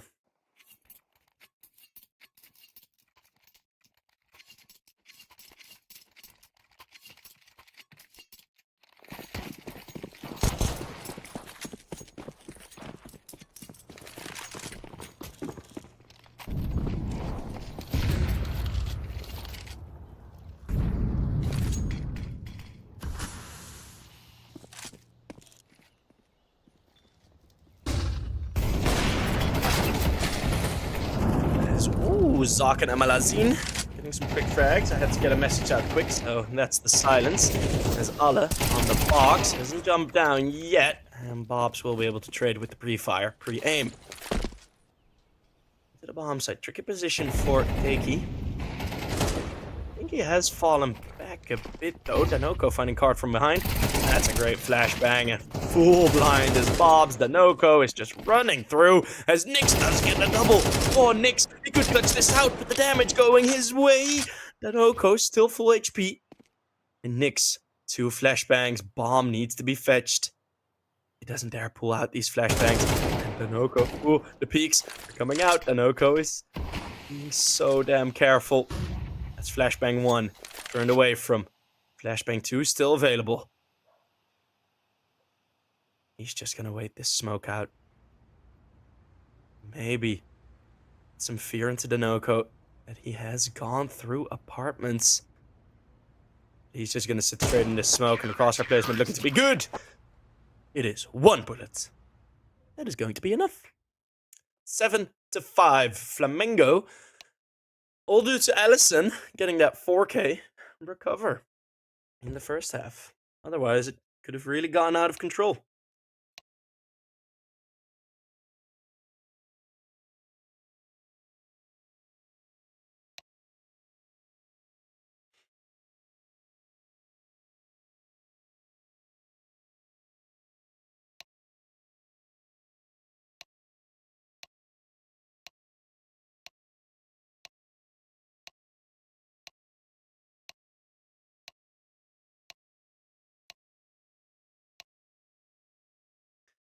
As halftime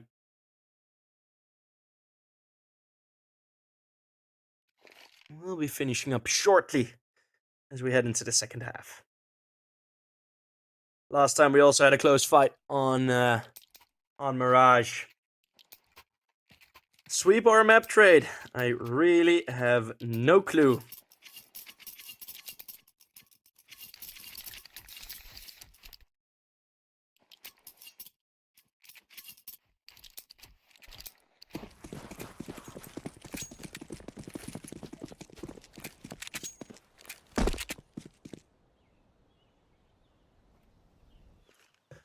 Dual dualies again for MIBR as well. Nyx is going to stand close range with them at the point of contention. The A ramp is going to be the brunt of the exits. If they're rotating in, a 4th going to be a bit late, and Nyx gets nothing. Alisson opening up the round, and the dink's already coming in. Card still holding on for 1 though, and then Max with some support. Dinks and headshots all getting traded. It ends up in a 1v2. Bobs from Sandwich, and he eats tonight. MIBR on 8.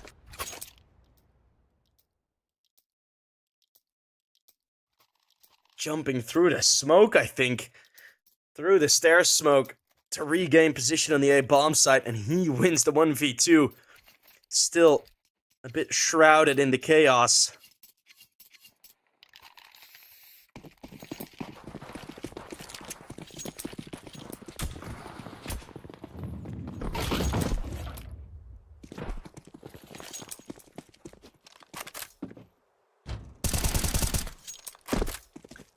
This Bob's quick peek up into apartments gets him a kill.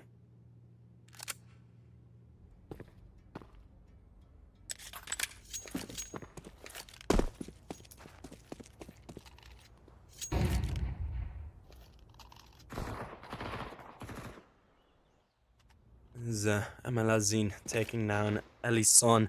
It's just the Glocks, right? There's not really much gonna happen in this round.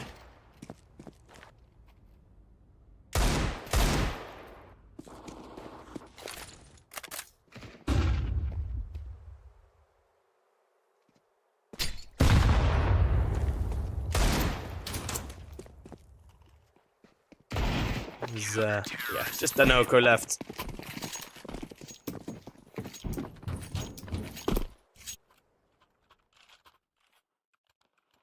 And it's gonna be an easy conversion.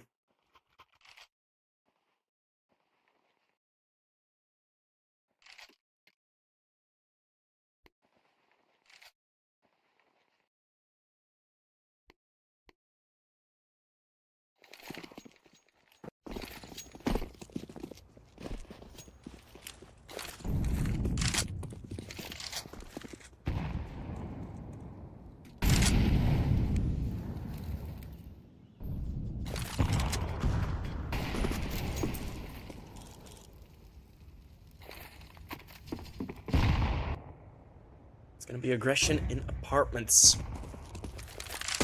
MIBR Academy pushing forward, leaving Bob's. Still having Card there, and looking to be challenged by Denoco. If he decides to rotate upwards, Card will have the angle. Not anymore. Still the upwards position is there. Saving a bit of time for the rotates, and maybe even catching them off guard can be Bob's. Also still has a smoke. If they decide to push isolated, and he's gonna get some action. He's not in a fall back or fall away position. But will he be checked? Will he be cleared? He's gonna be the first in. Bomb will be second on Zoc. 9 up. There's a flashbang. Pops in, hopefully. Not check him. They don't check him, but Bob's pulls the trigger early. Could have been some trigger discipline, I think. Now the rotates frantic from MIBR to the bomb site as Card does find 1 kill from long range. Trades are in though. Smokes everywhere. Bench is not a position taken by the T's. Alle, though, will be pushing around the market. Card over the top. Emalazine in a 1v3. Needs to find more frags. His position is revealed. Flamingo looking good for another round win. Dash dropped in. It's an extra bounce. Landed right in front of Zoc, but he turned away. And Amalazine forfeits the round. It's gonna be 6 for Flamingo.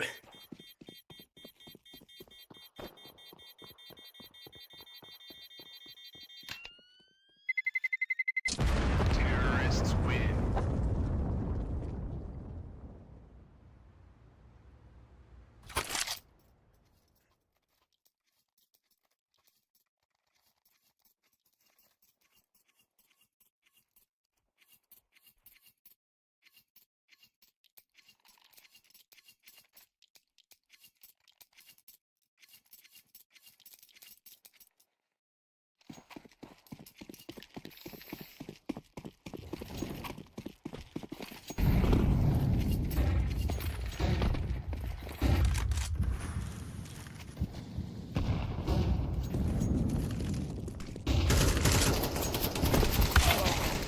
Now, it's gonna be another mid-fight Keiki.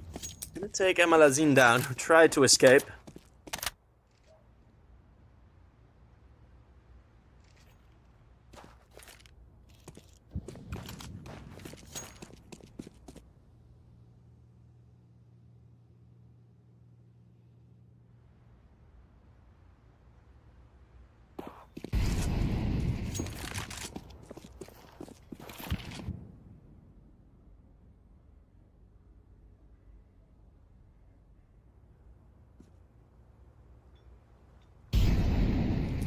Slow start to the round. Says Sachi. A very slow start. Already, of course, the first kill has came through. Emelazini's clearing all of A. Connector is still, of course, an option, but I have a feeling Flamingo are going to go over towards the B bomb site.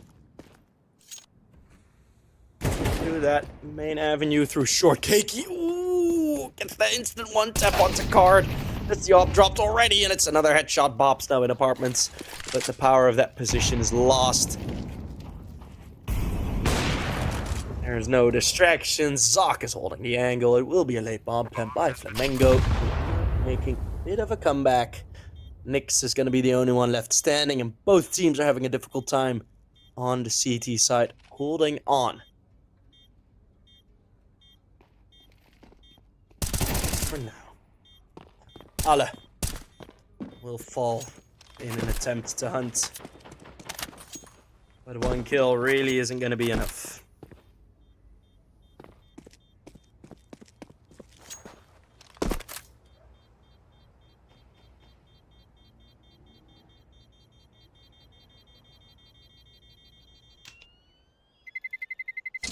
Terrorists win.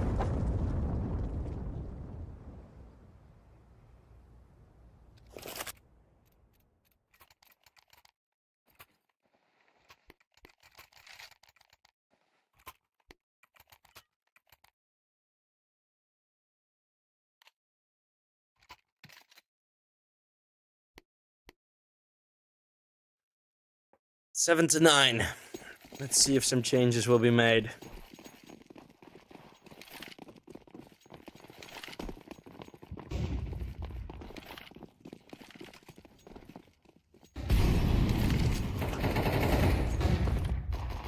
It's going to be a fast P attack. And against the pistols, there's not really much they can do. Everyone taken out of the round. Still, MIBR in the lead, of course. Do not forget, Flamengo are looking to win Mirage for a second time in a row when facing MIBR Academy. Terrorists win. Heyo, Gustavov. What up, my guy? Chat is getting a bit more populated. Luckily. I don't feel as alone anymore. There were a lot of other games going on. Hey, 201. And of course the YouTube viewers. It is a vibe. In for MIBR Academy, how was the first map? They destroyed Flamengo on Nuke. You missed something, man. If you're here for MIBR, you missed something. You missed a showcase. Flamengo are keeping it enjoyably simple on their T side. Haven't really been overthinking much or trying to over rotate or, you know, go for some funky plays. Just a very slow A execute for now. Mid control's there when you're gonna go for a retake setup without having a defuse kit. Ha! That is, well, that is certainly something. Let's see if it's gonna work out. Nade's gonna be flying in straight onto Nyx. Tucks into jungle, unseen. Ale, he's gonna push that smoke. So he's gonna have a very good chance at finding Emelazine. And he will. Emelazine messes up the smoke. Ale with one more kill. Alisson has found his 14th. And it's already an eco. They let them in too deep without offering resistance.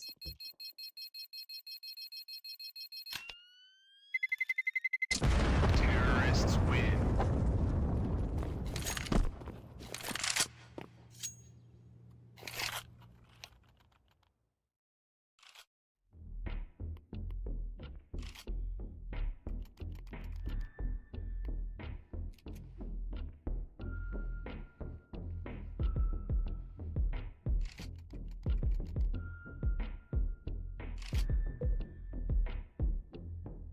And it's an uninterrupted streak of 4 rounds for Flamingo.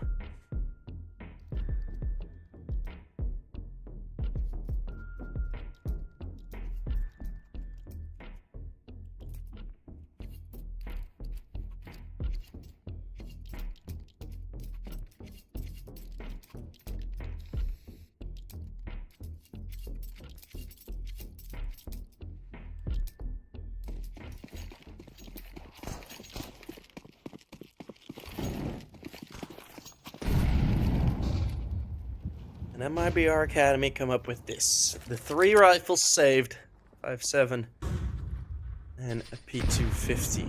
Yet again, it's just simplicity for Flamingo. And if you're at MIBR, there's like 2 ways of going about this. One of which is, well, we're just gonna play full defaults, full passive defaults as well, to just sort of spread out all of the possibilities. Or you're going to play real experimental and real aggressive. So you're going to be pushing each and every rotate. Just flip a coin which angle you're going to push. And now it's going to be middle, but they have revealed themselves. Especially with that smoke. So mid control's there. At least the rotates won't be coming in, but... Okay, Nyx just in time realizes he wasn't doing anything anymore in connector. And that he needs to get his butt over toward the B-bomb site. The control's still there, but it's becoming more vulnerable. The fact that Bob's is surrounded. Finds the kill on Danoko. Molotov misses, so guards can still be in this position. I don't know if they will check it, actually. Jump up's there. This is a very good chance for MIBR to win a round. They've got them right where they want them to be, and Bob's finding another kill. The Zeus misses, Keiki with 2 on the entry, but that is going to be enough. The AWP will be saved. No AK thrown down. Is Max gonna... Hello? Okay, whew. Max does save the AK. I got a bit scared there. But MIBR, with the saved weapons and 2 pistols, they do exactly what they need to do, and that is play a bit more forward, right? If you're gonna play such default executes, well... Just gonna show up at your front step. Knock on the door, be like bunk bunk. Welcome, it's me, Bobs, and I'm on short. Zoc full blind though, finds Max. Oh, that shot was close. And the, oh, what? The reaction time from Card is quicker than from Zoc, and blinded Katie walks back out into the open. Another man advantage. MIBR Academy finding a slight resurgence here. With some of the mid-aggression, Allah's fighting back though. And Card with his 3rd, the impact of the AWP is gonna be there. Card peak, man. He swipes, he pays, call the man credit card. And the nade will hunt down Allah express delivery. MIBR suddenly on 11.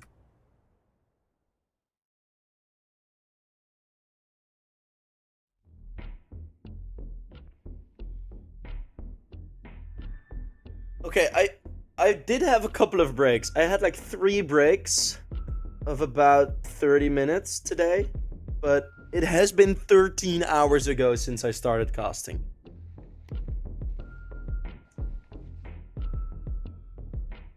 And I had like 3 breaks. 13 hours we've just crossed. Started at 10 a.m. in the morning. Haven't really left my chair all day. Oh my god. Oh my god. Well, Flamingo, they're gonna need another streak of heroism.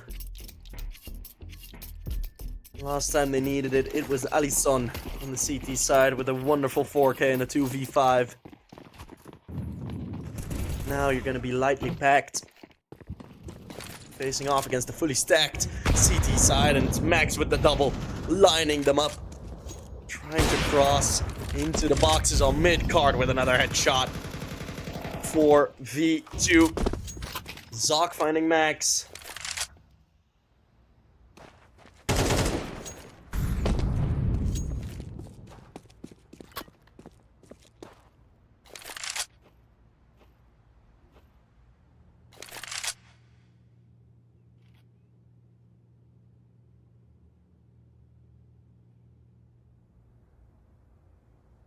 Keiki and Zoc. 2v3. Zoc. Oh, doesn't get the flick up. Again, it's that back and forth that he does with this crosshair that, I mean, he did it on, in the first game he played as well, and it cost him there. I guess it's to just keep your attention up, but it's not really working all too great. Keiki. Get a free kill.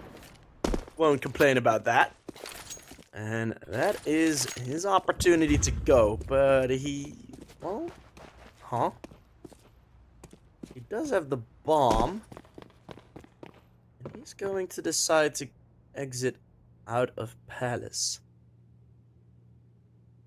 Thing is, with 30 seconds left, at the moment he threw that util, there is still a possibility he could rotate back, right? Towards me. Well... Flamengo are not considering it. The molly is down, and that prevents the round win. 12 on the board for MIBR.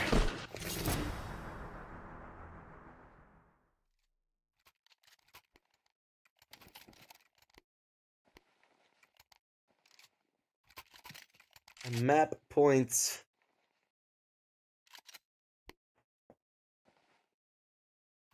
MIBR, they won this map the last time, 13-11. Oh, they certainly one-up themselves on Nuke. If MIBR wins, are they still alive? Yes, they will go to our quote-unquote playoff stage. So they will play a semi-final, double elimination, so they will have 2 more opportunities to... So even if they lose the upcoming match in EPL, if they win this... They can still, like, they can, again, lose 1 more, still be in the lower bracket. It isn't really a bracket, it's more like 2 lines, but that's fun. A bit of these smaller sized tournaments, because the level is still high. I mean, this is still, like, the same level of Brazilian CS that we've had. Is into the B-bomb site they go. Nix has an AUG even. Oh, it lags a bit, but Nix does get the headshot. Emalazine with 1 more. Keiki fighting back. Keiki fighting back real tight. It's 2 kills on the Galil.